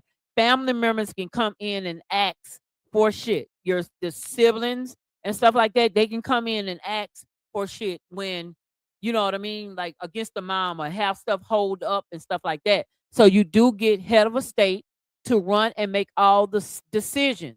She's basically the decision maker, like this situation with the courts, dealing with him. She don't no longer, the way the courts roll, she has to have that. You know what I mean? To be able to make all executive decisions.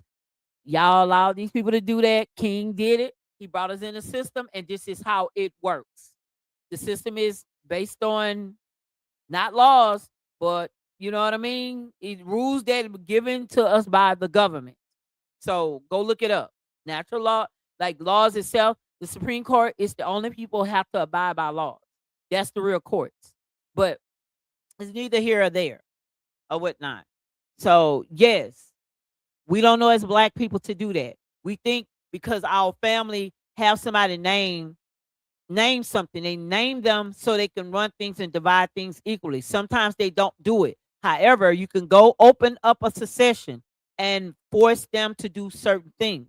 Because if there's no will, and if the will doesn't say this go to X, Y, Z, you get what I'm saying? They have to divide. People don't know that though.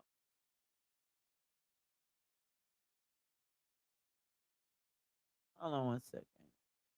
Okay, good. I can barely hear myself, but pretty much I think that like I'm a little worried about public opinion in this case, because as much as we want it to be out there, I feel like sometimes it can do more hurt than harm.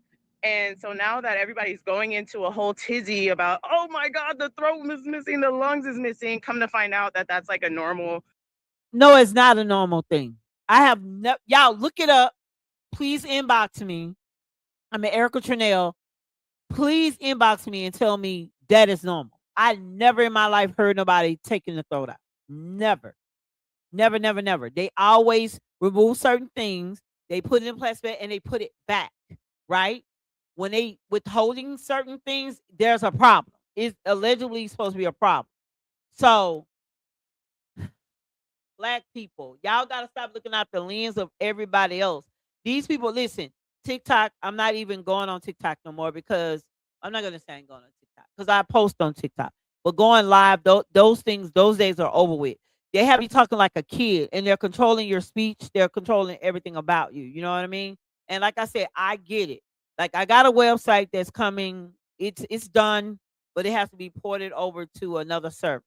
Tonight, I'm just kind of like, I ain't working because I'm like pissed off with my company. You know, not the company, a company that I partner with, because I have a roadside assistant business. So they just called me and I told them no. Like, you're gonna work me? You think you're gonna work me? And you didn't work me all day or whatever, and you're gonna call me late because nobody want to work because they made their money all day because this is a man-driven business? No, let them sit. Respectfully, respect me as a business because I do just as well as everybody else. But anywho, let's get back to what we need to get back to. And matter of fact, let's pay a little bills because I want to There's school K through 12. You tired of your kids going to public schools with all the rhetoric, K through 12. Just get it. Life made you pause your education, but it is finally your turn. Get your diploma online with total flexibility. Message Nativa Alliance today. Now,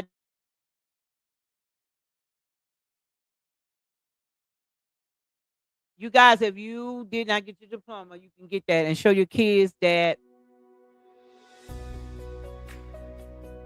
Show your kids that it Looking for matters, a y'all. K-12 education that goes beyond the textbook, right from the comfort of home? Welcome to a new standard of online learning.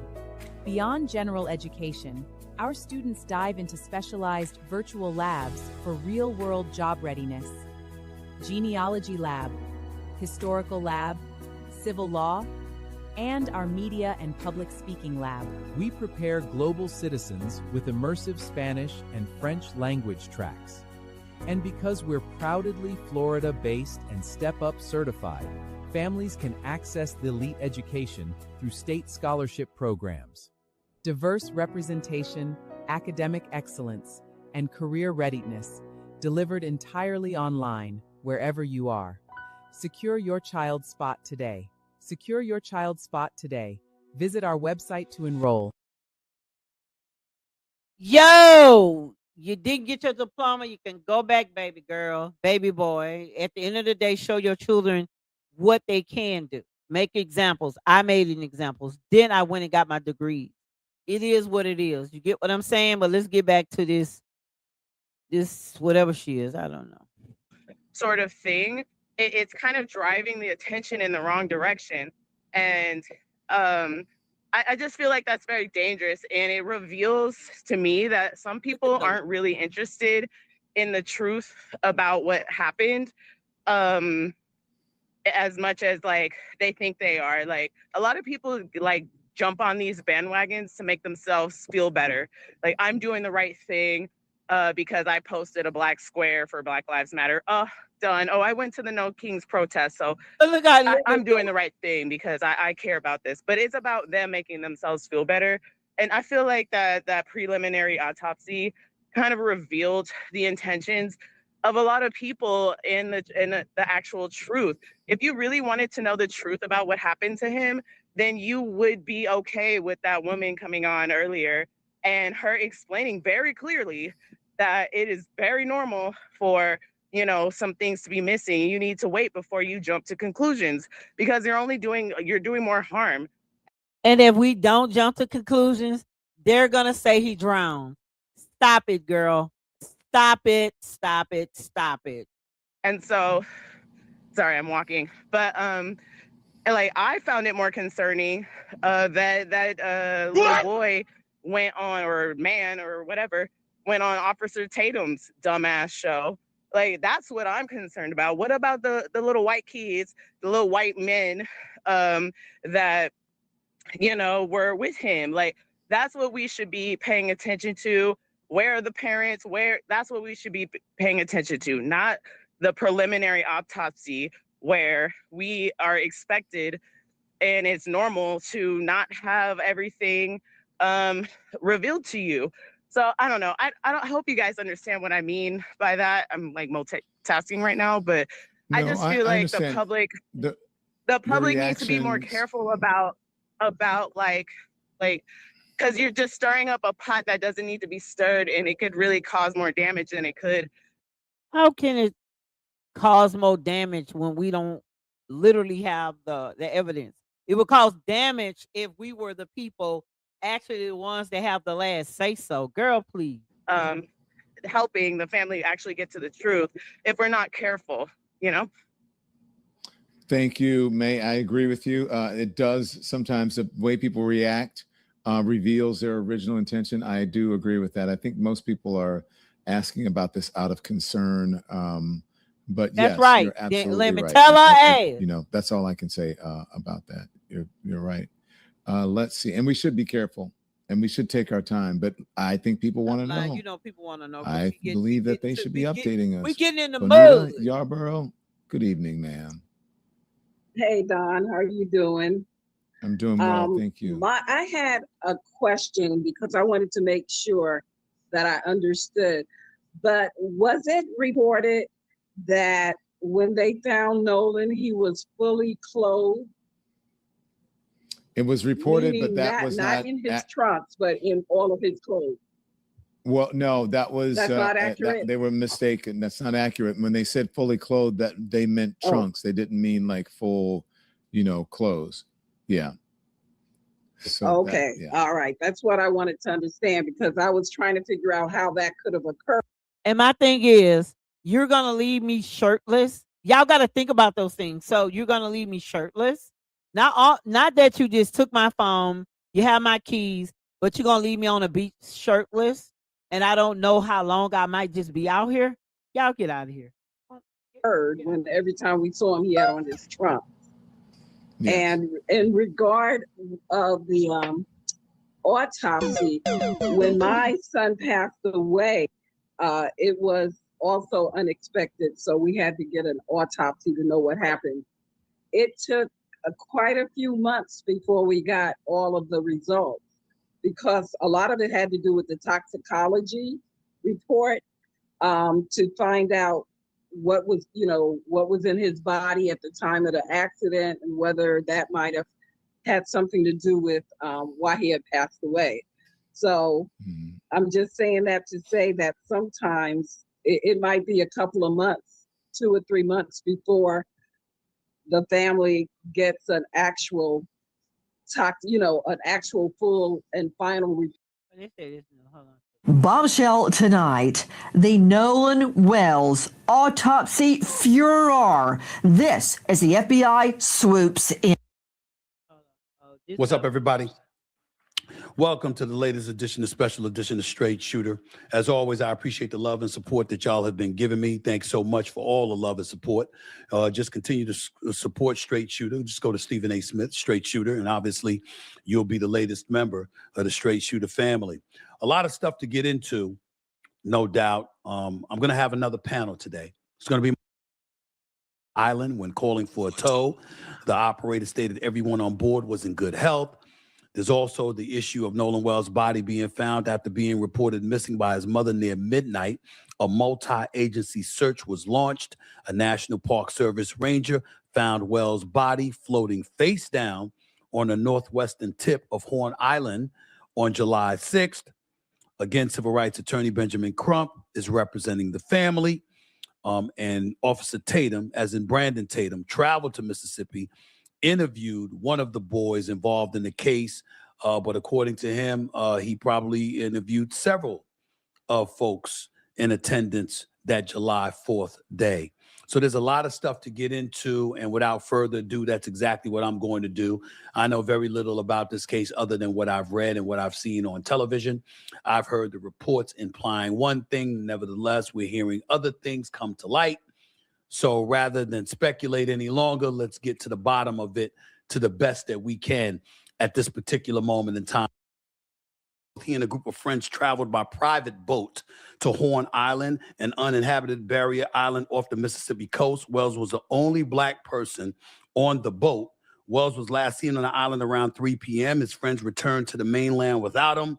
And as a result, ultimately, a couple of days later, he was found dead. Charles Coleman Jr., at this particular juncture, what's on your mind in terms of this case? What's missing? What are your thoughts? Well, Stephen A., we just saw the family release their independent autopsy results yesterday, which were conducted by Dr. Roger Mitchell, who is the president of the National Medical Association. And those results were inconclusive. They were able to establish that Nolan Wells did not die by accident, that he did not die of natural causes, but at the same time that they were not able to establish that this was a homicide. In fact, those results established that it was not a homicide. Now, one important caveat to note is that the chief medical officer from the state of Mississippi, the sheriff's office, removed the throat from Nolan Wells's autopsy when their autopsy was conducted first. We have not heard the results of the state's autopsy, but we know that when Roger Mitchell examined the body for the family, that the throat and other organs have been removed. So that your listeners understand, That's not abnormal. That is something that takes place normally during the case of an investigation and of an autopsy. So there's nothing that was wrong there. But at this point, Dr. Roger Mitchell, who did the independent autopsy from the family, has not been able to confirm any sense of foul play as of yet. That was undecided or undecisive. That does not mean that foul play may not have occurred. It just means that the autopsy that was conducted by the family did not show that conclusively. He saw some trauma to, some potential trauma to Nolan Wells' head. That was not something that he was able to explain as being the result of foul play. And we have yet to hear the state's autopsy and what they found and what their findings were. You may recall, and listeners may recall, that initially the sheriff's office said that they had no reason to suspect that foul play was afoot. And what I would say that this autopsy confirms from the family is that while that cannot be certainly confirmed, it still can't be ruled out. So finally, there are 60 witnesses that have been interviewed in the course of this investigation by the sheriff's office. There's likely going to be a presentation to the grand jury, and we don't know what the toxicology report will show from Nolan Wells because much of that is in the hands of the state. But as of right now, this is where things stand. And as a former prosecutor, I want to know what the state's autopsy is going to say and what are the witness accounts that they are going to put forward in the grand jury. Officer Tatum, you personally interviewed, you traveled to Mississippi, from my understanding, you to personally interview one of the young men who left the island without Nolan.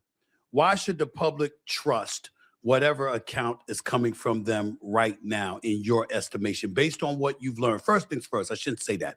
First things first, what did you deduce from the conversation you had from one of the friends that was with Nolan Wells? What did you take away from that you'd like the public to know? Well, Stephen A., I want to make sure this is clear. I actually spoke to all the boys that were being accused. I spoke to family members. I spoke to also their attorneys.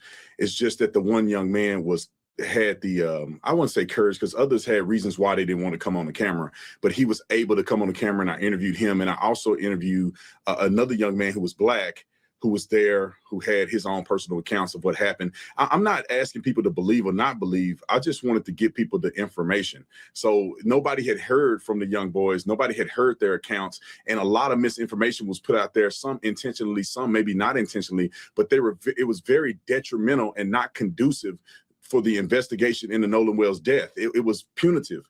They came out and started with race. It had to be something nefarious because these boys are white for any other reason.